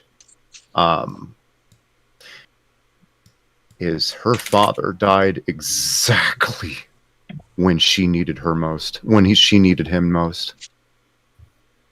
And it was that dependency that her mother had to focus on Naomi, had to focus on both children. She had to become strong. And if she showed any sort of weakness, then she wasn't worth anything. And that's what I'm going to be running with. And I think I can pull that off. Yeah. That's a more, I think that's a more interesting explanation than hyper bitch because of hyper bitch. Well, any characterization that Mia is given will be better than what she has in the game. Ah, God, I think Spider. that Mia is probably the background characters aside. So not Lunara, not Kiara, not Buster, or any of the other background characters. Any of the background characters, not really background characters in Snood. Mia has the least personality of all the named characters in basically either of the games, right? Sage notwithstanding, because Sage literally has one mention in, I think, like one ending of Snood, and that's it. Is it really? No, that referenced also in a Sage text. gets mentioned a single time in one of the the second Trish bonus chapter. Yes. Well, also referenced once in a phone text when Anon views. Yes. Thank you. Yes. Yeah. When Anon's going through Fang's phone, he sees that Sage is Fang's lab partner, and then Sage gets mentioned, in the Trish bonus chapter. Right. So Sage basically doesn't count. But yeah. Did the Colombo group stumble into the group that Sage was originally Fang's lab partner? Oh. Funny. Just one more thing here. But no, I really like the idea that I think was floated around. I don't know if this rumor holds any water, so please correct me if I am wrong. But apparently the major conflict with Mia's creator was the fact that she must be hyper bitch 24/7. I think one of the devs or one of the writers, I guess you could say, those are two different people or two different sets of people, correct? One of the writers for Wani wanted more of a not a love triangle, but a jealousy aspect. Yes. So, I'm going to definitely run with that. Yeah, I will only speak insofar that I understand it, but yes, it was that Spider basically wanted Mia to be portrayed in a more positive light, I guess. Right, but basically, like, she was the perfect insert OC don't steal, very defensive of her, and so when they got rid of him, they were left with husk of Mia, so they just wrote her as one-dimensional hyper bitch and ran with it. Oh man, really? Any personality that she had was stripped down to the studs of she antagonist, she bad person, bad person. Oh wow! Yeah, and so that's why the Mia and the Ben story is so hyper undercooked, is because there was kind of a story, but they didn't like where it was going, and it would have conflicted, and so then they stripped it out, and because it wasn't the main plot, it basically just got axed entirely, and we were left with just stripped to the studs what this story ended up being. I like how one of the chapters in Wani, one of the chapters actually called was it We Forgot Damien? No. We forgot about Liz.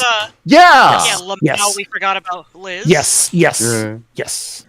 Which, by the way, also another tragically undercooked character, Liz. All right, so side tangent here.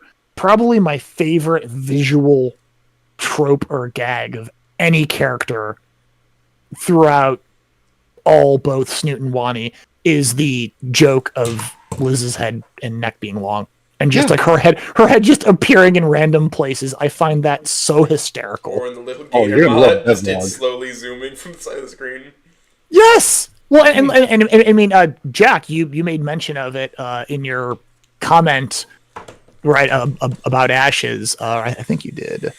Yeah, like you love the long neck doctor that keeps Fang laughing. Yes, and I absolutely play that up as something that Fang finds humorous. Is right when a long neck Saurian goes into a room, they don't walk in body first. Their head peeks in through the door, and then like their body follows. And just like visually to me and to anybody that isn't a long neck, I think that would be hysterical. That would be the funniest thing to look at. And the best part is they can sneak up on you so easily. Yes. Well, no, it's great. They don't even probably sneak up. They just kind of hydraulically move their head over. Yeah. Well, and the idea. And that actually is something that they actually do address a little bit in Wani in the arcade chapter, where Liz, she literally just like her body, she goes and she walks it to like a little room, and then her head just like pokes out of the ceiling, and then she just like moves around the arcade, which is why in a bunch of scenes she is just a head, because her body literally is somewhere else and she's just like zooming around with her head. Yeah. And every single time they're having lunch, she's got. Doesn't she have the beer? Yes, the drink helmet. Can? Yes. Yeah, the drink helmet. Yep. God, that's so great. Well, she has the drink helmet, and when Yeah. she has a drink helmet, and when she's eating, she goes up and she's like eating plants from the ceiling. Because that's easier on her. When I'm riding a brachiosaur, I can almost see. I can only imagine a fucking road rage incident where let's break one down right quick. Let's see what you got. Let's see. Okay, let's put an ankylosaur next to a brachiosaur. They had a fender bender, whatever the fuck, right? And we are pretty steamed right now, right? And being dinosaurs as they are, they get kind of temperamental sometimes, as they do. Especially plant eaters, they get mad. Now, so let's just go ahead and think about it for a second. The ankylosaur gets out of his vehicle or whatever, and goes to the passenger or to the driver door and demands the insurance, and just absolutely we're having a scene on the highway right now, aren't we? And all of a sudden, out steps a brachiosaur, and he just keeps growing and growing, and the eyes just keep going up and up and up, and 20 feet later, can I fucking help you down there? How's the weather up there? Hot stuff. Raining. You know. It's great. I love the visual gag. I love it. And that is great. And I don't. And all of a sudden we're both mad, and we're both mad. So, what does a brachiosaur fight with? Well, you think about it.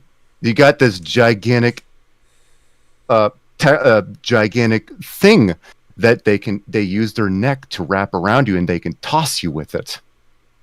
So I would go a little bit differently, and this is actually an insult that I haven't had a chance to use, and I don't know if I'll have a chance to use in any of my fics, but a pejorative for long necks, well, other than calling them long necks, would be clubhead, because long necked dinosaurs, at least were hypothesized to sometimes, because they had very thick skulls and additional cushioning around their brain, actually use their heads as clubs. Oh, and they would actually swing them to hit smaller creatures away. So, and where I kind of think of that, and one thing I did want to include at some point is if a hypothetical, maybe we'll get into this in a little bit. Good God, we're almost at 4 hours. But anyway, if this keeps going, maybe I'll talk about it a little bit more. But if I ever do continue the Porcelain Doll verse, the little child Blaine, the little long neck baby, one thing I did want to get around to at some point is, as they're growing and developing, I feel like especially the little boys might go through a phase of being little terrorists, as children often do. And what would a little long-necked baby do if they're being a terrorist? They're going to swing their head around. Of course. And so you have to teach the little bastard, no, don't assault your friends. Bad, no clubhead, no bad. And so I just imagine this little terrorist running around, swinging his head at other children. Yeah. No, that's great. That and here's a word you could use as a derogatory slur for a brachiosaur, rubberneck, licorice stick, rubberneck especially.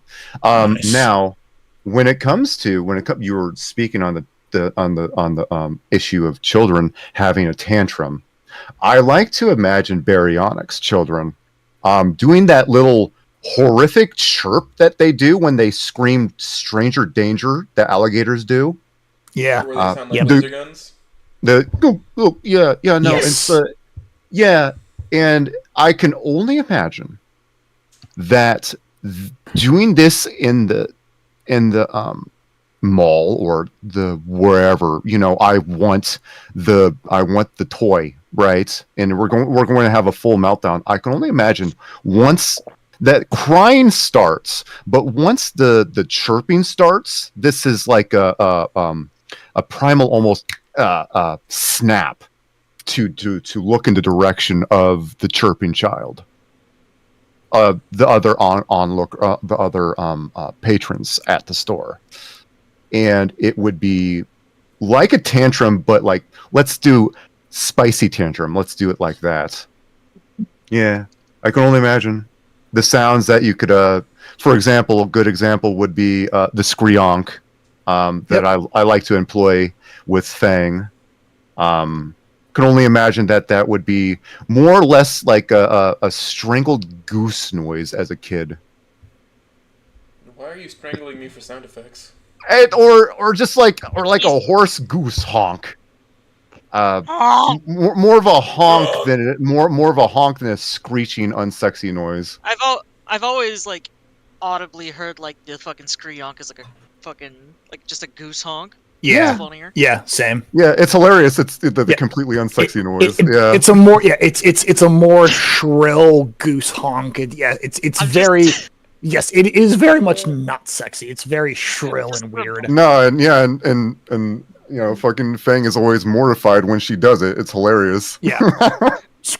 Just remembering that one Buru image of like Anon like petting an actual goose and then like Fang getting into a fight with it. Did you see the one shot that I did about that, Meister, by the way? I did not. I'm kind of DM you right quick. It's just one of my fucking blurbs. Also, so I just noticed I am by Farian. Sorry, yes. Monk. Thank you. Good night. Have a good night. I just noticed the shed of sin with all of us inside of it. Yep. This is beautiful. I love it. I love it. And also, I can't help but notice that you have censored Naomi's nipples with a jar of pickles and strawberries, and that it's a jar of jam. There you go. My brain blast. There you go. My fucking Numer boop. Oh, now that might not go in the VOD. That warms my heart. That warms my heart. I'm sorry, fellas. I win. He does win. I went ahead and DM'd that one, by the way, Meister. If you want to read it, it's a really short blurb. I found the image I mentioned. Yeah, I'll check that. Was there anything else? I mean, I'm just gonna say real quick in voice. If you look at a long neck creature, you should call them a necker as an insult. That's something from the Witcher universe. I know, but it works, doesn't it? Yeah. Well, right, and again, right? Like in real life, you have varying levels of derogatory slurs. I think Olivia once called. I think Olivia actually calls Liz the living licorice stick. Yeah. Yep, she does. Yeah. But it's not like there's rubberneck as leaf eater, and then you go up to twigger. Yeah. Yeah, exactly. Man, adding an ER on something just makes it bad. Makes it so It's foul. very visceral for the English language. Yes. Yeah, it is. For reasons unknown to me. Speaking of words that are visceral in the English language, no, wait, no, we can't say that. Cunt. Cunt is a great one that to me it's a beautiful word because it means so much in Australia. It has so much bite to it. I think it's because it has a sharp T. Yeah. Sharp T and a negative connotation for some reason. Yes. Yep. Yeah. Right. It's not. It's not. Oh yeah, God. It's cunt. You have to enunciate the T. It's like fuck. It's like fuck. You can't just go fuck. It's like well, I mean, you can. I think this was. You silly cunt. It was silly right. cunt. A fucking Silly little cunt. YouTuber show. Wait, cunt, slow down. Man, we can't just call somebody a bundle of sticks anymore. Did Swan just post a new chapter of fucking Barrel of Mouse? Yes, we did. Yes. Yeah. Right? And Receiver and Receiver posted a new missing connection or missed connection. Yeah. I hope he gets on this train on time. Swan But Father it seems and he's missing his Smooth Rock connections. posted a new fucking We had fun.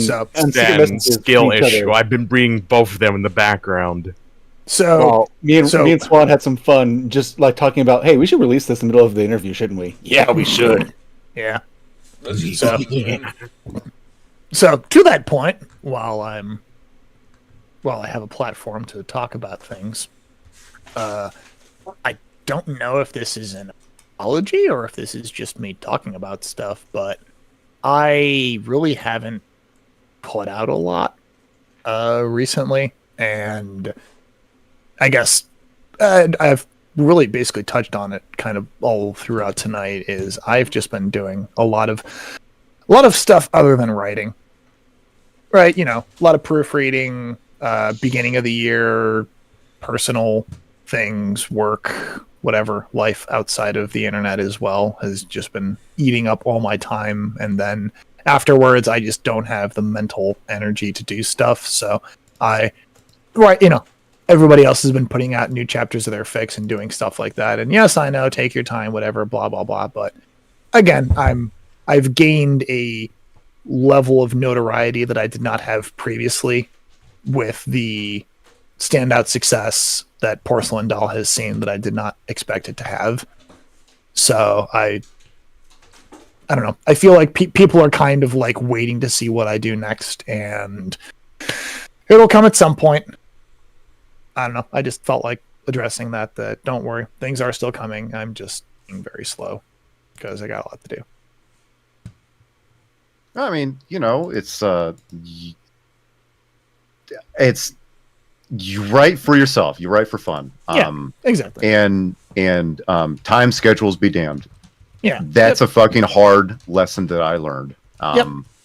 And hence what I'm going back on. So, bada bing, bada boom. No shit. Just I try to tell this to Swan, but it's like talking to a brick wall sometimes, I think. I think brick wall is easier to converse with when it comes to taking it easy. At least the brick wall understands my pain because I've beaten my face against it with several times. I wish Swan would take a break a few times. So it's funny that you say that because Swan has slowed his output significantly. Yes. From what it used to be. I think he is at a much healthier and more reasonable cadence now than he was back in, I don't know, August, September of last year when he first showed up and wrote. You know what? You're right. He unironically, I mean, I would have to go back and actually look at the release. The fucker was putting out a chapter a day, or like a chapter every other day. The fucker was putting out multiple chapters a week, right? When he was writing Aha, he was going on like an Arlock Inco noted pace. It was obscene. No, yeah, it was. It took 3 months for Aha to complete, basically. Not 3 months, no. Excuse me. 3 weeks. 3 weeks. Thank you. Yeah. Yep. And it was actually insane. You know, when I say I cook with Swan all the time, no, we cook together all the time, and it's fascinating to see this man's brain work. I throw him lines all the time for his fix, and then he'll throw me lines for mine. It's like bouncing off each other. It's probably why he was so well. You got an entire fiction around one of the concepts that I put out through Sweet Memories. But yeah, no, he was. I asked him, what kind of dark forces do you commune with? He says, what kind of dark forces do you commune with to be able to write this fast? And he said no comment. I read that as white boy who loves Ankylosaurus. It's like I wish wouldn't be incorrect. Would not be incorrect. Sometimes I wish I could write my chapters like I wrote a few of them in an absolute fucking manic state. But then I realized that I'd probably keel over from exhaustion if I did that. You write in a manic phase, and then you proofread in a level-headed phase, right? Yeah. That's something that I haven't done in a little bit, but that's something that I used to do. I mean, fuck, I used to do that back in high school. Actually, I wrote a lot of my esoteric's the wrong word, right? You know, I kind of mentioned transcendentalism. I guess that's the one that sticks out to me because that's the one I'm the most proud of. I wrote like a fucking 4 or 5 page paper. It was a short little jobby in retrospect, but it was a really fun paper that I wrote. And I remember I wrote it. I got like 100% on it, whatever. Not the point. The point is that when I was writing it, I was drinking scotch. I was not sober when I wrote that paper. I was drinking, and then I like revised it and edited it and touched it up and did my grammar passes on it and everything when I was sober. And that's when I kind of learned that, like, hey, that's a really great way to write creatively is, you do have a little bit of, imbibing spirit or something to take a little bit of the edge off or to just set your mind into a slightly altered state, right? Not doing hard drugs or anything, but just, have a drink or, you go out and you wander in nature and your brain just diffuses and it goes into a different mode of thinking. It's less bounded by the rigors of your everyday life or just the rigors of whatever. And you just write, you just let whatever comes out go onto the page. And then you come back when your mind is more centered and focused and you go, I like that idea. What the fuck is that sentence? And you fix it. Yeah. It was, I find, that and taking long showers boost. I use this point a lot, but this is the only way I know how, because this is probably the greatest example that I have. Chapter 9 was created in a day and a half. Chapter 9, the 10,000 words, was written in 2 parts. It was written 5,000 one day, 5,000 the next. I was in the shower trying to figure out what to do for the next. What am I going to do? What am I going to do? Right? And all of a sudden, boom, Anon arguing with himself in the shower. I'm like, oh, holy shit, I have to write this. Similar to that.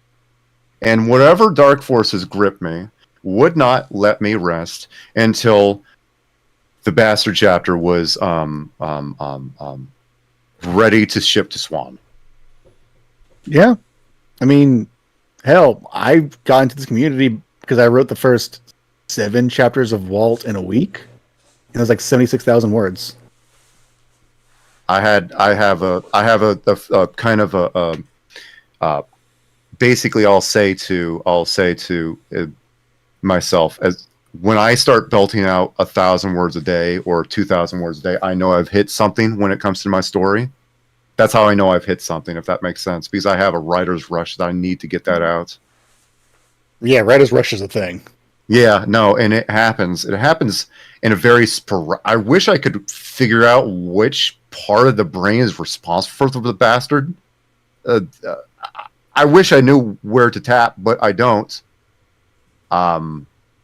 Because these things happen in such sporadic episodes that I just let myself be moved by them when they hit. And it's interesting. It's interesting the kind of state you get in when you get complete and utter tunnel vision, and then you go back and read it and like, holy shit, I don't remember writing half of this. You know.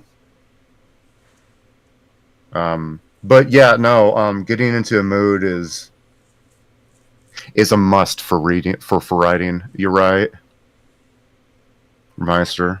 Yep. Well, and again, it goes back to, well, personally, what I do, right, is... That's interesting. Again, right, method writing. If you can actually get yourself into the head of the character, or if you can get yourself into the emotional state of the character, especially for writing emotional scenes. But again, right, there's a level of taxation to that. Right? If you actually are truly feeling those emotions as the character truly would feel them, I mean, right, anybody who's ever felt strong emotions, everybody that exists, I think, for the most part, it's taxing. It's physically exhausting. Yes. Right? The body can only maintain a level of elevated anxiety or mood or whatever before it drains you and you are spent and you just want to collapse or you crash or whatever the come down from that emotional high is, or that emotional low, right?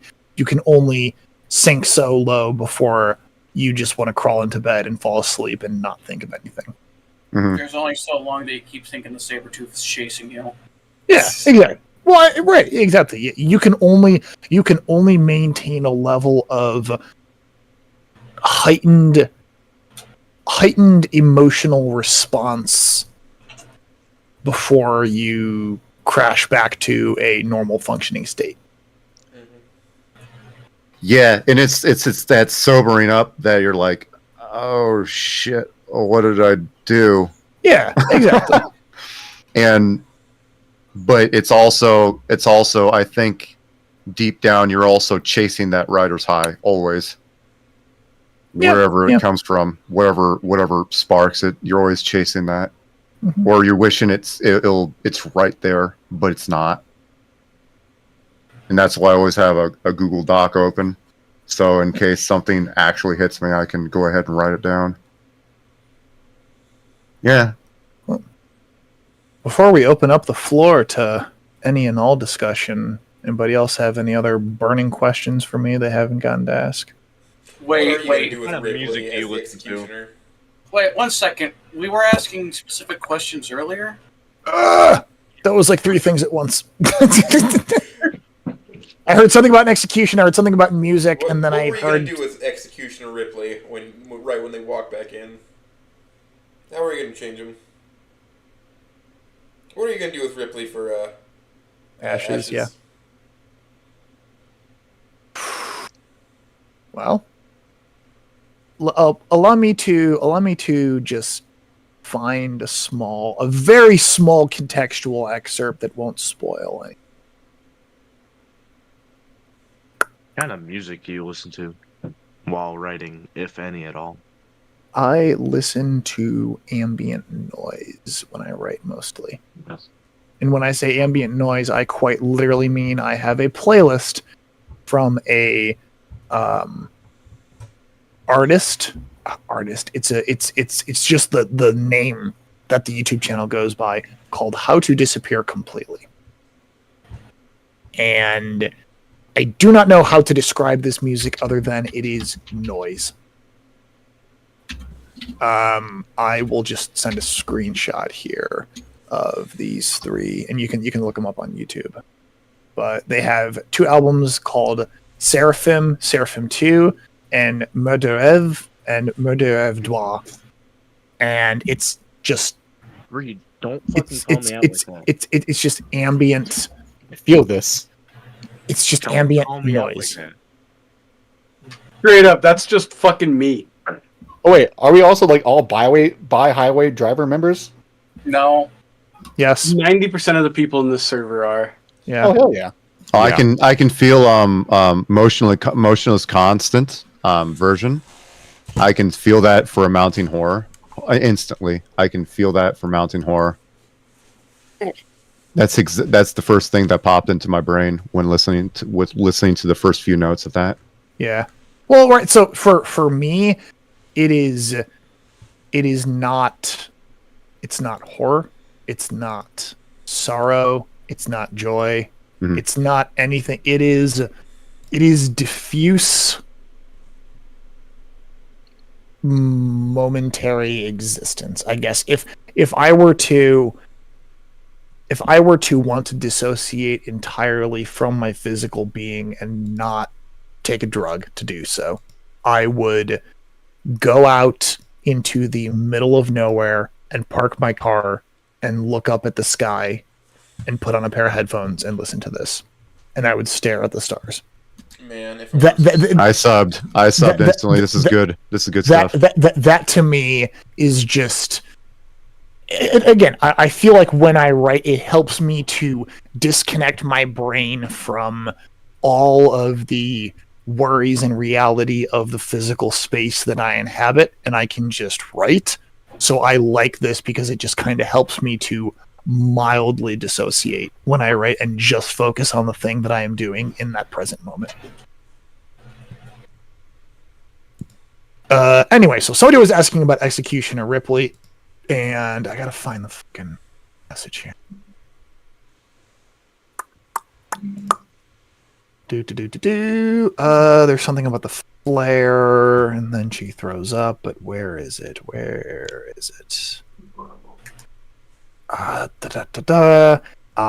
Yes. Monday night, when I got home, she stops and takes a deep breath. When I got back, your father showed me the note you wrote.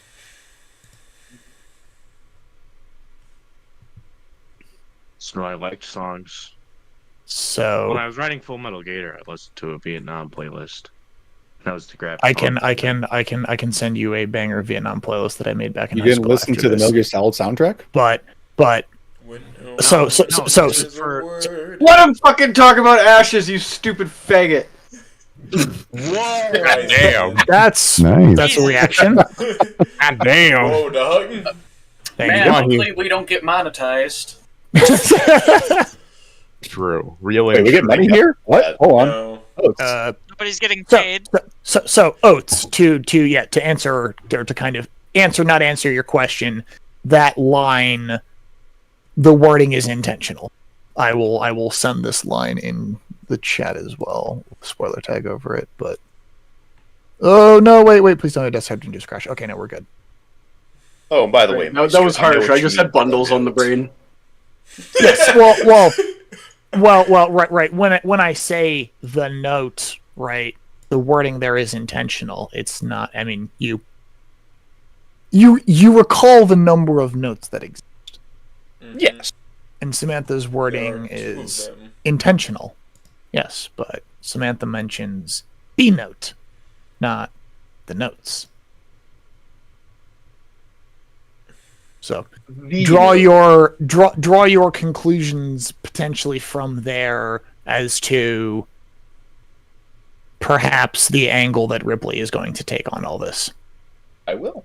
Thank you for that. And I think I feel like that is I was going to say a second because that's the most pertinent.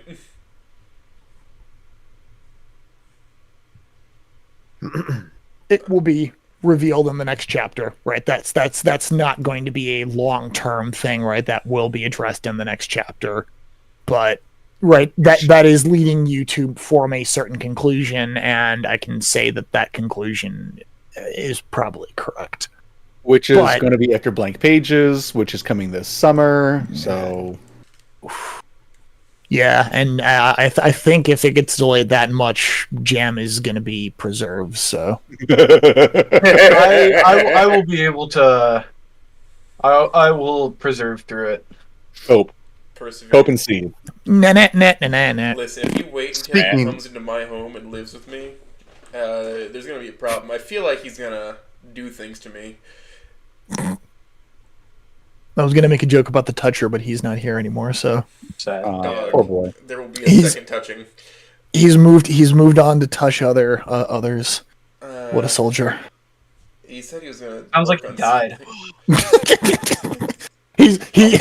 He's moved on to bigger and better things. A different Discord. Yeah, maybe. I don't think so. I don't think he's hiding anywhere. I don't see him.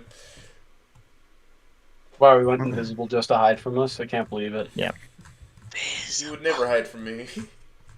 When no one hears a word. You're right in your brain. It's in your head. say. Alright. No more of that. Well, okay. And to the point of Ashes, this is actually something. Speaking of ideas that I've had that have never seen the light of day, I also have a folder on my desktop that has some very old ideas, and I think this is something that somebody else has actually written now. I don't know if they took my idea or if I took the idea from them, but one idea was not quite the Ashes route, which is, in the grand scheme of things, a serious de-escalation of the situation, was that Fang would still go to Anon's apartment and questionably sleep with him. We'll just word it like that, with strong non-consensual implications. And what if Anon in the middle of the night woke up and walked to the bathroom and kicked over her backpack and was like, that's pretty heavy, and finds the gun. And then confronts her about it. I had a fic that I actually wrote the first 2 chapters of on that topic, and I didn't like it. I didn't like where it was going. I felt that the problem that I had with that was, and this is kind of a philosophy that I had when I went in with writing Ashes, is what is the first step to averting an E1 situation? And that first step is you have to get rid of the gun, literally and metaphorically, right? If the gun is out of Fang's hands, then you can de-escalate from there. But first you have to put the gun down. You have to pull her back from the ledge. You have to put the gun down. You have to de-escalate the immediate emergency. The immediate urgency of the situation before you can bring it to a more stable position. You have to bring it back from the brink. And that's something that I think I like more with the way Ashes goes, is because that brink is already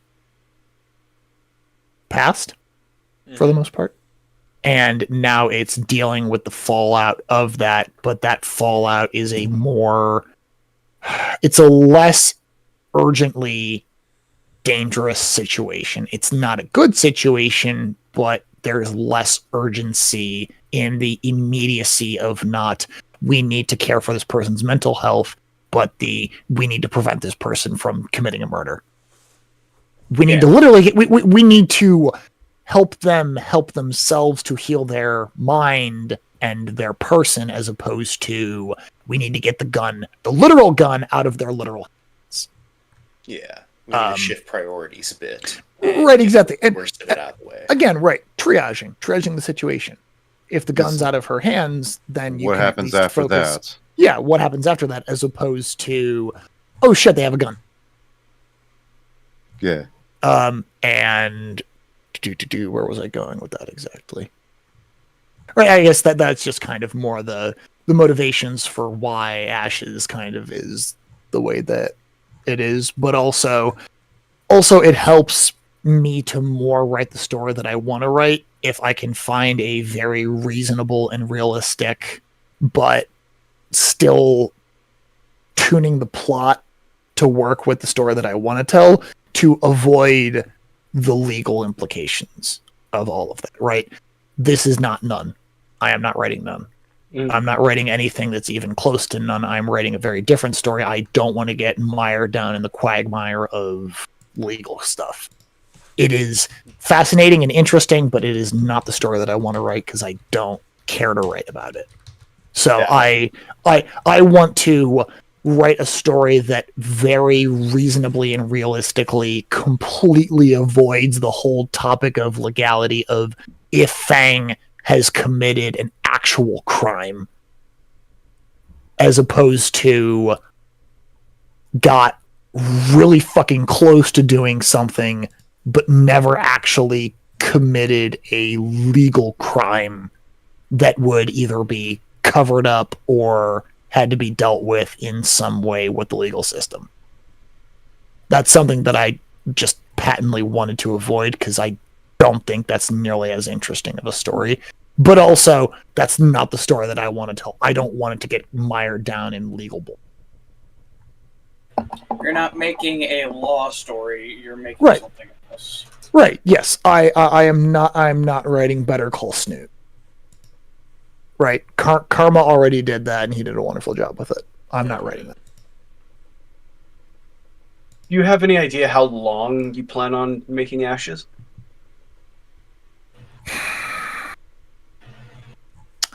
In terms of, I guess it's probably easier to think about it in terms of chapters, but basically as long as it needs to take. Yeah, I mean, I can like just really quickly try to think of a number of chapters left to write. I'd imagine it's not going to be fucking like 300,000 words or anything. No, like that. oh god, no. Like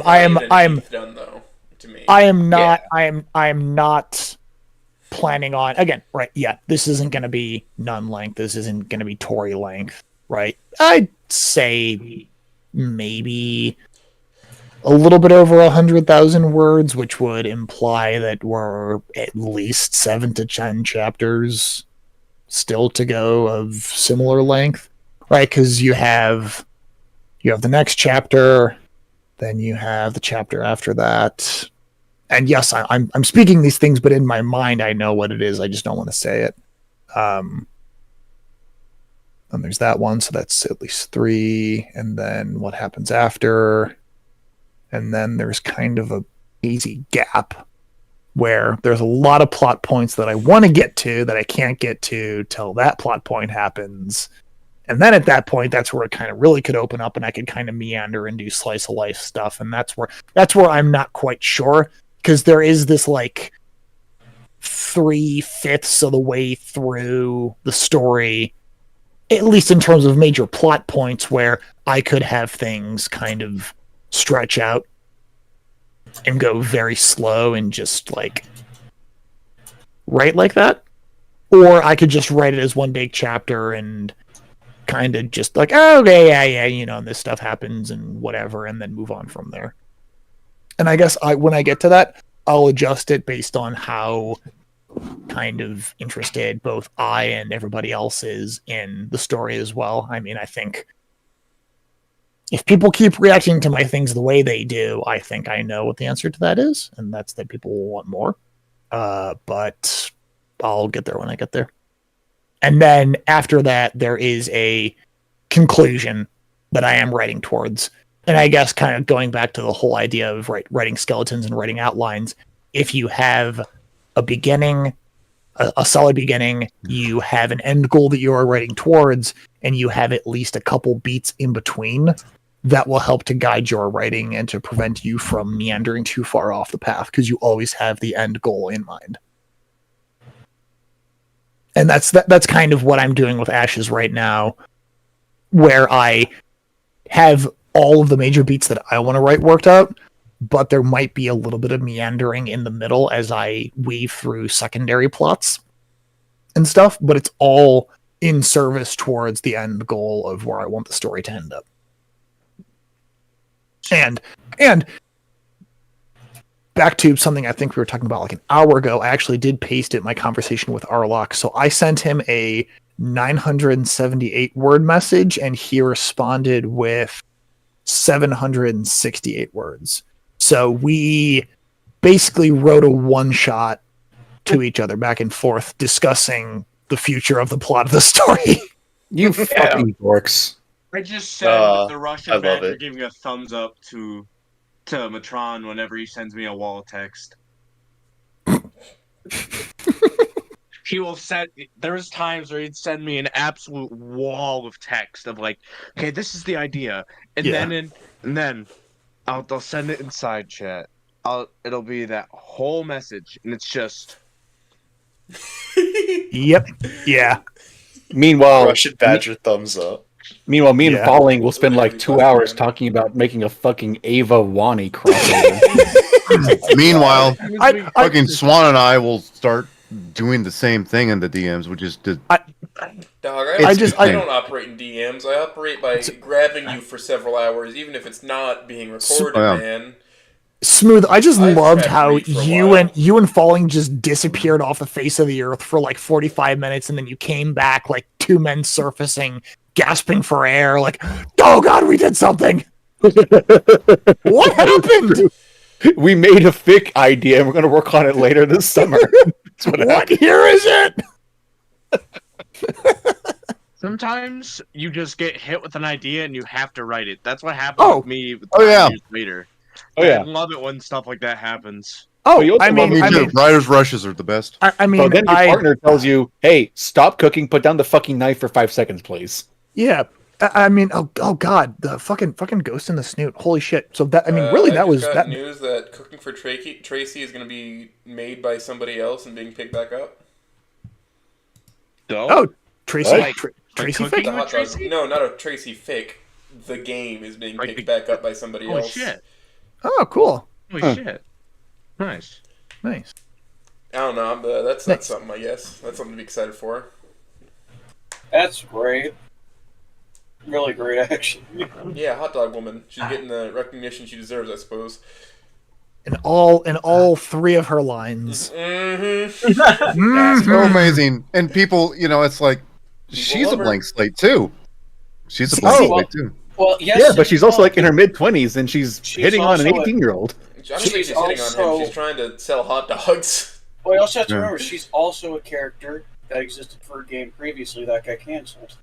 Wait, what? Yeah, they're making a... Yeah, the game was canceled. Yeah. Somebody's picking up the game. I don't know with permission or not. There's just like... I walked in the mod board real quick just to see what was happening. Cooking for Tracy. Somebody else is making it. Oh, I thought you meant like Tracy existed in a previous game before, Snoot game even, and got canceled. Yes. And she did. I didn't even know that. I didn't even know. That's amazing. That's hilarious. I just made her part of the Mo crew. That's hilarious, actually. Fuck. Jesus. Where was I going? Thought. I mean, you've got a ping pong back and forth pretty successfully for the past 5 hours. And the fact that I've been drinking constantly. The fact that I've been drinking we're almost at 5 hours. I mean, the fact that I've been drinking constantly through all of that, and drinking tea, and maintaining coherency. Porcelain doll to pad your runtime. Oh God! Please.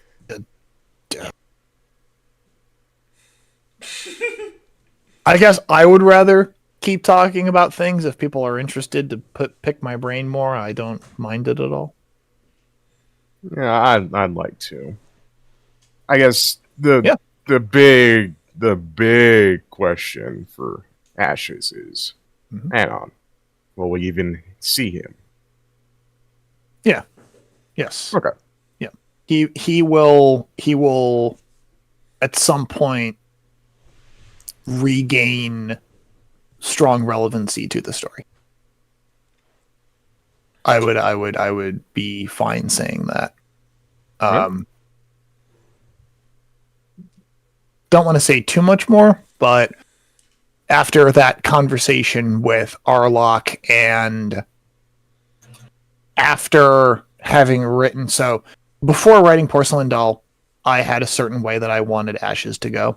And after writing Porcelain Doll and kind of seeing how I wrote that story and the themes that I explored with it and the themes that I will hopefully be exploring with any subsequent pieces of work that are essentially sequels or follow-ups to Porcelain Doll, it made me reassess what I wanted to do with Ashes in terms of the we'll call it the middle like third or middle like 4/5 of the story. And I kind of had to tweak and retailor a couple points to work with this new idea. And a lot of that, right, not to beat around the bush. The reason I'm bringing that up is because a lot of it was related to Anon and how did I handle their relationship. Right, because this is still E1 Fang. This is still a incredibly insecure, not quite narcissistic, but very self-centered, right? I hesitate to use the word narcissist or narcissism because that does imply a pattern of thinking and personality type that is ingrained into a person that is much harder for them to work their way out of than somebody who is just selfish, right? Selfishness as opposed to full-on narcissism is less severe, right? Narcissists are selfish, but narcissists are also, well, anyway, don't feel the need to go too deeply into that. You can look up what narcissists are on your own time, but there are very important differences, and I don't think Fang is a narcissist. I think Fang is just a very self-centered individual. And right in the better endings, in ending 4, she works her way out of that, and she's able to put herself into the shoes of others and grow out of her more self-centered tendencies. In ending 1, she is completely self-centered. Right? The date they go on is purely something that she feels that she needs to do, going to the museum and trying to get all that information about the Jimi Hendrix thing and guitars and stuff, and it's all in service to the band that doesn't actually do her any good, and it just ultimately strains her relationship with Anon more, and it's just a shit time all around. Holy crap! I actually fucking blocked a lot of that information away. I forgot. Yeah, that happens in ending 1. I mean, it's understandable you'd block that. No, I remember that now. That because she smashed and grabbed one of the guitars. Yeah, basically. Well, she was about to wait. Did she destroy it fully, or was she just about to? I think no. She smashed and grabbed. She stole it. Yeah. Yeah, she stole something. I remember it. I remember her. Did she steal something? I don't know if she steals the guitar. I think she smashes something. Yeah. Well, no. After the prom, she destroys Anon's apartment. No. I'm talking about during the date. Yeah, I don't know. I don't remember. Good, because bleh, you know my opinion. Yeah, well, welcome to my world. Even It's I don't okay. like even I don't like having to go back and look at that stuff, but I do have to reference it constantly. But just because in Ashes Fang does what they do, it does not magically fix things. All that I have done in my story so far is I have, instead of having her do the horrific thing she does in ending 1, I have the gun being removed from the equation. What does she do then? Yeah. And what are the ramifications of that? Right. Nothing else has changed. Nothing else has changed. She is still the same person. Yes. Right. Yes. Yes, there is. Sorry, what? Some fucking no exhaust goddamn charger through a residential neighborhood, revving their engine to fucking 5,000. What? Do you know how loud V8s get at 5,000 RPM? Fucking loud. You don't interrupt Meister to fucking talk about your... The fucking charger already did. Yeah. Hey, can I say something real quick? Sure. Did I lose the city? I'm 19 now. Oh, Is it officially? your birthday? Oh, happy birthday. Let me Happy birthday. clapper for you. Happy birthday. If you came to my province, you could drink. All right, hold on. Let me just wait. Happy birthday. happy birthday. Wait, Happy do we not birthday. have? Do we not have? You have survived another There should be rotation. soundboard enabled in here. Congratulations. Hold on, we should have. Oh no. Oh wait. No. Do you have audio emotes disabled? No. Oh God! Jesus Christ! He can even. Okay, yeah. So, thank you.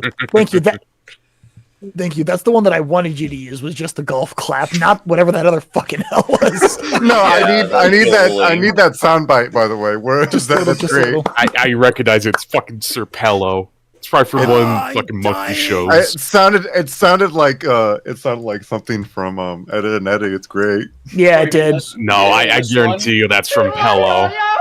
It's fucking Ed and Eddie. Yeah, it is. Yeah. But anyway, fuck, where was I? Right. Yes. I think we've almost reached 5 hours. I mean, no. We're not done Yeah, yet, no, right? we basically are. I have a question for you, Meister. Sure. Pros. How could I improve it? How can I improve mine? That Because is you have some wonderful question that is probably best answered off stream, because I could go into hours of talking about prose and sentence structure and style and themes. I mean, that's like me putting on like a PowerPoint presentation level dissertation. Okay. God, I would love. Okay. Dissertation is lofty. A PowerPoint presentation worth of information just going over. I mean, fuck, at that point, you're just going to break it down into, I will write the same sentence 10 different ways, and it will have 10 different, slightly different meanings by the 10 different ways that you write that sentence. Meister Writer Workshop when? Real. Fucking real. I would like you to if you would ever give me a pointer or two when I'm writing or something like that, I would absolutely adore that. Get bent, Meister. I just volunteered you for workshop duties. Oh God. Orc. Put myself on. Starman has been doing fucking workshop every night for the past week. But it's Christ. just like It's for one guy. it's not like a big. It's just his fic that he's writing. I guess his book. I guess he's probably going through the second draft or something. Yeah. Wait. Yeah. He's only. Sorry, I'm slightly confused. Starman is only workshopping his own fic? Yeah. I assume he just has a bunch of time off and he's just grinding through it. Yeah. Hold the original. He's just live streaming the editing and changing of it. Yeah. He's not. He's doing the second pass ending of Kind of Blue, Yes, so he's doing live. that for workshop. Yeah. Okay. Oh, I can't wait to buy a copy of that. That'll be sweet. Yeah. Well, then I won't need to buy a copy, Jam. There was one night. Get where yourself I a went copy, in you there, fucking little bitch. And I Over to my house, went call in me side gay. chat of like. I bought my haven't, copies of haven't Bonnie you done Kiss. this You for, can like, get 3 yourself nights in a one row copy of now? Kind of Blue. A And he house said, filled with 3 "Fuck you." copies of Bonnie Kiss. Yeah, that sounds like Starman. That is very likely the most amounts of the physical copies of Bonnie Kiss in existence. It'll be 3. So, Meister, If I ever release a book, it's gonna be like just a collection of all I have written. Yeah. Well, I mean that's kind of what Smooth made reference to earlier. Is you just do a collection of one shots, right? Not even an anthology, but literally. I mean, right? I mean, I own a copy of. Actually, it's actually part of my monitor stand, right? How do HP. I check? How do I check my like numbers? What do you mean, like on Archive of Our Own? Yeah. Oh, go to statistics. Like How do that I would go be a to break. statistics? Go to your account, and my account. on your account there should be a side option bar for statistics.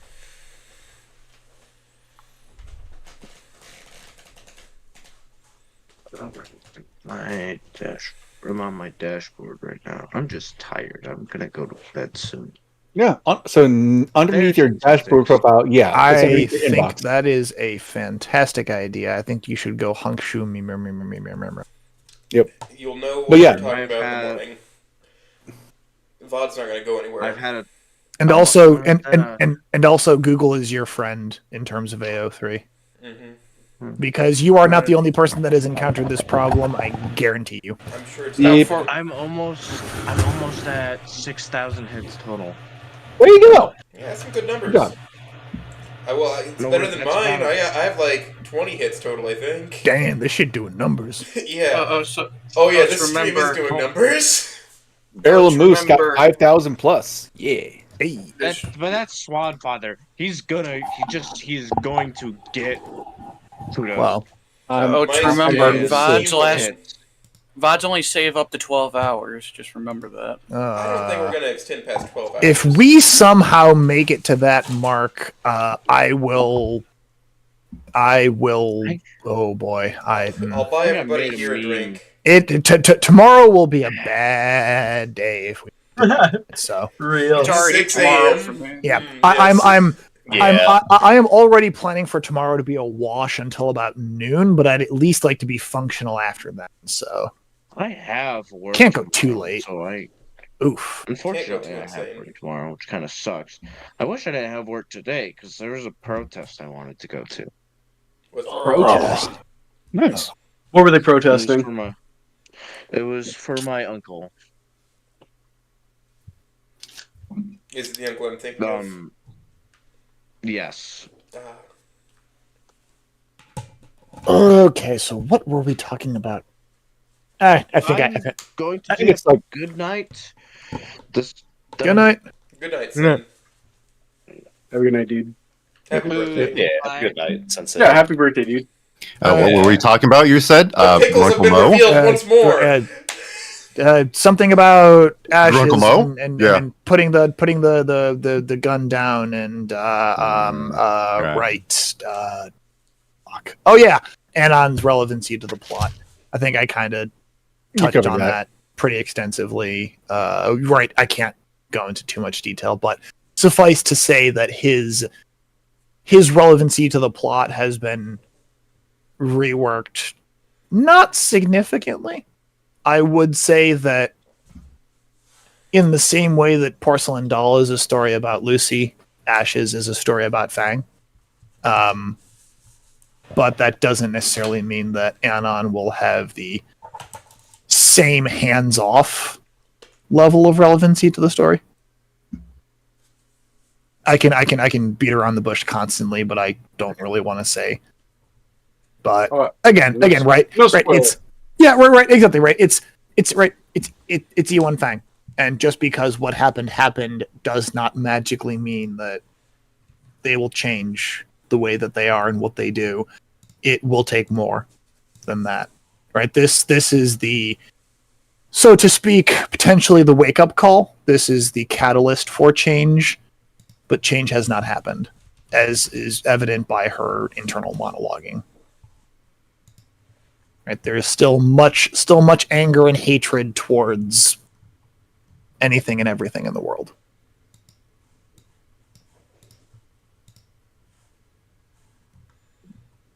And what is depression but rage turned inwards, which is fucking hysterical to me that is a Sopranos quote. Oh, of course it fucking is. Yes. No, that checks out. How about this, Master? I've got one last question that has been rattling in my brain pan. Sure. What's going on outside of Snoop? What's going on, like, just nerd-wise, relaxation-wise? Anything going on in real life? It is cold. I mean, yes. Oh.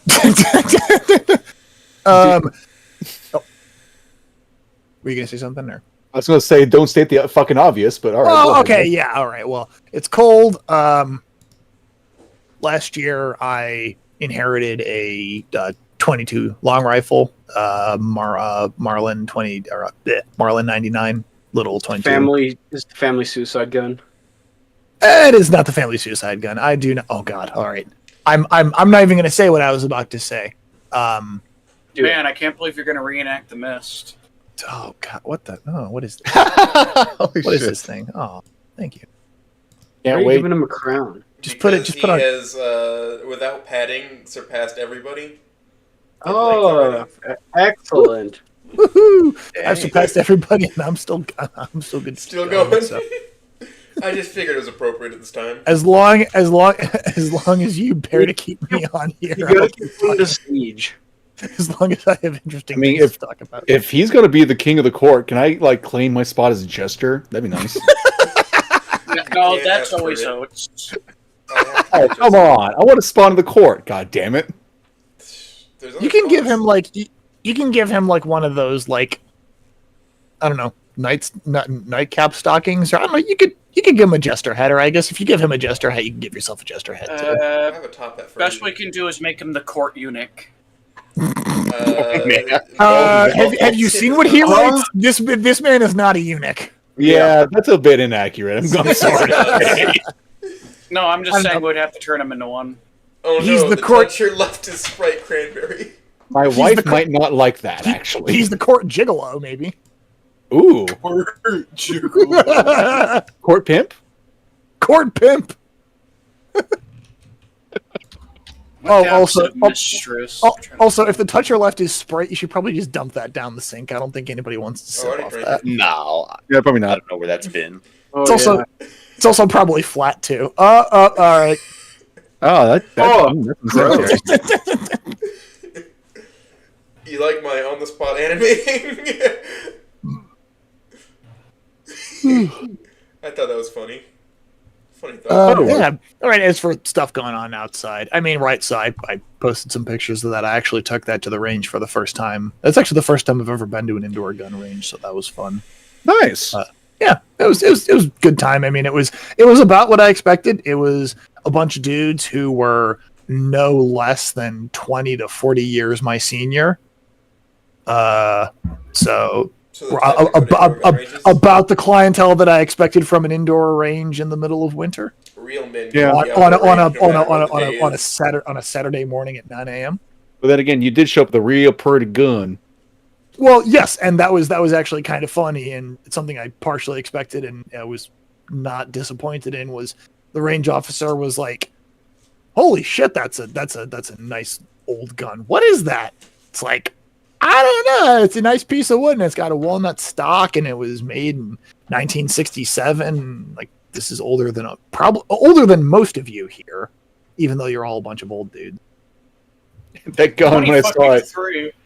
I saw the gun and I thought, man, that's some full metal jacket right there. Well, next month I'll be fucking 25. I am 27, and sometime next month I will be 28. The last 29th I turned 35. Yeah. I'm 32. I'm right in the middle. I'm the same age as Anon and Fang. I am the youngest at the youngest age. Little baby man, Jesus. Wait. I'm 20. Baby man. Okay, we need to stop here. Who here actually owns their home? Nobody? Me? Oh no, Oates does. Here, I did. Well, I mean, the youngest person here. I mean, technically speaking, Incorrect. The bank does not own my home. Yeah, they own the mortgage. My name is on the deed, not theirs. They own my debt. Yes, correct. Same here. I have a mortgage, but it is not my bank holder's name on the deed. It is my name. Exactly. I owned my home when I was 24. Hell yeah. I live in my parents' basement. Oh yeah. So fun fact for my first year out of college, because I graduated in the spring of 2020. Yes, that spring of 2020. I lived in my parents' basement for my first year after college as well. That's when my wife got her master's degree, was in 2020. Imagine having a healthy relationship, fucking loser. Cringe. I know. It's like I have someone who cares about You're gonna me. be the belle of the ball. Oh, the belle of the ball. They're gonna be all over you, man. I gotta say, I'm looking forward to being the prettiest wallflower on the bell. Did my I'm kind of fucking scared. heritage slip out? I'm sorry. I just had to say something incredibly stupid. Sorry, it just seemed appropriate. Woo! I'm about to make a name for myself, man. I check it. Wait, Do you have any idea how long I've been waiting for this? Let's see. Doing stuff outside. Well, I mean, I guess. Right. That was. I mean, the only reason I mentioned that. So I am not a gun person actually at all. I mean, guns are interesting in the same way that any device that involves micro explosions is interesting to me. But well, like, it's a detonation. An yes, explosion. Yes.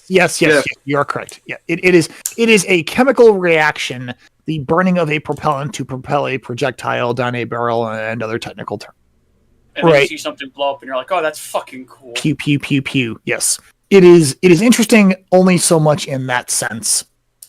But right, it's cool, it's fun, it's whatever. But I'm not a gun person. That's not what I do with my free time. I really am a big fan of hiking, nature, anything to do with that. During this time of year, less so. During the summer, much more so. So, haven't been able to do a lot of that recently, but I also cook a hell of a lot. As in, like, in a given week, out of the roughly 21 meals, right, 3 meals a day that I eat, I make myself at least 19 or 20 of them. Yeah. Right, and that is with the tradition, the routine thing that I find myself doing of trying to find like weird little breakfast diners to go to on like a Saturday or Sunday morning. So I'll usually go out and eat someplace like that once a week, or I'll pick up a pre-made meal something or somewhere. Somebody will cater something at work and I'll eat there instead. But if I give you some old archaic recipe, would you cook it? Yeah. Well, I will put an asterisk and a caveat next to that. But sure. All right. Well, I mean, I have a ton of like old family recipes. I mean, I could share snippets of it. I would have to obviously black out anywhere where family names are used because I do value my anonymity to a point on the internet. But right, like I actually have a cookbook that I have compiled of family recipes, and right, just like they're literally just like newspaper clippings, or like, oh, this recipe's from here, this recipe's from there, this is a handwritten note, this is my aunt, we'll call her Aunt Martha's pierogi recipe, and it's this thing scrolled on a fucking napkin, and it's a picture of a napkin scrolled in this like almost illegible cursive script. Right, I have recipes like that. And I actually have put together a, let me pull it up here, 195-page document of these recipes. And I actually have most of this printed out in a big 3-ring binder. And when I want to cook something from my family's recipes, or like my mom's pie recipe, or cobbler, or shrimp scampi, pulled pork, right? There's all these recipes, and I'll just pull from that. Or I improv a lot, especially with soups and stews, right? I have like a whole repertoire of chili, soup, stew, borscht,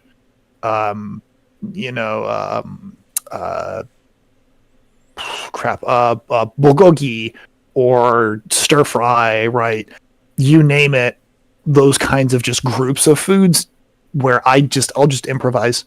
It's like, okay, I know I have my bases. I have, start off with this broth, or you start off with a roux or a mirepoix or whatever, and you just stack flavor. Right. These spices, these ingredients, do this to that. Whatever, here's your protein, here's your meat. If you're going to put beans in, put them in at the end if they're already cooked, etc., etc. Yeah. So, it's always fun to trade food fix with this guy. Just randomly in the day, it's like, I wonder if Meister's going to like this 5 hours later. Yeah, that worked out. Yep. You know what? I gotta ask the ultimate question. How do you prefer your burger cooked? Medium rare. Yeah. Okay. Caveat to that question. Is this pre-ground ground beef, or is this fresh ground beef? Dealer's choice. You can choose what one you prefer more. If I am just buying hamburger meat from the grocery store, I will cook that just all the way through to the point where there's no pink because I do not trust that meat. But if this is hamburger meat that I know is being ground from a reputable source, or if I'm grinding it myself, yeah, medium rare is the way to go. Yep, there we go. I like it rarer than not. Yeah. Yes. Well, and just in general, right, for beef or actually pork as well, because modern pork in the United States is treated with antibiotics, and you can actually cook it medium rare, and it's actually safe to eat. Oh, medium rare pork chops, they're so fucking good. Dude, I will. Okay, so this is something that I'm actually floored that it took 5 hours to get to, but you have activated my trap card. If you think that I could talk about fix for a long time, I've only written I've written less than 100,000 words. If you get me started on talking about food, we could go at 12 hours. All right. What state has the best barbecue? I haven't lived in any of them. Okay, okay. Give a bit of a constraint there. Do you mean southern states, all northern states, western, eastern, what? Kansas has the best barbecue, hands down. Yes, it does. Kansas City, baby. I know. I heard Bear talk about this last time, and I know that you and Oates talked about Kansas City ad nauseum in my I love Kansas City. Oh, gee, I wonder why I'm so biased. Well, you do like misery, I guess. Listen, yeah. Between a It Kansas is. man and Missourian, this is the only thing we can agree on. Kansas City has the best barbecue. It literally is. Those of you who are talking about Missouri or Missouri? Missouri. It depends on the weather. It depends on the fucking weather. It really does. Missouri. You will hear people saying Missouri, or Missouri. It's Missouri. So It's Missouri. my parents at some point in their lives lived in Missouri. Specifically, they lived in St. Louis, and their take on it was, if you're in St. Louis, it's Missouri, and if you're west of St. Louis, it's Missouri. Right. Yep. The more hickish you go, you get Missouri. Yeah. Yeah. Also, barbecue, South Carolina. Wrong. Yes. Incorrect. Oh, so agree to disagree. Outside of your state. So I have never lived in any of the states that really have a good, super claimed barbecue, so I am not super strongly opinionated, but of the types of barbecue, I think the most interesting to me, maybe not necessarily the best, but the one that stands out to me as being weird and different is South Carolina. I love the vinegar-based barbecue. Exactly. I love the concept of swine wine of, we're just going to take this really good barbecue and then we're just going to dunk it in vinegar. Yes. That sounds vile. Acid. It's the acid. Yes, exactly. Right. It works so well. Again, is it the best barbecue? No, it's all subjective, but at least for me personally, I find it the most interesting because it's the most different, right? All the other barbecues are more permutations on, you have these herbs and spices, and is it dry rub? Is it wet rub? Is it mustard underneath? Is it whatever other adhering layer underneath? Is it, smoke? Is it, what would you use? Do you, it's all that stuff. And then the South Carolina version is, we'll do the same thing, but also then we're going to introduce a wicked level of acidity to it. And it just works out well because everything's so fatty in barbecue. Yeah. Yes, exactly. Yes. And the and the brightness of the vinegar helps to cut through the fat. Yes. Yeah. No, I just can't stand the taste of vinegar, so I don't think that would be for me. Yeah. Again, right. It's also subjective, and I completely understand people who don't like that. But also, I'm the dude who wrote the pickle fix, so you can kind of imagine that I like sour. Vinegar. I see where it's going. I'm gonna take you to sample all styles of barbecue I can. For whatever reason, there's a restaurant near me that sells Arizona style barbecue. What the fuck is Arizona style barbecue? Yeah, it's not as good as Kansas City. It's white. The sauce is white. That's like Alabama style. Oh, with white sauce. Yeah. Okay. White sauce. Yeah. So I've actually never had Alabama style. I've never had white sauce. I'm curious to try it, but like, it's not bad. It's kind of molassy with a little bit of heat to it. Yeah, I'm sure it's great. I've just never had it, but like in terms of a barbecue style that I look at and go, huh? Alabama's on the top of the list because it's like, what the fuck is white sauce? Hell, and for that matter, you hear Zura Come too. in here and tell me I'm a fucking dumbass. I'm sure. It's not just Missouri, it's Zura. You'll hear Zura. Zura? Zura? No, not with the muh, with just Zura? Zura. That's an interesting movie. Zura. Zura. Yep, I've heard Zura too. I mean, it really all I know depends about on who you're Mizzou- talking to and the weather that day. I mean, all I really know about Mizzou is that they always do a freaking football game every Thanksgiving against Arkansas, and I always have to hear about these goddamn Missourians coming into my goddamn state talking shit. It's like, go fuck off with your Tiger bullshit. It's the same thing with the Jayhawks. It's the rivalry, man, baby. That's all it is. God. Hate state Columbia. line war still going city. on. I hate that city, Columbia, Missouri, so much. Yeah. Well, it named itself after a country. How special? Columbia was first blood. God, I've been through a lot of parts of Missouri, from like the border here on the Ozarks all the way up to past St. Louis. And I have never met people more insufferable in that fucking state than Columbia. Was it the pothole? I'm surprised you didn't say anything about the potholes, or should I say sinkholes? Oh, I've seen worse sinkholes. Okay, if you want to talk about potholes, NOLA. You can sit in a pool of water in fucking New Orleans with the potholes there. Yeah, it really is. It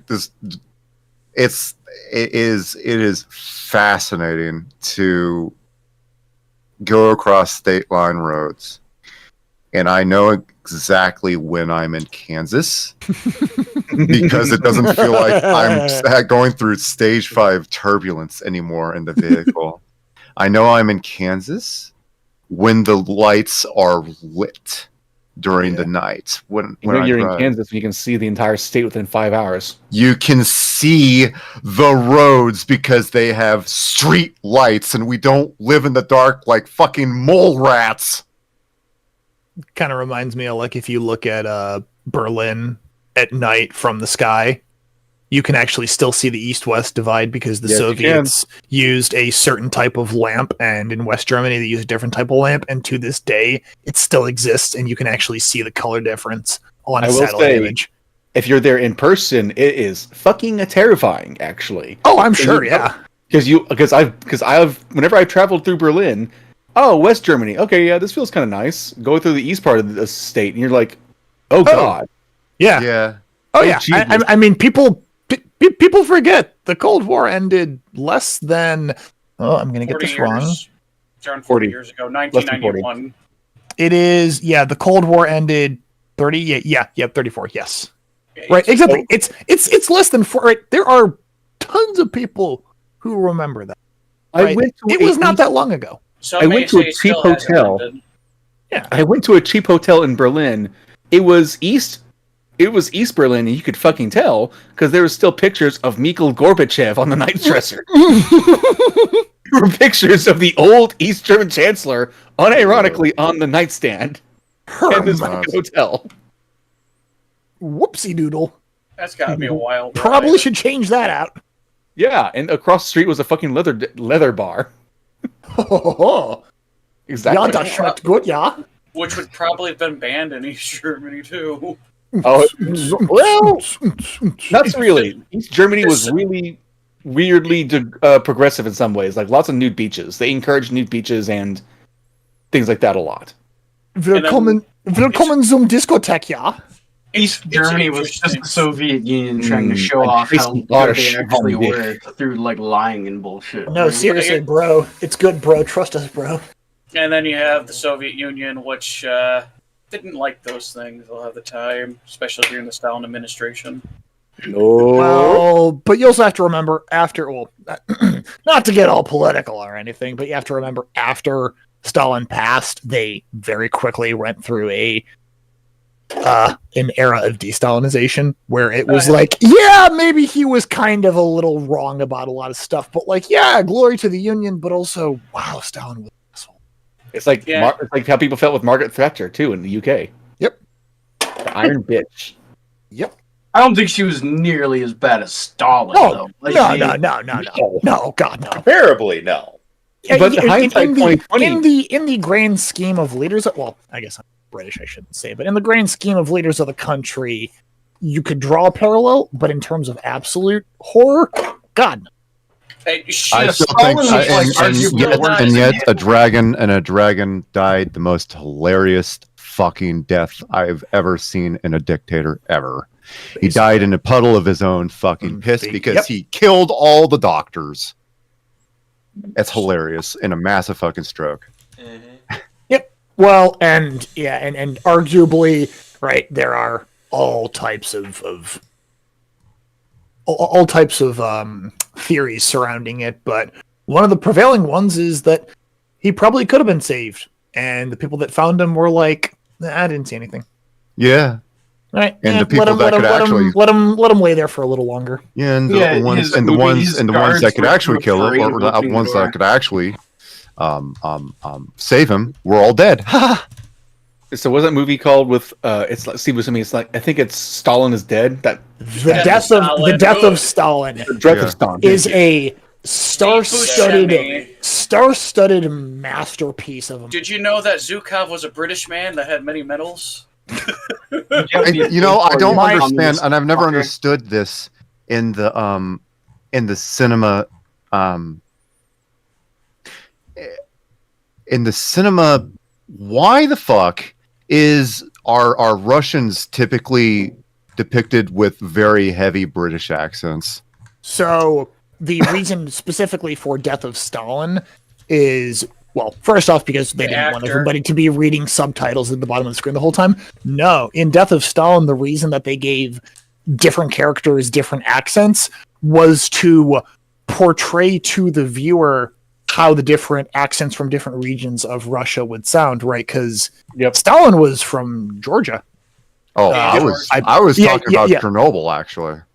Oh, well, right, yes, yeah, right. Same thing in Chernobyl, right? Like a biggest example, the coal miner, right? Yeah. The coal miners would have had a very almost hick accent, right? Or right, the British equivalent of hick or the Russian equivalent of hick.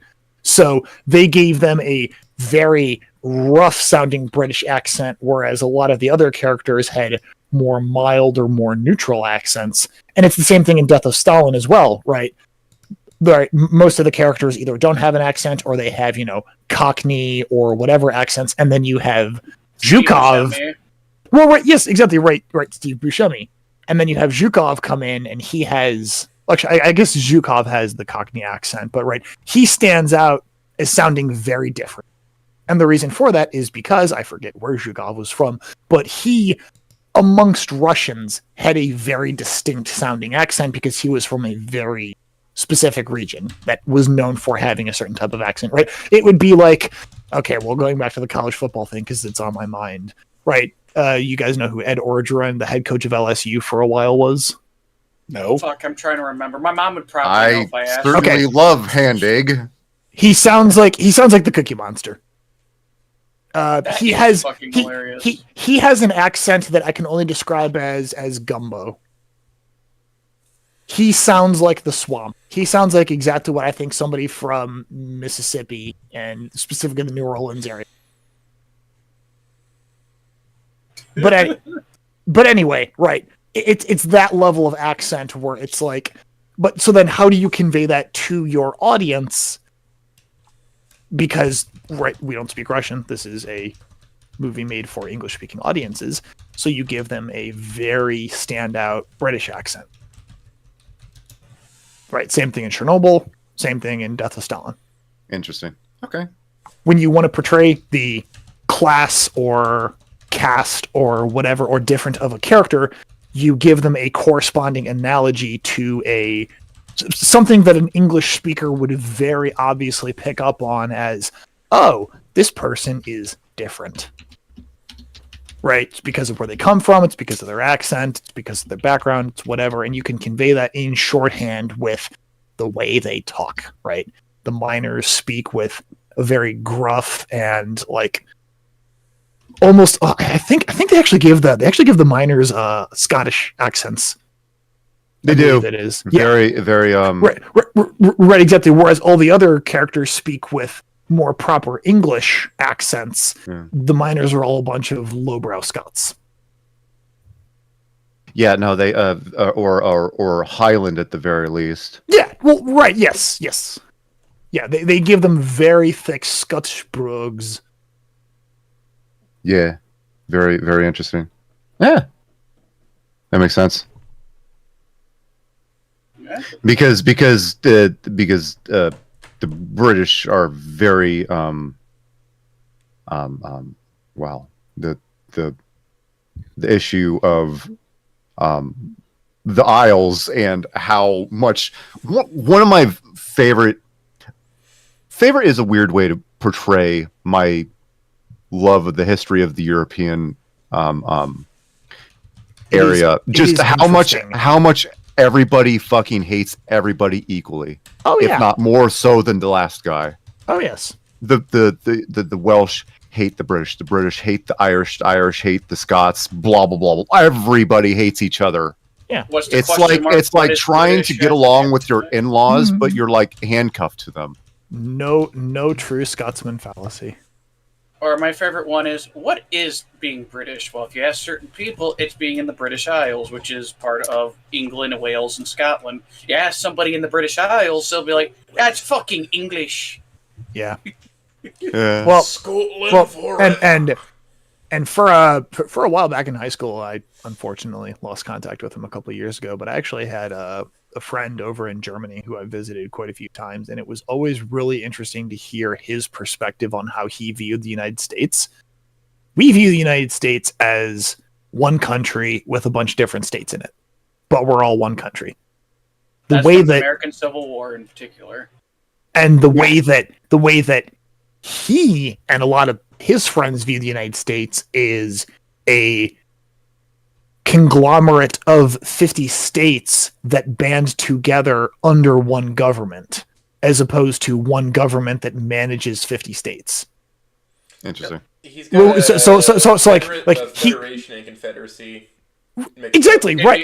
It's a federative government, which basically right. Yeah, like he viewed the United States more like the EU than as being a single overarching government that manages 50 states that all have their own independent and local governance. Well, Christ, Kansas is bigger. Kansas is bigger than the 99 percentile of European countries. Now, the problem with the mentality of thinking similar to the EU is that the EU is less centralized than the United States is. It's the size. It's the size. I think it's the size that really gets it's when it's put into perspective. When it's put into God damn, when it's put into perspective, is more popular than 99% of them. Yeah. Where are we gonna go? Because my English is fucking breaking down. I've Yeah. been talking for so long. Yeah. Make sure you stay the fuck on topic, or I'll come back and beat you to death. I think we're in the freeform shit talking section. Oh yeah. Yeah.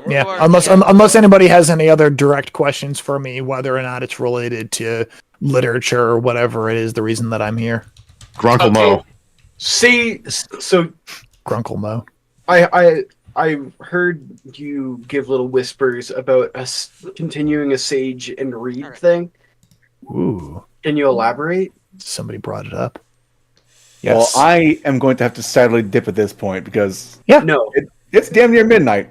Yeah. It is. It's It is 11:42. almost 1 o'clock for me. Yeah. No. I'm not gonna force you to stay here till the end. If you need to dip, you can dip. You forced me to be in here, Coach. I'm not fucking leaving till we're done. All right. I'm not fucking selling. As your audio editor, and you've tortured me enough, I'm fucking staying. But yeah, no, Smooth, thank you for sticking through it this whole way. Hope it was enjoyable for you to be here. I was glad to have you by my side. It's going to be a cold spot on the couch. with It was you a not massively there, so- entertaining time, my dude. I'm glad I was able to join in. Yeah, Absolutely absolutely. smooth. It's been a pleasure. Yeah. All right. Later, guys. Yep. Deuces. See you Sleep later, well. man. Bye. Take care. Fucking what a loser. Wow. Damn it. How do you call yourself a stone? How do you not call yourself Smooth Stone? You call himself Smooth Rock, man. That's I convention. don't worry, Smooth. I'll reach over. I'll reach over and slap him as soon as I'm done with this cup of tea. Give him a good boulder. Give him a good reach around, just like Joker. You and know, me. at least now I can stretch my legs over onto that side of the couch. So though, He's mansplaining. Fucking misogynist here. Stab him. Misogynist. He's a misogynist. Exactly. What was I? Oh yes, about the Reed and Sage. Yeah. Yes. So. So that's actually an idea that I've had for a while. Again, right, I kind of made a little bit of an allusion to it when I was talking about just Sage in general being a character that I want to explore and write about, just because I think they're... Well, actually, I guess that almost ties back into the question of, do you want to write something other than Snoot? Yes, writing Sage would still be writing it within the purviews of the Snootverse, but because Sage is such a blank canvas, that would be closer to not quite writing an OC, but getting there. Because right, at least with Fang, Lucy, Anon, Reed, whoever, they have established personalities that you can use as a starting point, other than small purple raptor Cook. Sage doesn't really have an established personality. Or a small purple raptor, Sam Hyde. Yeah, right, exactly. Right. Outside of those very high level guidelines that are more just words, right? There's not a character there, right? For Encore, they made him a little purple ball of anger. Right, exactly. Right. They took Sage in one direction. I want to take Sage in a mostly different with some rhyming. I don't think Sage would be a very angry person. Yeah. No, absolutely. And I don't intend to write Sage that way. I intend to write Sage as small ball of sunshine almost. Oh. Right? So, like, I'm going to put this into your head real quick. So you Yeah. see, if you're wanting to write Sage Hyde, you write an E1 storyline, and then it's in reality, Sage gets blamed for the Fang shooting up the school because Sage can't keep getting away with it. Can't get away with it.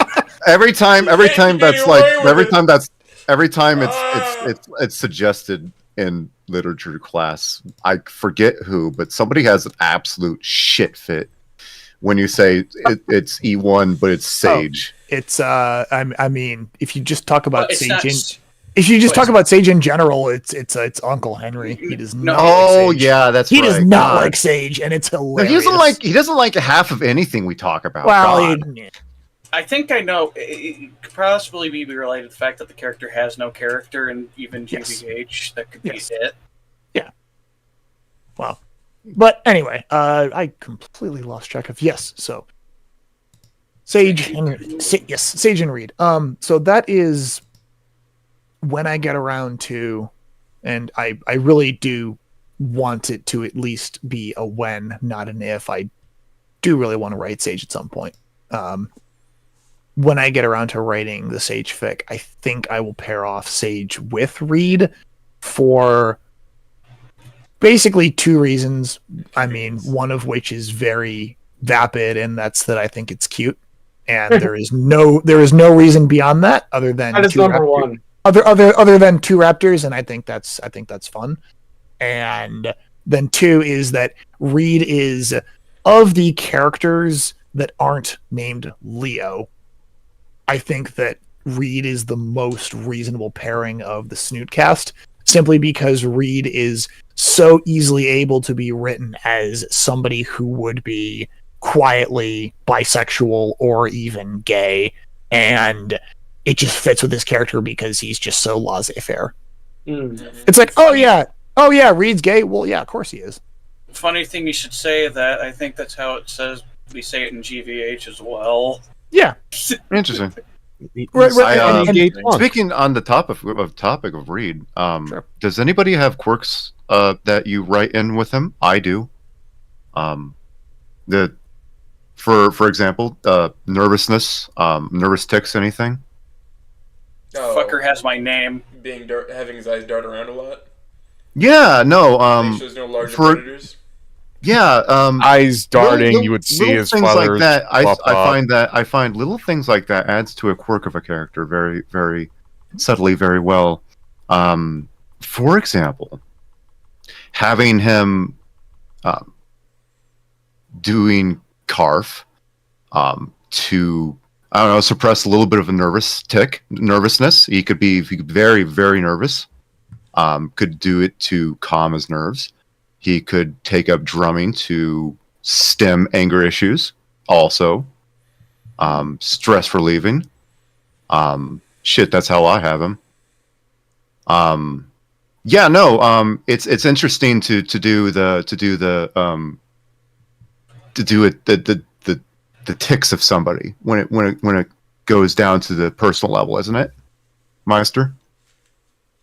Oh no, don't mind me. I'm just taking notes. No, go ahead. Steal this shit. Steal this shit. I really do like the idea of a nervous read. That's when he doesn't have, for example, if he doesn't have shoes on inside his foot taps, his claws tap on the hardwood floor, trying to keep himself centered, or he's drumming out a beat with his tail. Same thing with his, or he's got something in his head where he's drumming on his pedals on his yeah. Never sticks. Yep.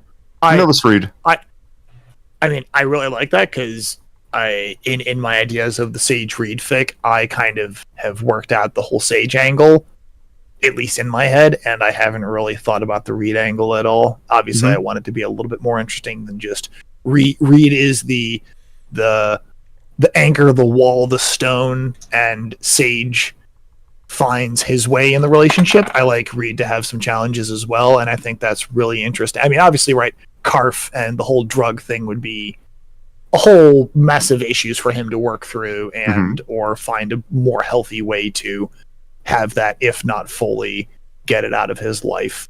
Again, right, which direction I go with that, there's a lot of ways you can do that, but I like that idea of, again, just expanding a little bit more on the mannerisms and who the characters are, to be like, okay, dig a little bit under the surface. What problems does this character deal with, right? What makes them a compelling human character that isn't just your perfect stoner friend who just always magically finds his way in life because Deus Ex Machina, right? Yeah. How do you write this character to be compelling and human, real, and flawed, right? Real characters, real people have flaws, right? How do you write him with a flaw? How do you write anybody with a flaw? Yeah, you were talking earlier, and this was very earlier about the way I have my Samantha set up. However, she has the biggest flaw to her is her greatest strength. Take that strength away, and she is a nothing, and that's her family. Yeah. Yep. Take that. That's also what gives her the confidence to start getting back into who she might have been beforehand. It's this need that, see the rose-tinted glasses phase, as long as your feathers were all in the right place, you were doing just fine, sweetie. Come to find out, she wasn't. Because she had, it's like, yeah, no, it's an interesting kind of to give somebody such a strength bearing for family, but at the same time to see that being almost ripped from her, and seeing that desperation of her needing to acknowledge that her family is all in a row. That is her major flaw. That's her quirk. That's what makes her crazy. Yep. But yeah, no, little teeny tiny things like that. I've always liked to explore with characters. Mm-hmm. Yeah, and right, it would be that level of detail, exploring both Reed and Sage and what makes them tick, and how you would write that into a relationship, and also, and also, I guess, right, kind of going off of what I said about how I like to write things, I do plan to set the Reed Sage thing in kind of the end of an E4 storyline, where you want them to be happy. Exactly. Well, right. Not just that, but literally at the end of E4 Cannon Snoot.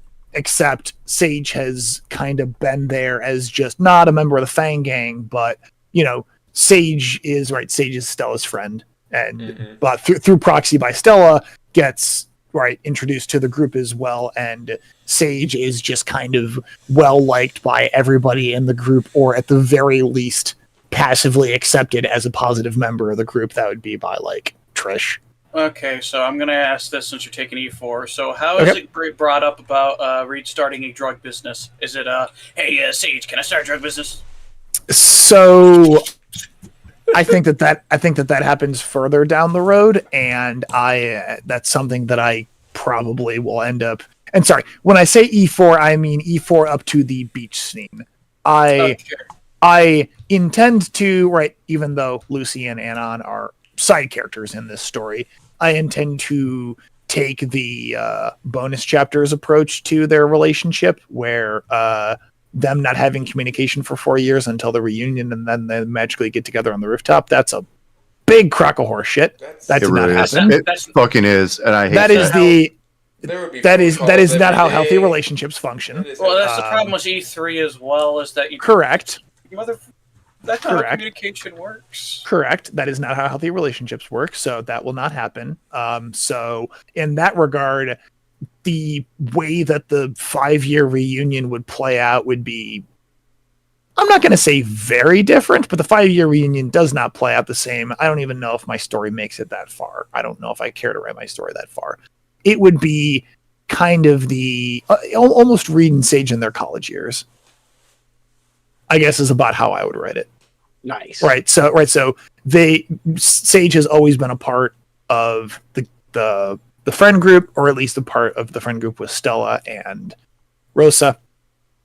And then at the beach, when they're all just kind of sitting around, that's kind of where I have Sage making a little bit of a move on Reed to ask him to hang out or get food together or something. And then over that summer, they kind of have a summer fling.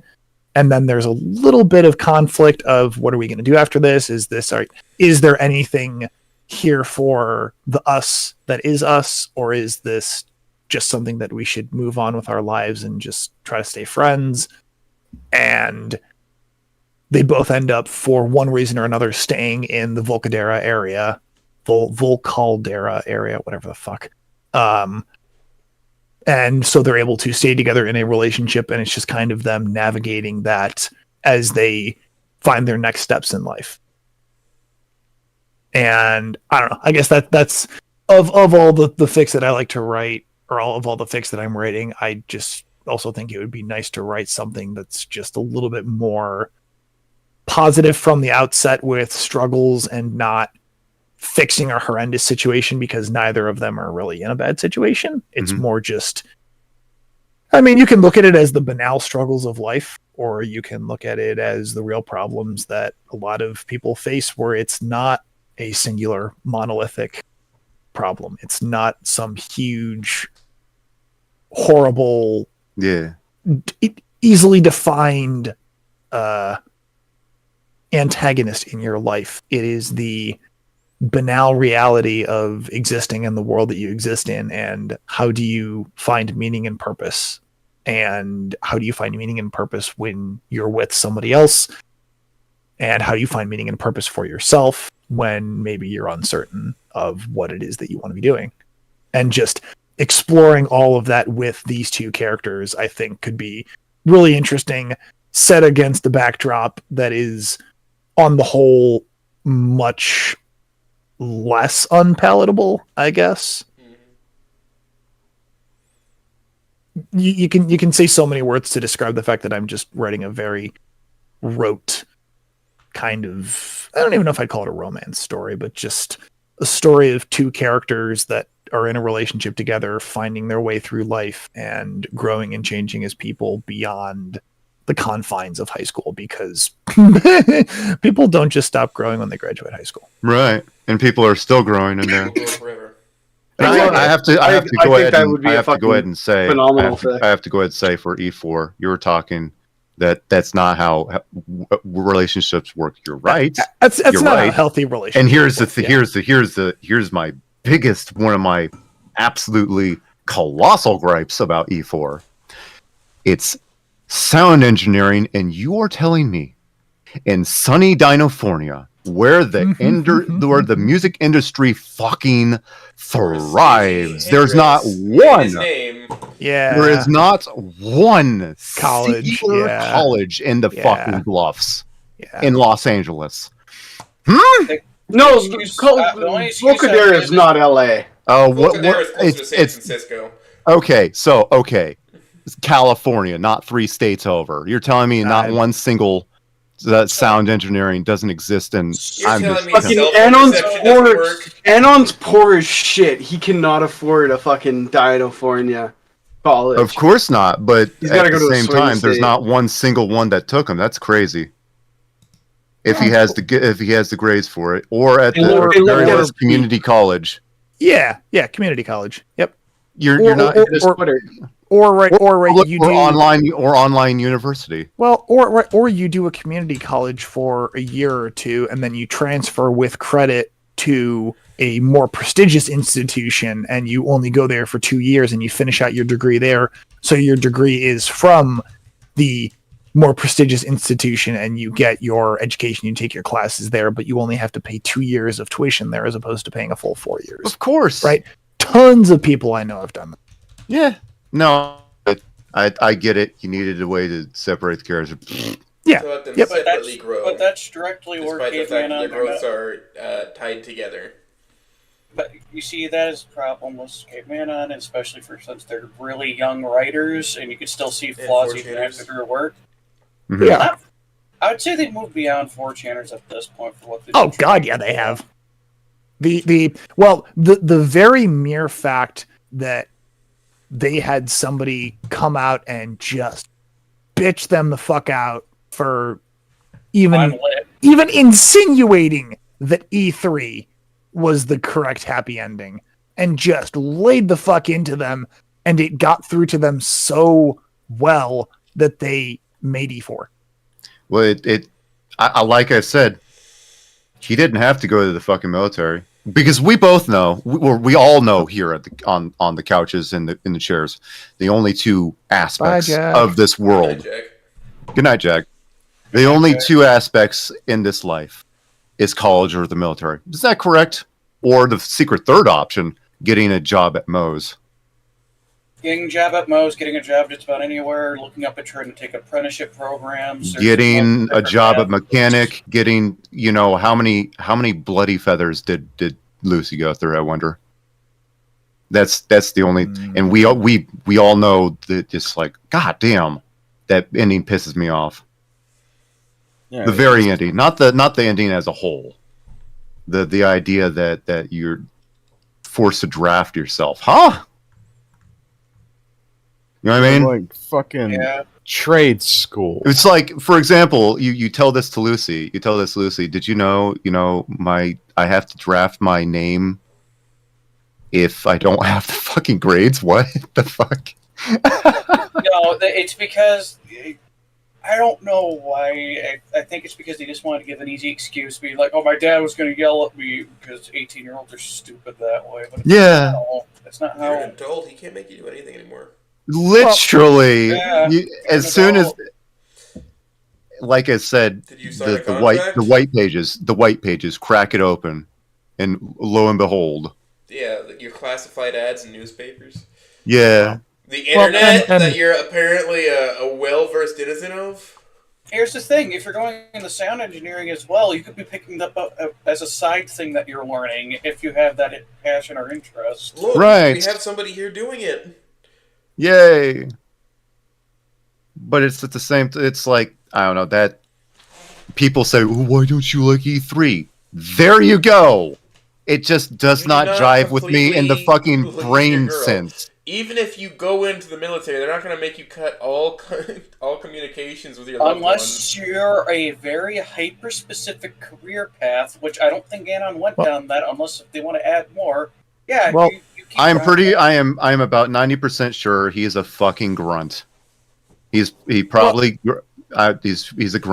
That's why I'm go ahead. Well, or right, unless he's deployed. I mean, even going one step further, unless he's deployed to a frontline position or he is working in an area that he is not allowed to have external communication, which would be a wild fucking position. That I do not think that I do not think that he is in that position.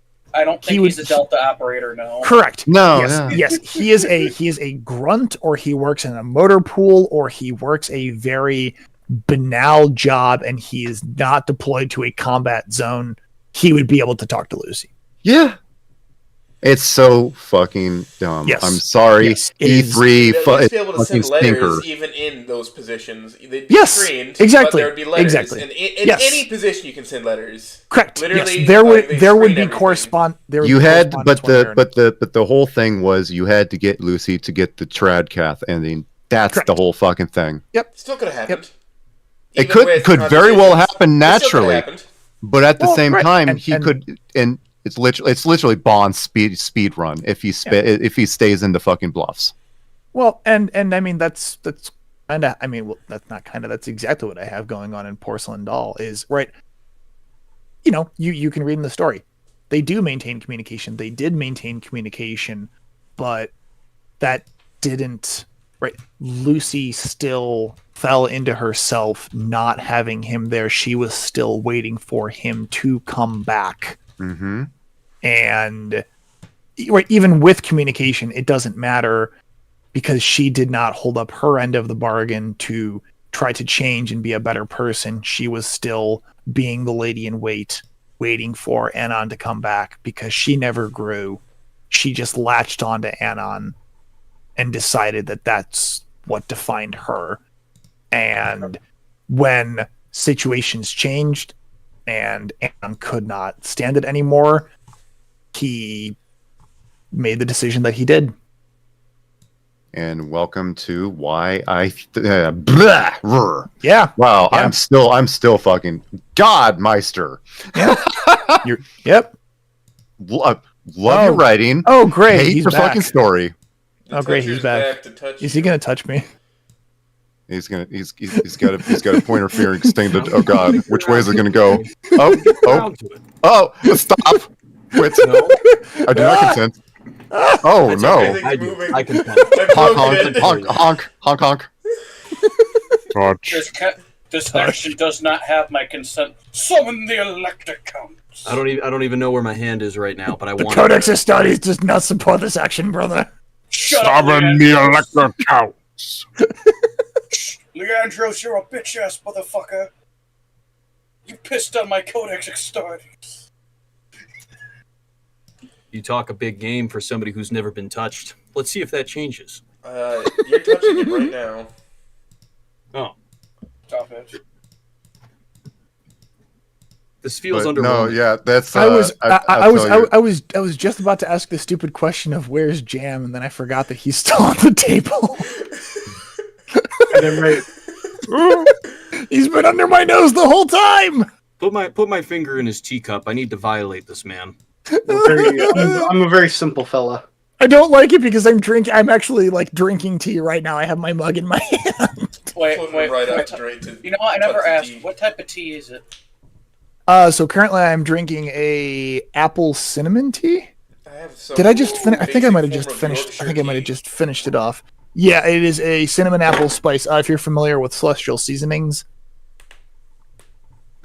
Yeah. Cough. Okay, yeah. It's a brand of tea that's distributed almost everywhere in the United States, I think. But they're based out of Boulder, Colorado. It's kind of cool. Yeah. If you've ever heard of Sleepy Time tea. Yes. Yes, Celestial Seasonings make Sleepy Time. That's cool. The one, the box that has like the bear and the nightcap on it. They've had like the same box. They've had like the same box art on it ever since I was a little kid. So. Man, I remember drinking that when I was young. Whenever I was sick. Yeah. Oh, it was good. Did you say bear, as in bear bowl, bear bowl? As in bears are cool. Bear bowl. Why don't you get some bears on your fucking dick? Goddamn. Fuck up, Ulysses. It's bear bowl. Shut the fuck up. Yeah, here we go. East, west. Yes, here we go. The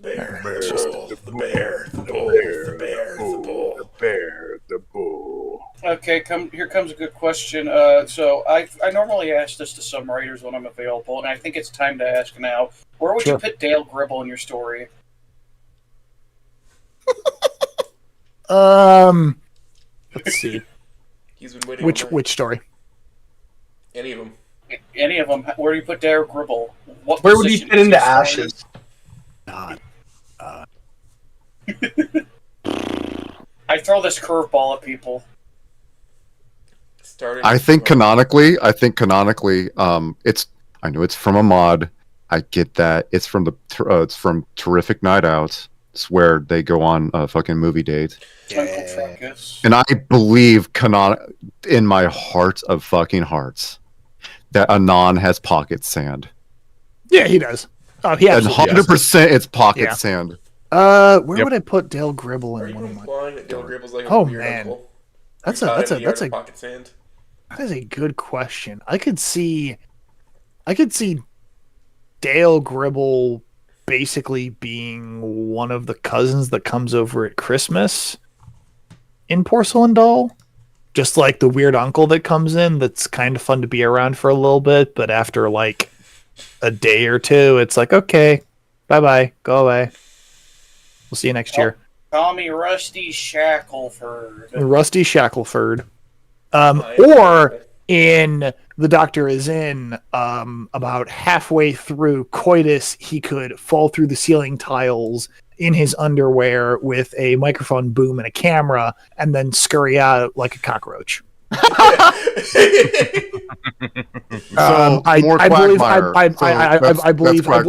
believe both of those are valid answers. That's Quagmire behavior. Basically, yes. But I also see Dale being like that, but he's not doing it for the sexual pleasure or gratification of it. He's doing it for Dale reasons.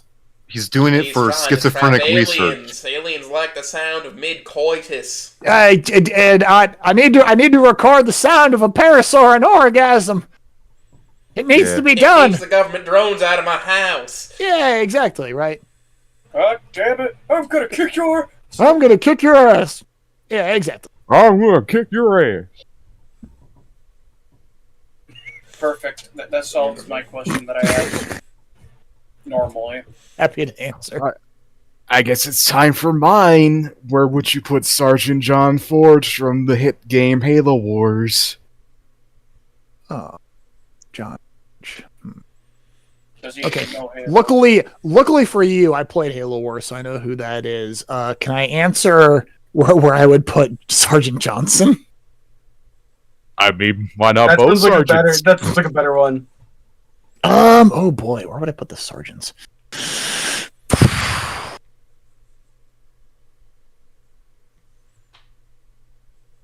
Man, I wish I had funnier stories, because then it'd be a lot easier to work these characters into it. But it's like, where would you put? Very serious, deadly serious. Yeah, no shit. Yeah. Where would you put Patton Oswalt in Ashes of Gaia? I don't know. He's a comedian. Where would you put Norman Osborn? The only place I could see you putting something like that is on maybe fucking on a movie poster in the middle of a fucking pouring rainstorm. For some reason. Yeah. Right. Yeah, it's something that makes some character like chuckle or smile during a down moment or something. Or like a Nintendo Power magazine. Wait, no. I got the perfect answer for this. Oh. Anon's playing Rock Ring, and Sergeant Grug Firestone is on the Spirit of Rock or whatever in Rock Wars. The Spirit of Gaia. There, boom, there, boom, solved it.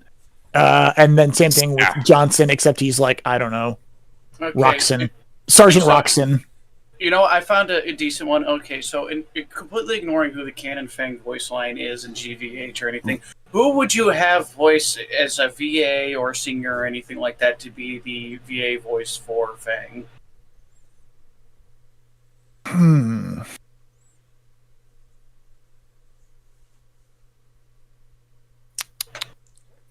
I'll answer this with Sierra Farrell. She has a good voice quality for it, even though it's not her genre. I kind of answered it in Sweet Memories when I had her sing "Raise Your Horns." That's just how I hear her fucking sing in my head. I guess I kind of.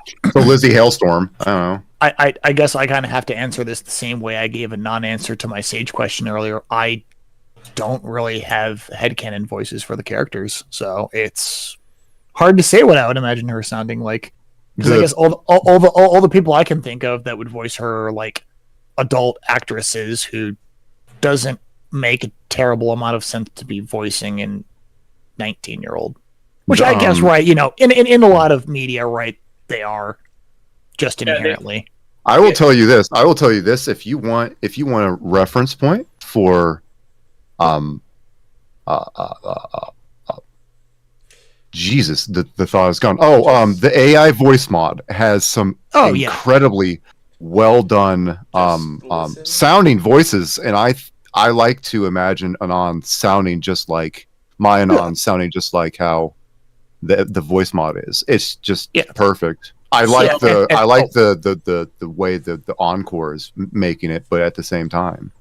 So you see, me and Sierra listen to some Sierra Farrell music, and you'll understand why I choose it. Even though she is a country artist and not a punk artist.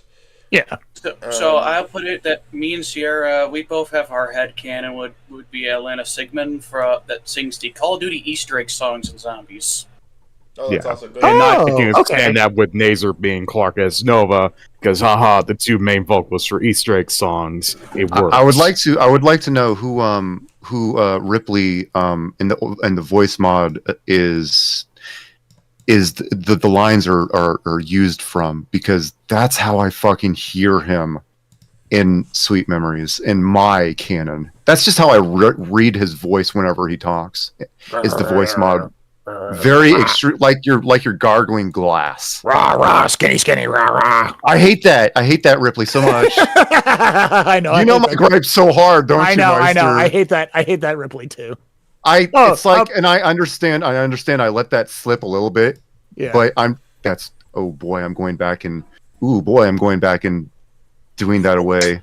Fuck, you know what? I want to pick your brain on Snoop Cam Ripley. So do you view him as being the absolute villain of a person, or do you view him as a father that's trying his best and he doesn't know how to do it? Second one. I am to the point where I believe that Fishing Game Ripley is the canonical interpretation of Ripley. And beautiful. I genuinely refuse to accept any other E4 canon interpretation of him, right? You know, obviously there's other interpretations, right? There's the Nun in the Chamber interpretation of him, right? I think those are all equally as valid.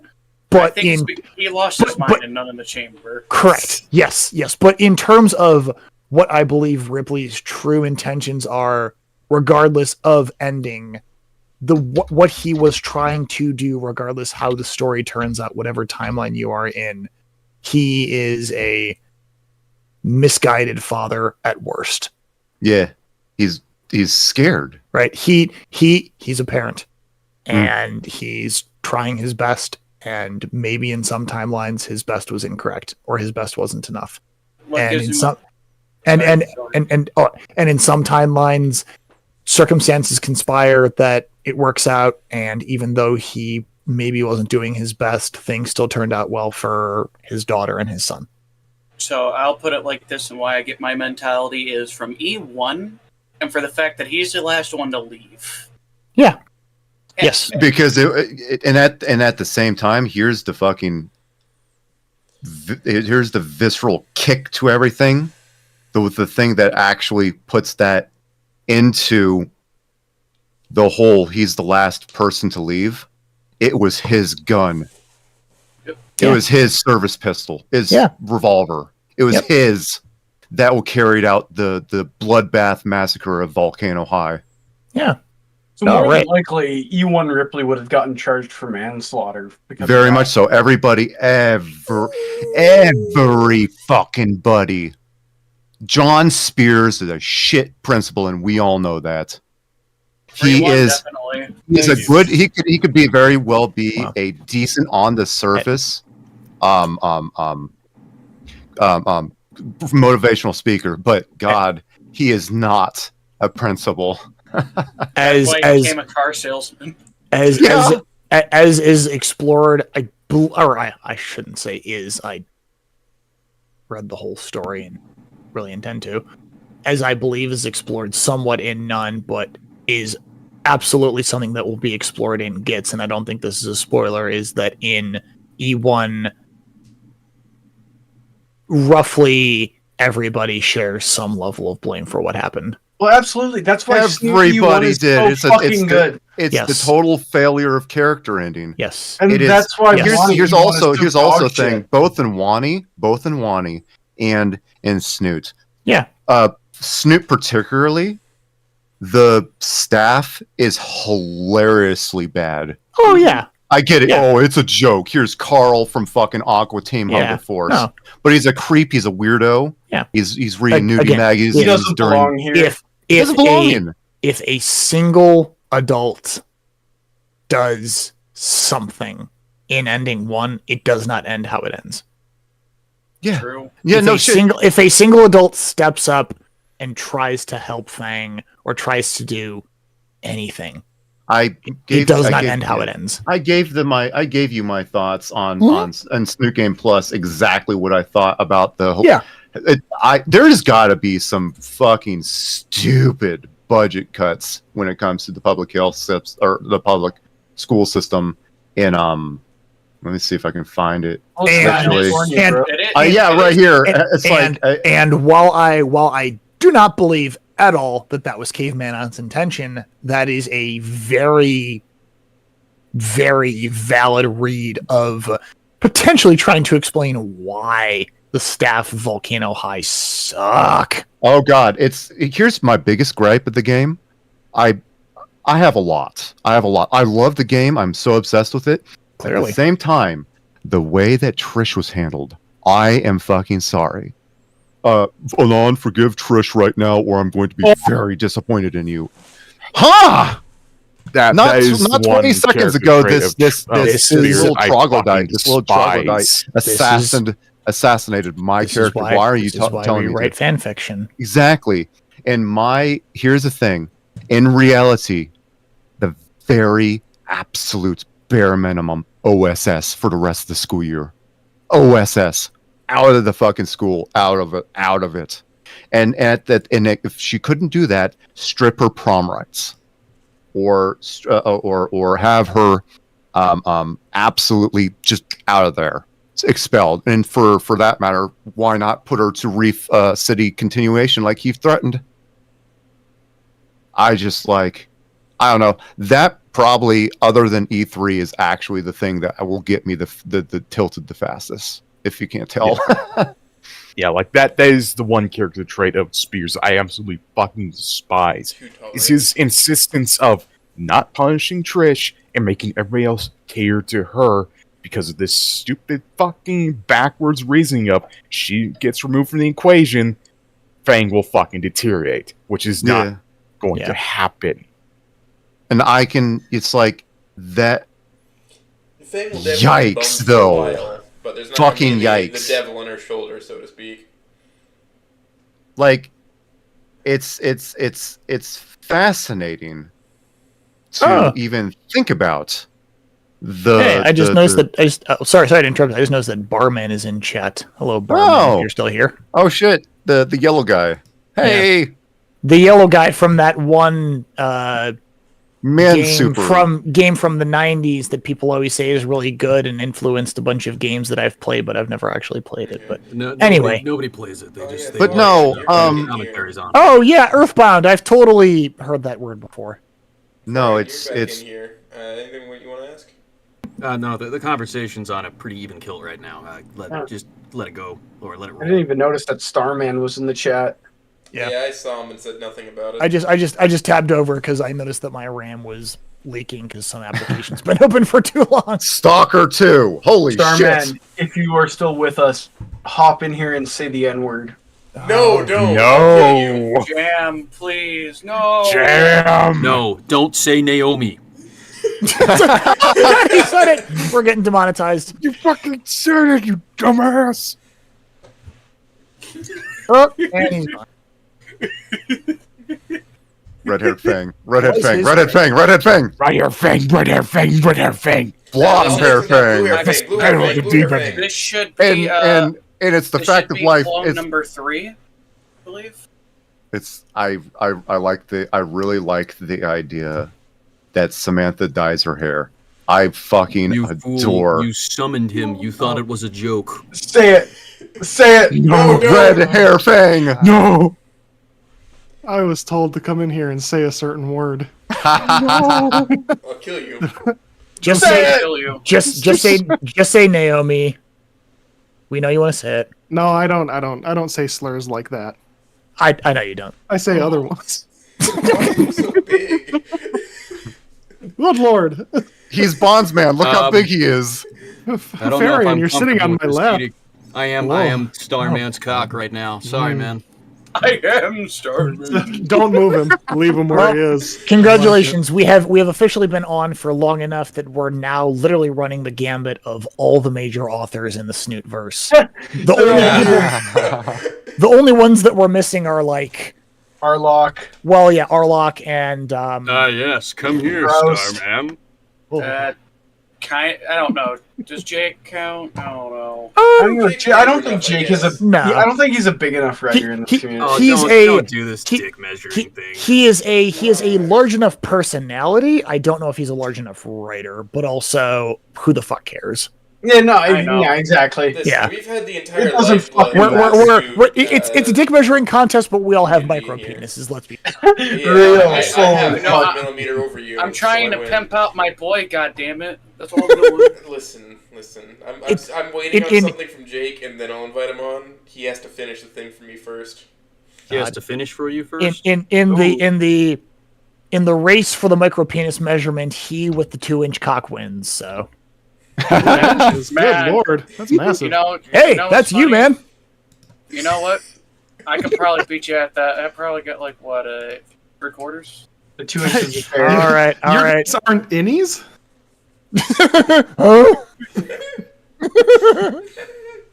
Wait, you guys have penises? Yeah, I got mine measured the other day, and it was record shattering. But then I realized they were fucking measuring my belly button. Many such cases. Yep. Let me get out the micrometer. Hold on. No, can you get the calipers out? Yeah, that's the worst part about working in the quality department is they measured that shit down to the fucking pentometer, and it barely made a difference. I think I can use a CNC machine with this. Do not stick your dick in the We way. need a fucking spectrometer to register how big your penis Okay. is. Wide, The quality of conversation here just. Oh, you're welcome. Got better. I'm gonna stick my dick in a lady. 100% what happens. Starman walks in the room and everyone's like, "Hey, micro penises." Okay. Cool. It's Sunday. That's how you know. Territory. I'm still searching. I'm feeling it. Oh, feeling in around Bonds, under the how suit. big is Anon's dick? Oh my god. He's got a sleeper. Meister, do you ever just walk into the wilderness with a fishing rod and start going for it? That's fine. I love it. I love So it. I actually don't fish, though I do Kick love him. to in the summer, especially right when yes I am. I will try to see if I can find a picture of it, but last summer holy shit. Summer of 2023, Jesus Christ. I'm losing track of time. I actually was literally just traipsing through. It wasn't quite the woods, but it was on a trodden path in a park that I go to, and I saw a giant fucking chicken of the woods mushroom on a log. I verified that it was a chicken of the woods and it wasn't something that was going to kill me. And I just snapped that fucker off the log and I threw it in a bag and I took it home and I ate it. And that was awesome. And I have, in that same park, identified like black raspberries and several apple trees, wild apple trees. And interestingly enough, are any of you familiar with, and no, not Rick and Morty, but like, are any of you familiar with what Szechuan peppercorns taste like? I've heard of them, haven't had to try them. Okay. The only way I can describe them is, okay, have any of you ever licked a 9-volt battery? Yep. Yes. Okay. I'm mildly amused that more of you said yes to that, though that's what I expected. We were fucking 3 years old at one point. Correct. Yes, correct. If you look at 9-volt battery, the way that tastes is about how I can describe the sensation of consuming Szechuan peppercorns. They have some chemical in them. I don't know what it is. It actually acts as like a numbing agent. It actually numbs your tongue. And so the way that they taste is really weird because it's a combination of the flavor and the fact that your taste buds get numbed when you eat them. And they're all native to Asia, right? Mainland China, mainland Asia. Except the prickly ashberry, which for some fucking reason is native to North America. And I did not know this. And I love Szechuan peppercorns. And I'm walking around the woods one day, and there's this fucking bush. And I'm like, that smells like citrus. Citrus doesn't grow natively where I live. What the fuck is that? So I harvest a little bit of it, take it back, I'm looking it up, and I eventually find out that, oh, this is the prickly ashberry. It's in the same genus as the Szechuan peppercorn. Okay, so I try eating one. It tastes just like a Szechuan peppercorn. So I have basically Szechuan peppercorns growing wild around where I live as well. So, hell yeah. Anyway, to answer the question, I don't fish, but yes, I am a gatherer because I like berries and shit. And if you hadn't picked up on that by the fact that I talk about jelly and jam and seem to have a strange obsession with pickles, well, now all the puzzle pieces are falling together. Wow, I didn't expect to be in the room with a forager. So did you ever watch this show called Dual Survival? Because I feel like it'd be one of those types of shows. I never watched Dual Survival, but growing up I did watch a lot of Survivor Man. I fucking love that show. No, not Man vs. Wild. That guy is a fucking hack. Yes, yeah, not. I did watch Man vs. Wild, but there was a show called What was Survivor his name? Man. Les Stroud? Les Stroud. Yes. Yep. I really liked that show because that one was like much more practical. Oh, he's survival. legit. Yes, whereas Bear Grylls was flashy television production versus Survivor Man, where it's like, I found a good spot and this is my goal to survive, and I'm just gonna stay right here. Right? Like there was, I remember in particular there was one like deserted, air quote, deserted island. They just dropped him off on some Caribbean island, and he was like, "This is easy. There's like coconuts and there's and there's fish in the water." Like by the end of it, he literally was having these like seafood feasts because it's like, oh yeah, I managed to catch like 10 crabs and like harvested like 7 coconuts, and I found this like jamaica root that I can eat and I can make into tea, and he literally has like a feast on his last day there. And it's like McDonald's right over there. I mean, basically, he's like, of all the places I've survived, yeah, this is actually pretty easy because like it's not cold, and Absolute Canadian icon. and I can find plenty of food. And like the only problem he had was water, which once he set up a way to get fresh water that wasn't salty, like he's like, yeah, I'm pretty good. Now he's a fucking Bigfoot hunter. Oh, is he? Yeah. How the mighty have fallen. Right? Sag. He had his run. Now he can just fucking be crazy in the woods. Yo, you like Yeah, whatever. Too. Do you ever watch cooking shows such as Good Eats with Alton Brown? Those Alton Brown cooking shows are my favorite. Yeah. Oh God, don't go to It's either Twitter. super chill or it's I want you to fight each other to the death.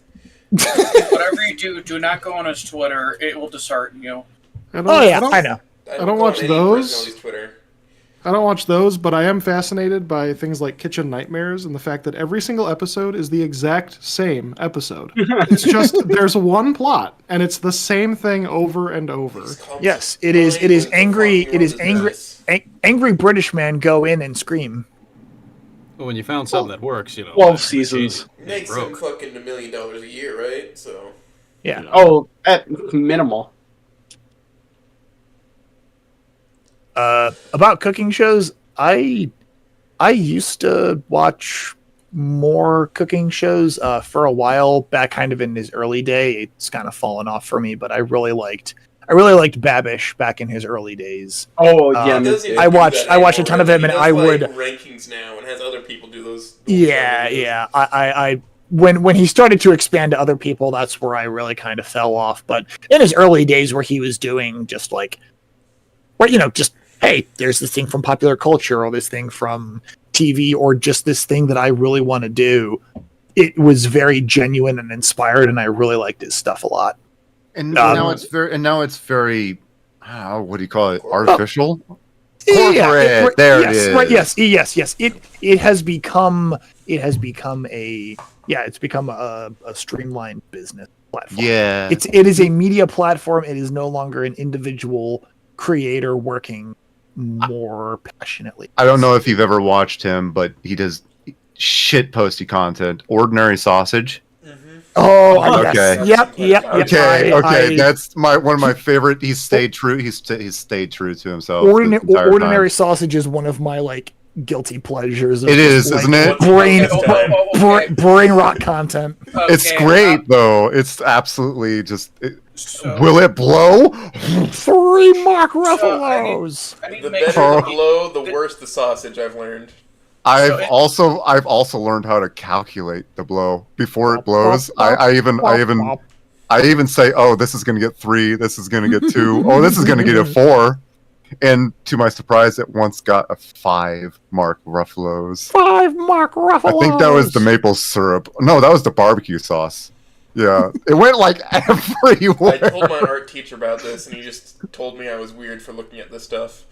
It was like a shotgun blast. It's wild for an art teacher to say that to you. So I'm making sure it's mainstream to Guga, right?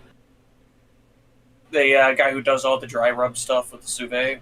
Oh yeah, that guy. Yeah, no, he freezes his balls for 30 days in wasabi, right? Yeah, I so weird, but I kind of want to try it. The cuts of meat and the preparation is all wonderful and great. I hate the animated personality. Because it's so fake. It's the voice for me. It's the voice for me. Yes. What is that voice? Is that a stage voice? He goes trying, like this. He's trying really hard to seduce you when the only thing that's seducing me in his video is that cut of brisket. He talks like this with an upwards inflection in every single. Yes. You need to get the bald man away from the camera and just show me that cut of meat. Yeah, we're talking about these internet cooks or whatever. Yeah. If you Julia Child was a phenomenon back in the day, and there's actually a documentary on HBO. I think it's on HBO Max about her. Really cool. Wasn't she a part of the OSS?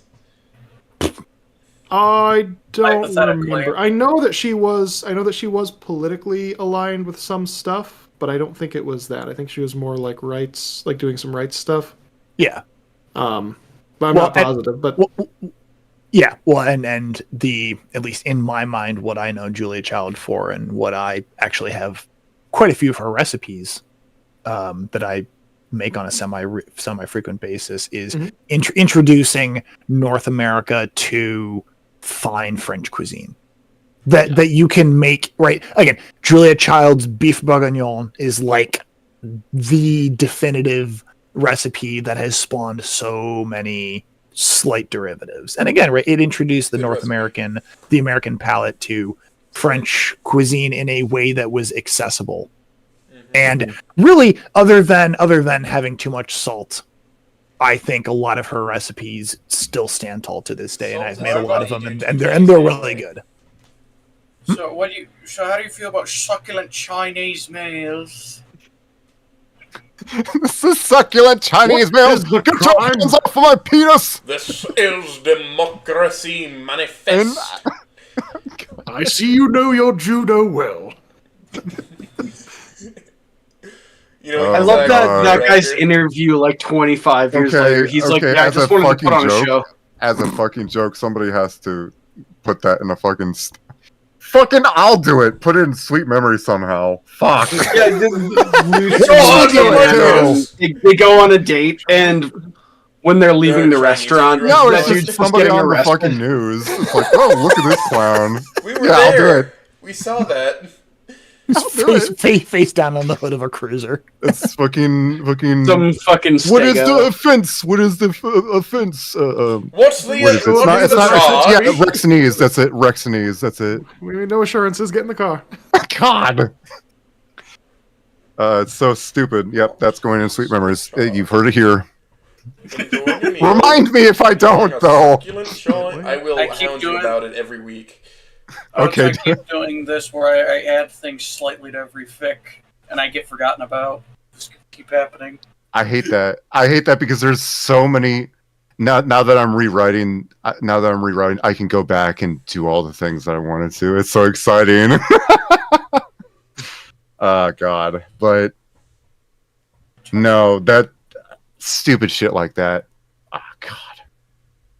It's the get your hands off my penis is the staying power in that whole fucking thing, I think. Democracy Manifest goes pretty hard too. It really does.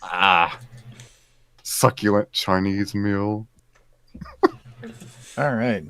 Making a goddamn meal that entire fucking event. Great. Now I want an egg roll with spicy mustard. Does it come with egg well? It comes with egg well. Come with egg well? Why is Peter Griffin here? What's he doing there? Why? He's hanging out. Hey, Lois, I'm in the interview. It's me. I'm in the interview too now. Why is Therian touching my penis? We Touching pointed my his penis. Let me touch your penis. Do you remember one time? Let me touch your penis. Enjoying a succulent Chinese meal. And I enjoy my succulent Starman meal. Starman, question: how do you write with those tentacle arms? Very slowly. I can only hit one key at a time. I'm like a toddler poking at one key. That's why it takes me so long to release chapters. Oh, that's why. It all makes sense now. I thought it was because you were too busy tard wrangling in lit class. Oh, yeah, that too. But, you know. I just don't go down in there because it's just like I open lit class, I leave lit class. Yeah. I open lit class. Everything's on fire. I leave lit class. We're trying. No, it's fine. It's fine. Your efforts are appreciated. You're doing really fucking well, Starman. I appreciate your efforts. 6.5 hour group hug. Oh God! Honestly. Listen, another hour and a half, and we've had a full work shift. Oh God! Yeah. I hate that you just said that because I was just thinking that same thing. That we're getting close to a full work day. I mean, look, I missed a lot. Day. I missed a lot, so you guys are gonna need to recap. When did I pop in here? There was conversation about things that I've written, and we talked for far too long about a certain 953 word story that I wrote that apparently I'm well known for. And then there was a lot of shit. Jeez, and at one point we had 17 people in here or something. Wow. Not all of them active participants in the Yeah, no. Yeah, not all of them actively talking, but like I have a screenshot somewhere here where I can probably count at least 13 people probably. Oh yeah, there's a lot. Yeah. It was hopping in here, so and that's about it. Yeah, we've had a menagerie of some of the big boys. Like we had Smooth, we had Swan here earlier, and Receiver.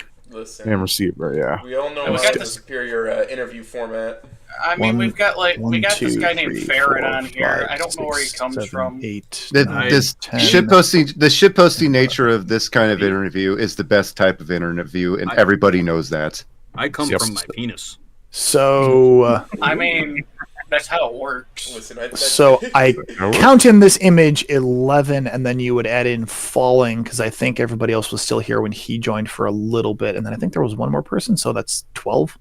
I wasn't even Falling was sleepy. He was falling asleep. Yes. Falling was not here for long, but I think that was like the peak. Was when Falling was here, we peaked at like 12 or 13 people in here, and then it kind of slowly tailed off from there. I suggested somebody start swinging on the rafters, but no, or the, Well, I mean, or the curtains, for a while there was somebody just up off in the corner, and that was somebody Jack. riding the goose sculpture in the back. But no, This is nice. So you got like a high rise loft now. Like your studio's looking pretty. Yeah, pretty we've made some upgrades to accommodate more people because I've noticed that this happens. All right, don't cut the bullshit. All right, we discovered insider trading. Okay. Okay, so yeah, where else do you trade stocks, idiot? Look, okay, this might be a little bit of a bad topic, but yes, I'm secretly Nancy Pelosi. I suddenly have a strong urge to leave. Listen, all I'm going to say is invest in California land shareholds. Okay, that's all I'm going to say.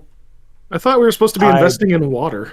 I thought we were supposed to be invested in Lockheed and Martin, but what do I know? Listen, every time there's an international kerfuffle, my defense contract stock portfolio gets a couple of shares richer. We'll just put it that way, and it works with frightening regularity. Lock Sneed farting, baby. Cock Sneed and farting. You need to take your life for that. Yeah. Would it count as insider trading if you purposefully started international kerfuffles?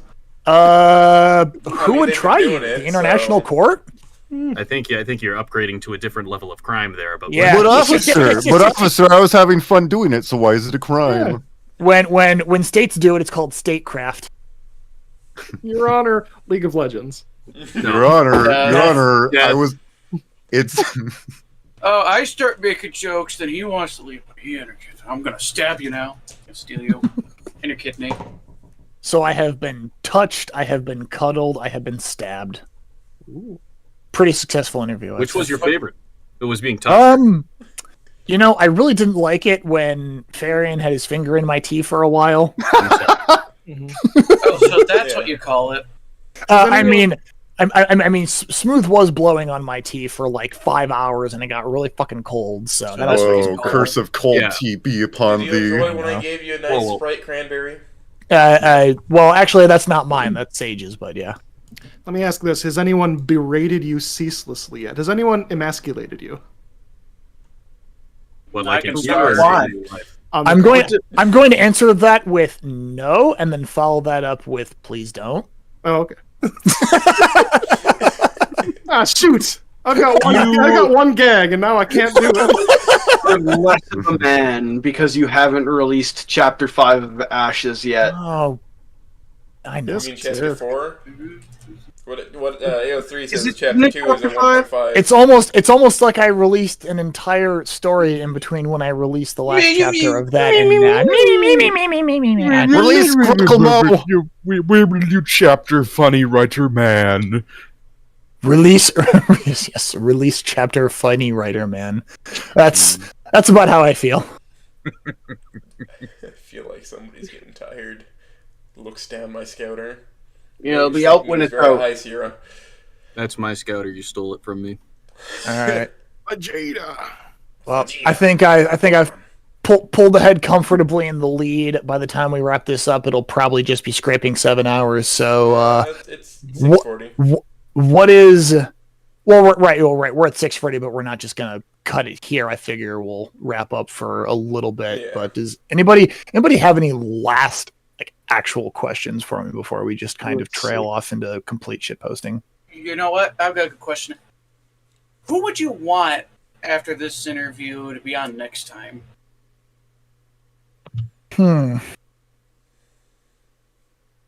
I mean, the nepotistic answer is like Falling or Arlock. I mean, I can tell you who's next. It's Swan. Oh, yeah. Sorry, I didn't say Swan because I kind of, for some reason, assumed that you had already had him on here, but. You see, not put that in the list, Oates. I'm surprised. I'm Right there. surprised. I'm surprised. Firefly has not been interviewed by anybody yet. Oh, I'll get to Firefly in due Yeah. time. Fuck is Firefly? The guy who wrote Good Faith. Good Faith. Yeah. Made me cry several Yep. times. Yep. Bastard. He popped in here very briefly earlier, and then he actually had a pretty good question in chat, if I recall. Yes. Yeah. The what was the one scene you wrote that hit you the hardest? Yeah. That's right. Yeah. With typos. Yes. But typos that were minor enough that I didn't realize that they were typos. Typos major enough Please. that I almost had a stroke.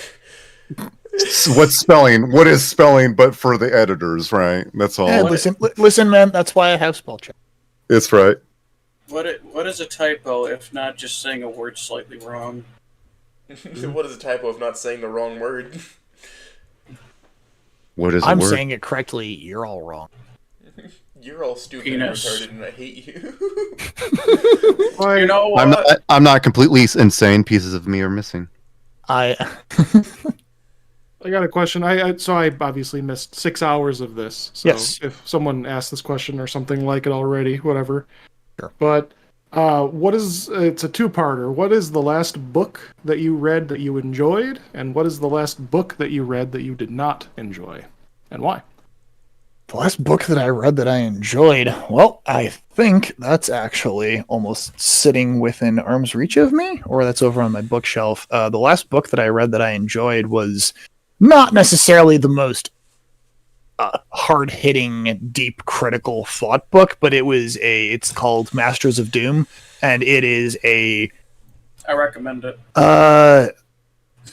What's the word for it?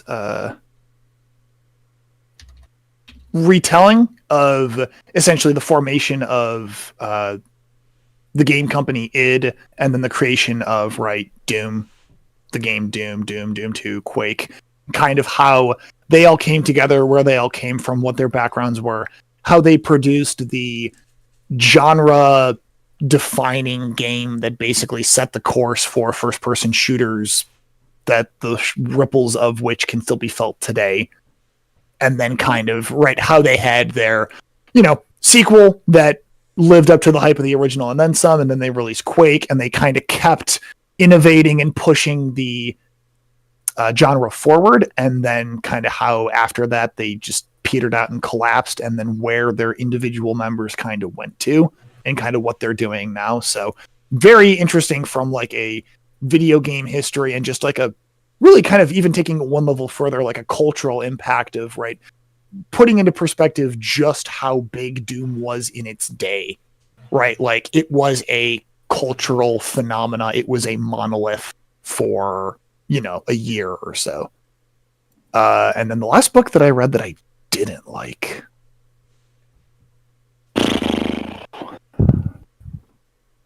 That's tricky. It's a bigger question, but I find it interesting because I think as writers, it's important for us to identify what we like and what we don't, so we don't obviously emulate it. Could it be some fic I read that I didn't like, that I absolutely hated?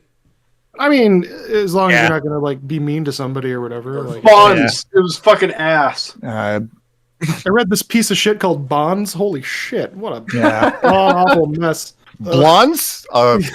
Blondes?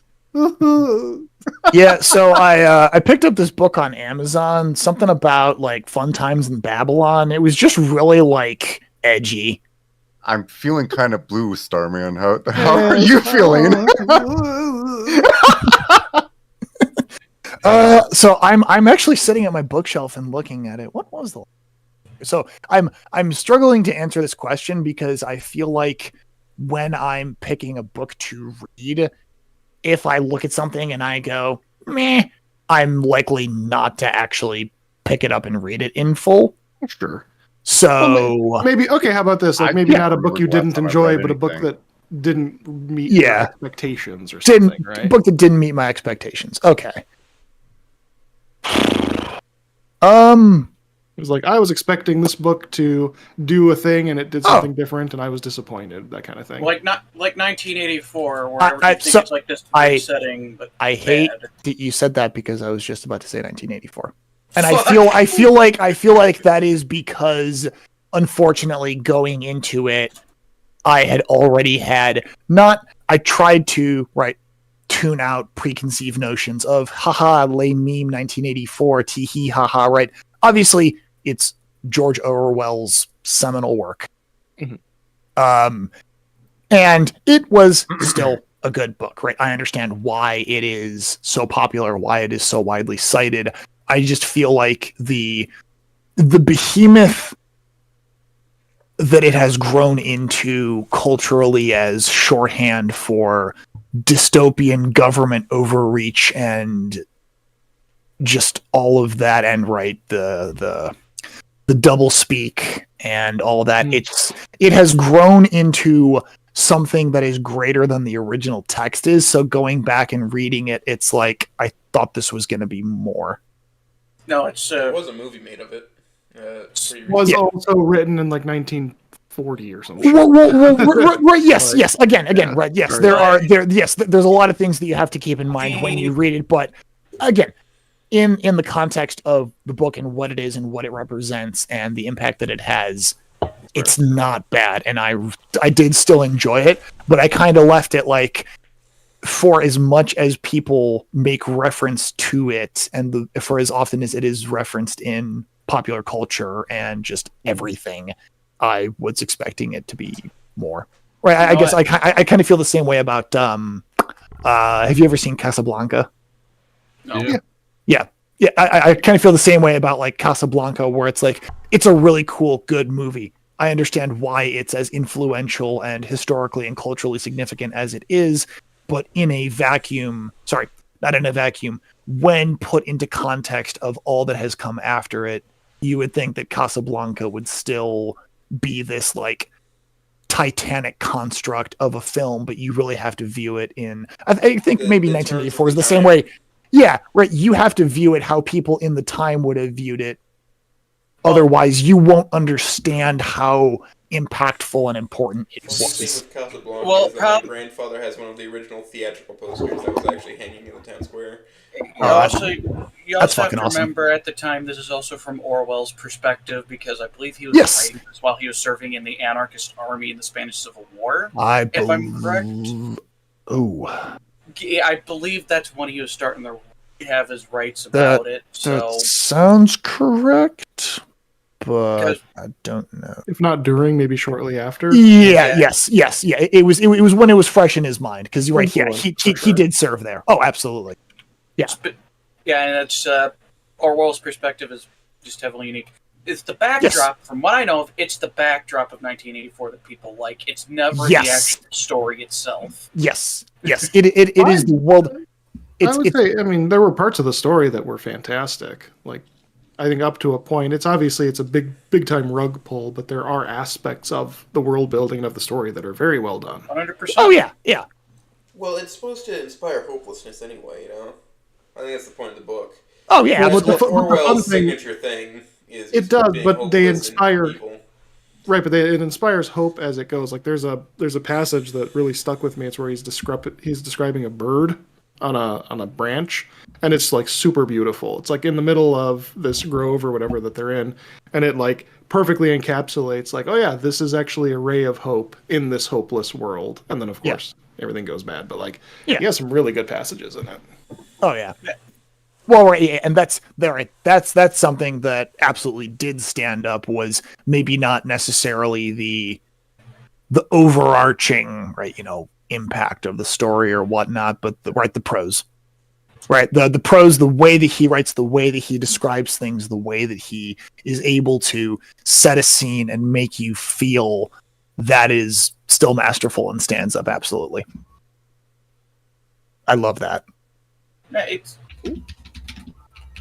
trying to remember a similar writer at the time that had Ray Bradbury, Adolphus Huxley.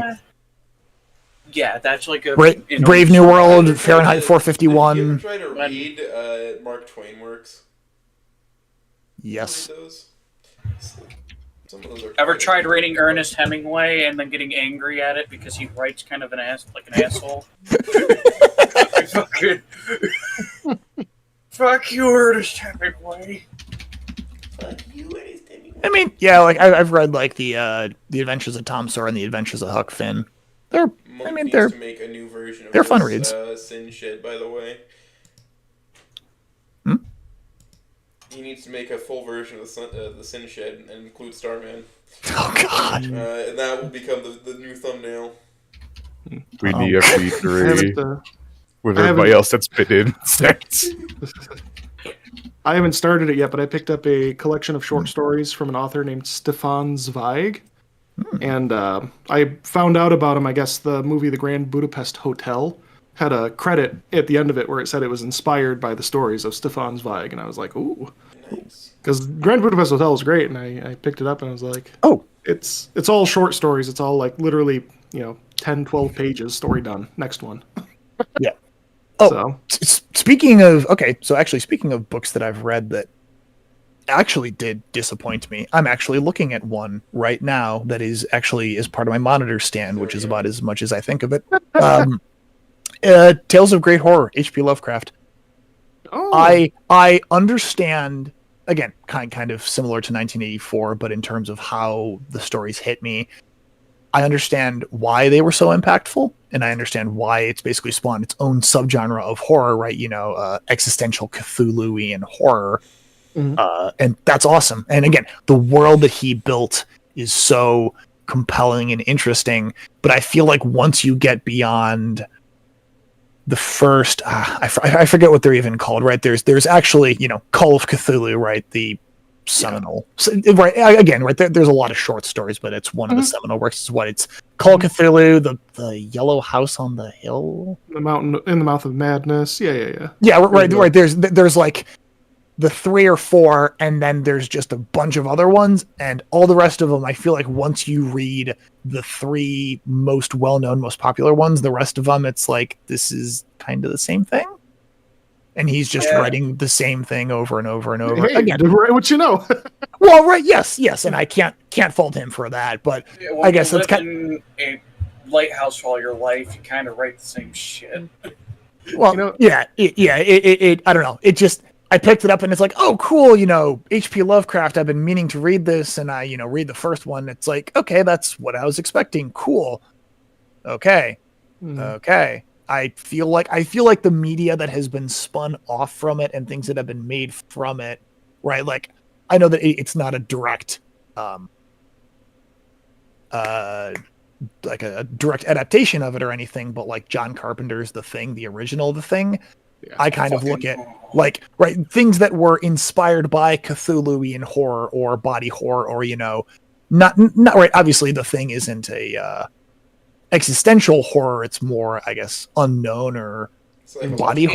In a cosm, it is body horror. Existential. Yes, well, right, yeah, because they don't know where it came from, right? It came from the ice, but what is it? Right, that level of horror, right? I think that like The Thing did that kind of horror for me way better than reading the original H.P. Lovecraft text did. I'll argue did it perfectly, because I will simp for fucking The Thing no matter what. I love the movie. It is. It's in my top 10. Like, it's in my top 10. I mean, fuck, I'll just parrot the reason that I think a lot of people who like it, the practical effects stand up so well. Yeah. And it's a really cool, riveting movie, especially the first time you see it, you don't know who's infected. It is genuinely tense. There's some really cool behind the scenes stuff too. Like some tricks that they did are just really phenomenal. Oh yeah. Like there's a lot of cool stuff. But I want to circle around. You mentioned H.P. Lovecraft, so I have a fun fact for the chat here. Oh, get down! He has get down! Get down, Mr. Obama! He's gonna say the N-word. Mr. President, get down! Come on, you spoiled my joke. Come on, man. We all know. We all know that he had Yes, we all know that his cat was named Starman, and that's why your name is. There was a bit from it was Red Letter Media. It was one of the Star Trek trivia shows, and like Mike was saying, like he was talking about Data's cat named Spot, and he goes over to Jay and he's like, "Oh, sorry, I was thinking about H.P. Lovecraft's cat's name." Mike goes, "Was it Spot?" And Jay just goes, "No." The way he says it is fantastic. No. No. Very funny cat. We were talking about H.P. Lovecraft earlier, weren't we?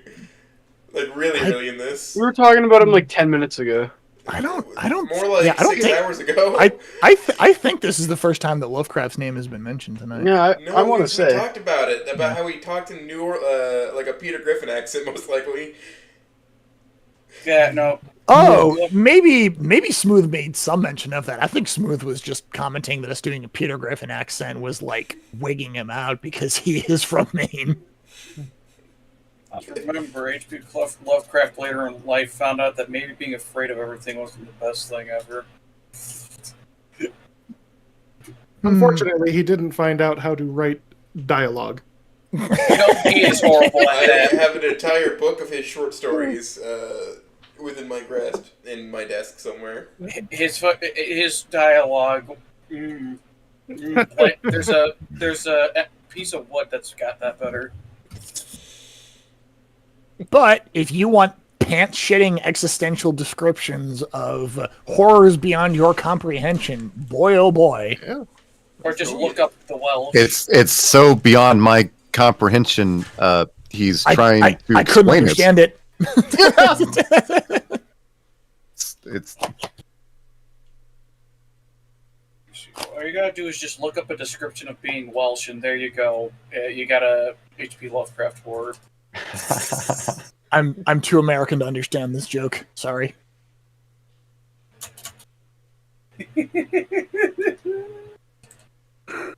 Wouldn't it be wild if the HP and HP Lovecraft stood for Harry Potter? God damn. She's been playing us like a fiddle. Should have known. The boy who lived, but really wish he didn't because he saw cosmic horrors beyond his comprehension. He lives. Again. The boy who awoke from his slumber. Ancient and unending. It came from outer space, but that's okay because we don't believe in bigotry in this country anymore. So anymore. Hagrid was actually a Shoggoth. No, bigotry has been solved. Yeah. It came from outer space. I didn't need to know that. It's a shot across the dark. What you could say? It's a shooting star. Oh God! Oh. We were watching Austin Powers a couple weeks ago. That's not a white dwarf. It looks like a giant sausage. It's sausage. Will it blow? Wiener? What the? You forgot some. Noble, welcome. 5 Mark Ruffalo's. Crap! Quiet. We have a British person here. I forgot someone in that shed. Oh God! Wait. So that means that it's 6 or 7 a.m. for you. Fucking hell. We got Gun Sage. Here it goes. V, can you do your Sage voice real quick? Oh. Why the fuck do you want my Sage voice? Because we're live. Because we need it. You don't fucking need it, you dumbass. We got the guy that's writing the Sage fic here. Well, not yet. Uh-oh, wait, hold on. Who's writing the Sage fic? Mr. T. He's cooking it. Nothing's done yet. He's just cooking? He's just the cooking? meal Right, the meal What prep. sage are you looking for? What sage are you looking for? You looking for gun sage or you looking for bacon sage? Like, what the fuck are you looking for? Both. Both. Both. Oh, fuck. We need both. Both them. Both from these nuts. Both of these nuts. Bitch. Man, I really am. Me making a new set really did pay off this time, didn't it? Mm-hmm. Yeah. I'm happy to break it in. I hope I leave an indent on this couch. You put a fucking boulder on my couch, dog. I'm sorry. I don't think that's an indent. It kind of looks brown. Oh, sorry. What the fuck? Must have been Sage. I've been sitting here for a while. I haven't gotten up for a bathroom break. Damn. Starman, who was missing from the Shed of Sin? Or who said there was something missing? I don't. Me. There was the no. He wants to be back there pounding the trigger too. Hey, hold on. No, get the way. Nuh-uh. Ooh, I kind of like. I dumbass trigger. I kind of like Sage having a vaguely Boston accent. Ooh. Oh, Bostonian. Not Bostonian. Thing is, I always saw Sage as like sort of southern. So I think this was actually propagated by like a fucking beater meme of all things, but Sage actually having the last name of like O'Connor and just being Irish as fuck. I think. Sage O'Connor. I think. But Sage is like a second or third generation Irish American, so has no accent, but has like all of the. All the pride and fervor of being like an IRA person, but being so disconnected from it. That's what I was going to ask. I've heard there was Bye, Starman. No, there was a joke about Nick that I thought was absolutely hilarious. That everybody in their family, whether it's female or male, Nick is named Nick, and it's a coming of age thing where they're like Nicole would be like their childhood name, but as soon as like you hit a certain age, you're Nick. And this Grandpa Nick, this is Mom Nick, this is Dad Nick, this is Nick. This is Nick at night Nick. It's Hi everybody. And like Hi, Dr. Nick. it's just the Nick collective. Hi, everybody. Yeah. I thought that was funny, like the Borg. The thing is, though, T, when it comes to the Sage voice, I abuse the fuck out of it.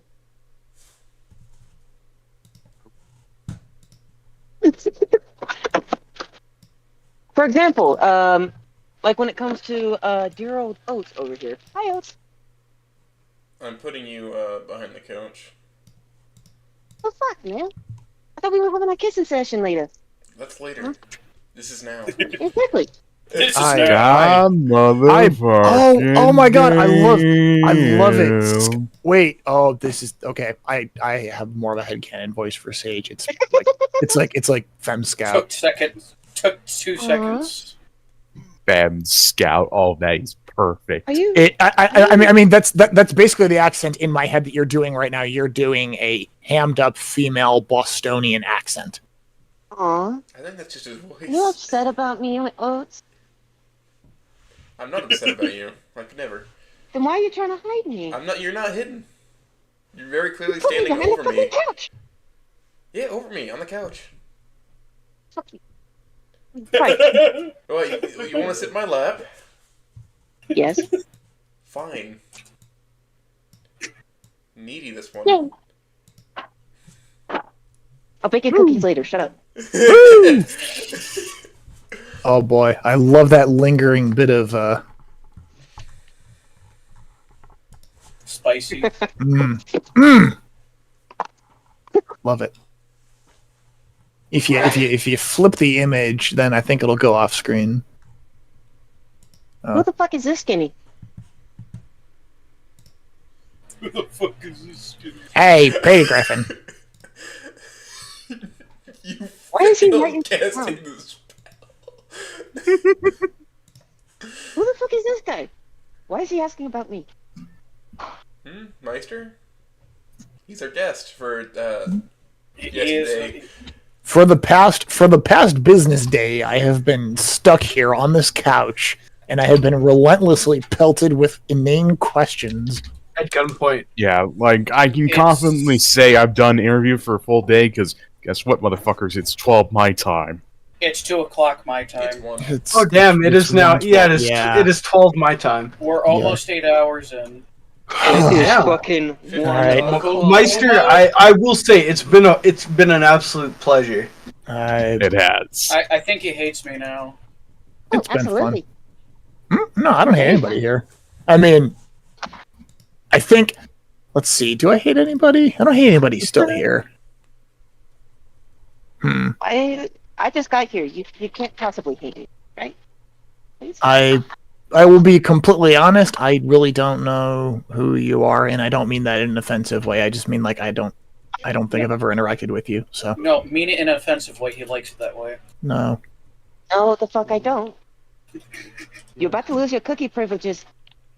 I don't have cookie privileges in the first place, you motherfucker. This website would like to leave you cookies. Aww! You This don't website's get gonna make me cookies! Except. Hey, why am I getting porn pop-ups? Looking for a good time? Chatterbait's where it's at. Oh yeah, baby. Sorry. Is lack of Sorry, pussy Simone. bumming you out? Sorry, wrong airdrop. My bad. You watching porn by yourself? Then you're gonna. No, I'm with the science team. I'm with the science team. Ah! God, I can hear it. The fucking just overlaid audio.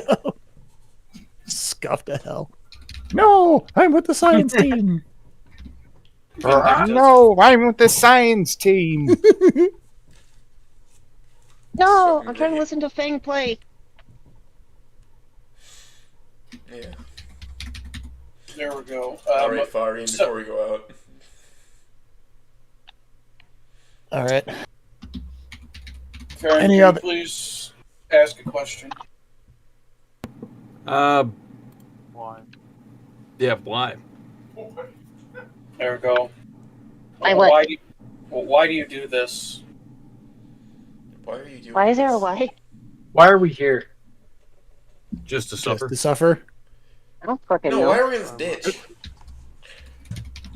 I don't know. Answer I'm usually that. only I'm usually only here to flirt with other people. What the fuck is going on? You're on air. You are live on YouTube.com. Is that question? That question directed at me? Is that question directed at just the field? It's directed at you directly. Why? Oh, why do I write? No, just why. Why? Why? Why 40 is your existence? 42. Sugar tits, why? Cop out answer 42. Fuck you and your Hitchhiker's Guide to the Galaxy. Dedicated wham. How much? Come on, sugar tits, why don't you tell us why? Tell me why. Tell me. Ain't nothing but a heartache. This twunk here is making me feel things. Ain't nothing. I am sitting on your lap, for fuck's sake. God motherfucking damn. I hear you in the other room, Sierra. I will sit on your lap as well. Finally, a complete sin of shit. Oh, God motherfucking damn. Why'd you ask you, my Sin boy? sin of shed. All right, there we go. So wait, I did hear that you've only watched like 2 animes, right? Correct. What were the 2 animes? Hitalia and Strike Witches. Oh my god, you haven't even fucking watched Dragon Ball. This is fucking devastating. I haven't watched Dragon Ball. I have not watched Bleach. I have not watched One Piece. I have not watched Attack on Titan. I have not watched. But fucking Italia. How are the only 2 animes you've ever watched and one of them's Italia? Were Hitalia and Strike Witches, because I was dating a girl in high school at the time who really liked Hitalia, and she got me into it, and I was really into my like history and World War II phase, so I was interested in it.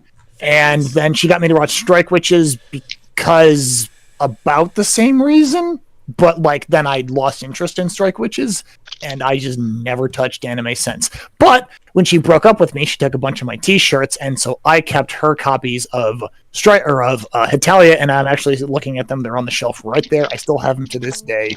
You bitch. Make the fucking Stella and her fucking black magic bullshit. I'm into fairy the last tale. anime I watched, what the fuck was it? I can't even remember because all I know is that every single year it's the same fucking isekai slop every single fucking year. And it's like I guess I got disenfranchised with all of it for a while. Yeah, no, Truck Gun, or it's like every I think Here, I this want to guy- say I watched a Moe thing, but I can't remember. Oh, so But you guys anyway. I see. You guys are talking about Stella. I'd pull out my tarot deck here and give y'all a reading.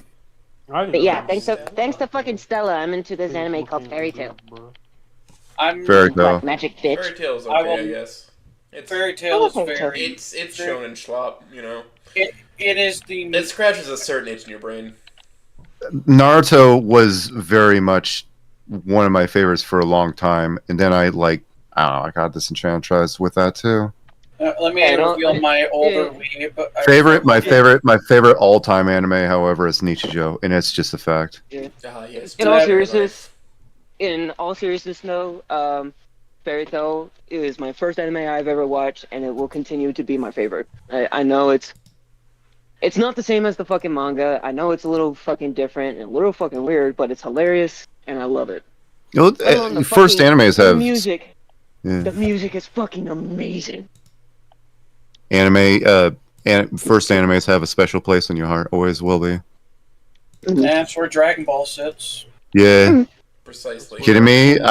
Full Metal Panics. Full Metal Panics Correction. is kind of funny too. Fairy Tail is the first time I anime ever I liked as like a kid. Dragon Ball Z, when I first watched it, I'm like, what the fuck am I watching? Pokemon, what the fuck am I watching?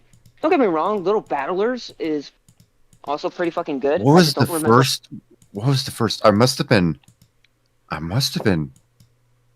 maybe 8, maybe less. It was a VHS copy of, I think, Sailor Moon. Oh no! I am yet to watch Sailor Moon. I don't remember much of it. I never watched the series in my maturity, Though, but I remember will watching say it. this- I will say this. I went to this fucking seafood fucking place, and next thing you know, I look up at a TV, and it's playing Sailor Moon. There was this ramen place that has a giant Godzilla mural on the fucking wall, eating out of a giant bowl, and it's got phone poles for chopsticks. I thought it was fucking cool. And on the TV, while I'm eating ramen, tonkatsu ramen, there's Naruto playing. I thought that was hilarious. Hell yeah! It's awesome. I was just confused on why the fuck anime was playing at a seafood place. Was it And I sushi don't- or is it just seafood? No, it was not sushi. It was like crabs, fucking catfish, fucking tuna Huh. sometimes. Oh, We all was know it? that And every my- fisherman is a weeb. I We all know it. At this point, I It's believe fact. it. At this point, I believe it. was, That or- and or I hate they- I hate to stereotype here, but was the owner of Hispanic descent? I don't know because Whitest man I have ever seen. weird. Because here's the crazy. You want to know a crazy thing? Crazy? That was During Dragon Ball Super's initial release, the cartel actually took fucking breaks. If you didn't know that, now you do. It took breaks, but not in like all crime activity. No, It's but like they there was lowered. it was far more sporadic rather than this constant. Whenever they took breaks, they would literally go to a fucking giant ass fucking either TV screen or a projector, and they would play Dragon Ball Z. It's fucking nuts. You should have seen the final episode. That is one thing I know about Dragon Ball Z, that it was able to stop the cartel from killing each other, and it's fucking amazing. When the final episodes of the Tournament of Power was going, they had like entire basically half stadiums fucking rented out. Like, Yeah. Oh my god. And then you had fucking the Toei group say please cease and desist, and Mexican authorities said no, we can't make them. Make us. It's not possible. Yeah. Not fucking possible to do that. Goku goes down. It's not fucking possible to do Not that, fucking mate. possible. It's evil. Goku wouldn't be very happy with you right now, as I say, as my half of my face has been carved off. Turns around, looks at you. Goku probably wouldn't actually care because his character by Toriyama's not really a hero character as people think it is. I like the analogy someone gave to what the difference between Dub Goku and Japanese Goku. Dub Goku is a terrible Superman ripoff. Also, Goku would put both of his sons on the end of goddamn a pole bar and use his weightlifting. Dub Goku just sounds better to me for whatever reason. Yeah, I wish the visceral power-ups are so much better. It is because of localization, because people prefer a hero. I will also say that the Bruce Faulconer soundtrack is the superior soundtrack. Fight me. Fight me. Yeah, the Bruce Faulconer soundtrack. The fucking Vegeta piano. That's how you knew you fucked up in the original runtime. Well, that or if Vegeta played every it time himself. I played, Vegeta got body. So. Dun dun dun. Yeah, no. When the suspenseful sad piano started to play, that's how you knew something big was gonna happen. Or if You he know what? pointed I'm at gonna be himself. honest. The Ultra Instinct Sting is probably my favorite thing in any of Dragon Ball. It's pretty fucking good. Good Sting. It's good. Okay, I'll give it to the Ultra Instinct notes, but at the same time, the Super Saiyan 3 theme song is iconic. And it's like, you knew it was going to be a big power-up when it took like half of the episode to do it, too. It was pretty good. I actually like the GT soundtrack. I don't know why. That's kind of grungy.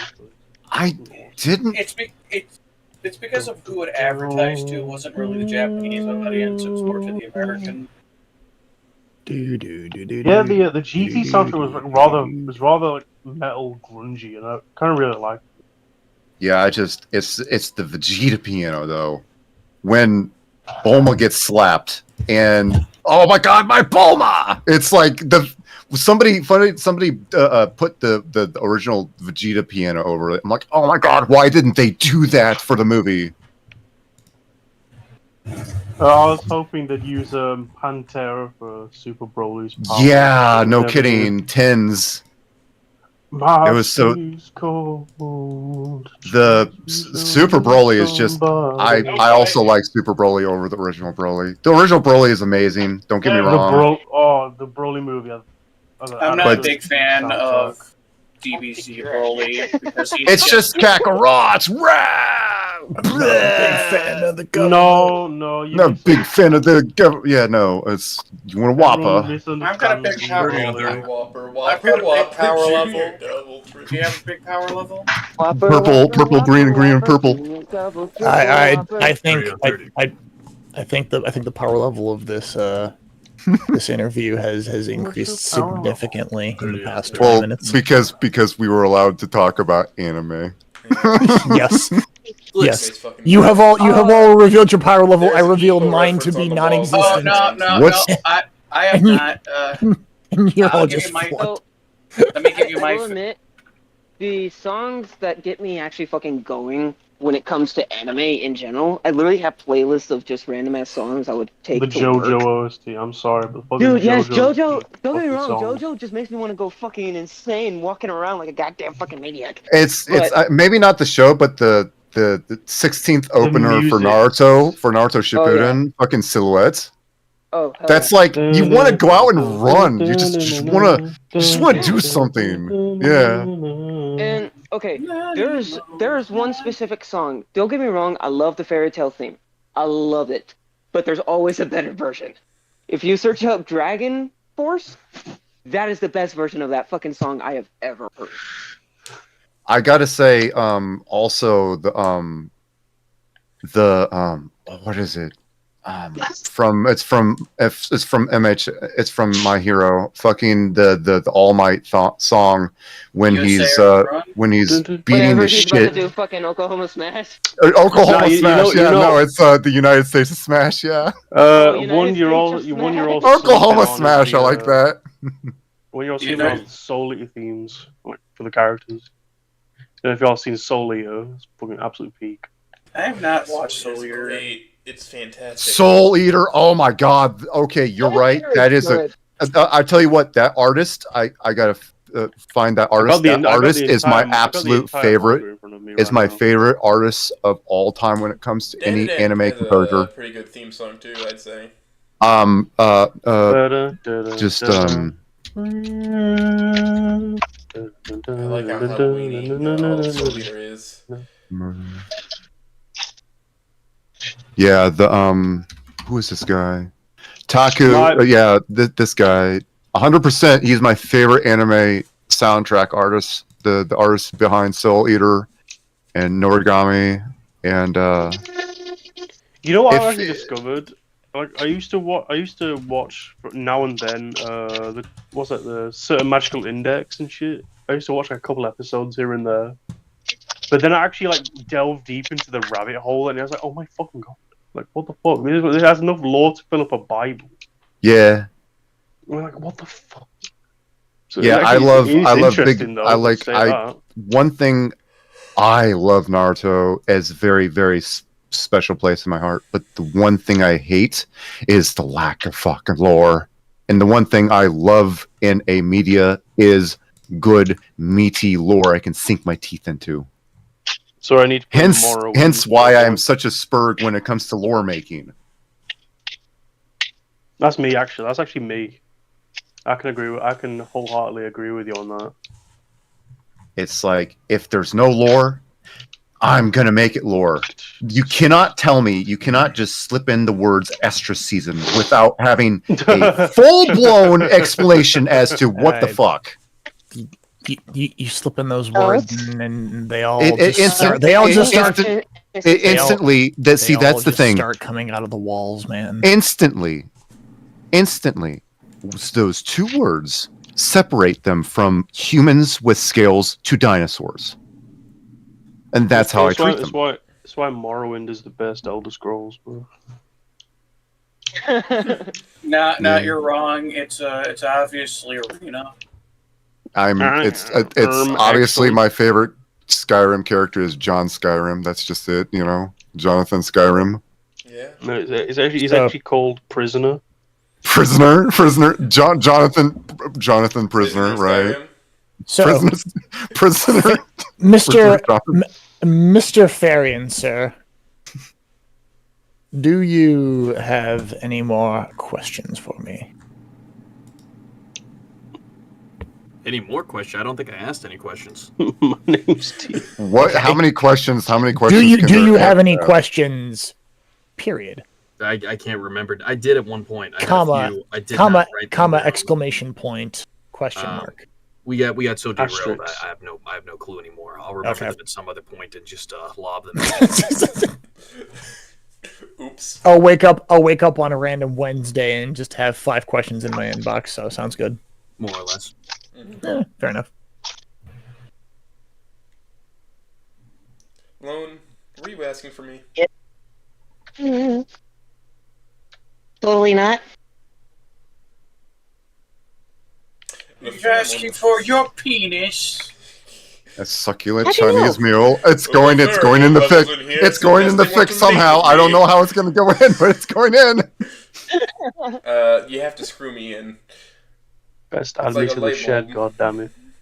Yeah. I think the autism has peaked, and I think we're all dying a little bit. So I have to start calling it. It's fucking false, man. I'm dying inside. Let's very slowly say our goodbyes so we can at least stretch this to 7.5 hours, and then I can. Let me just pat my knees and.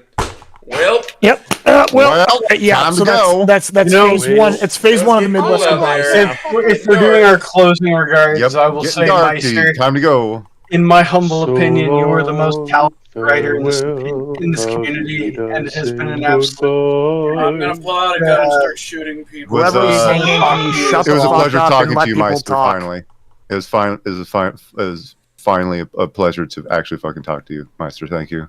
Yeah, absolutely. Yeah, and glad to know that someone was actually looking for my Sage voice in the fucking first place.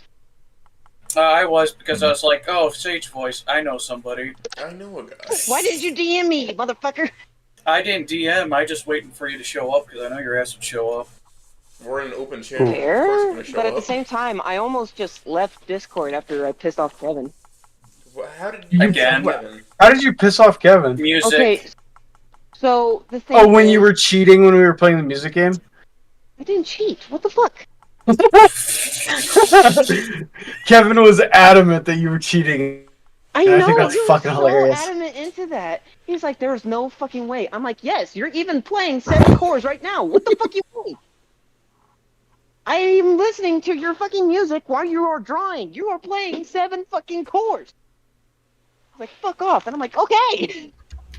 God damn. How did you make Kevin mad this time? This time, I kind of scared the shit out of him. Oh. Yeah, no, and when I say I scared the shit out of him, I mean like I scared the ever living shit out of him. You know how I have the soundboard of the knocking? Yeah. Oh. That. I mean, that's generally a poor idea. No, I didn't even fucking mean to. It was a misinput. Oh, who joined? Yeah, it was a fucking misinput. It's I didn't even want to do that. misinput, I wanted to click something else. I wanted to get out of the fucking soundboard. But no, my fucking dumbass accidentally clicks fucking knock, and next thing you know, fuck! And I'm like, oh shit. I'm know finna what? head out, boys. Should have doubled down. See you later. We could go 7 more hours. It'd be fine. It's just only alright. 7 hours. You guys can go 7 more hours. Yeah, people are going to start dropping off. So I'll recommend we Yeah. probably drop the stream Appreciate for listening, now. everyone. If we have more to talk about, of course, I'll grab you back again. But I think we've been at least decent, being comprehensive enough. We've given enough time for a Midwestern goodbye. We've had one more conversation. And awkwardly hug and then be like, "All right, Grandma, I love you." And it wasn't even like the conversation of, "Oh, we're trying to say goodbye." It actually genuinely was somebody just started talking and nobody told him to shut the fuck up. We really need to go. We have like an 8-hour drive ahead of us. We need to fucking leave an hour ago. Like, please let me get out of here. Leave. No one's keeping you. Go. Get the fuck out of here! Yeah, no, you're clearly not from the Midwest. That's not how that works. No, I know. it really isn't. Listen, we're in the. I've grabbed my coat stage. I haven't quite put it on. Yeah, you haven't put it on. We There's still have a few more 45 goodbyes to minutes do. of this, I swear. All right, I'm not gonna. right. I'm not gonna start All right. yelling at you. So. Sierra, if you need to leave, Fuck you. leave Yeah, now. If people let me start let me speak, please. Meister, everybody else, it's been wonderful having you on. I hope this was a fun interview. I hope to have you on later as a guest on a future interview. Good night. Mm-hmm. Good night. Absolutely. Have a good night. End with steel chair saying to aim for 12 hours with him. No, I am not doing that. And as the herald of the end times, Mr. Arlock himself has appeared in chat. So yeah, I think we should wrap this up. Yeah.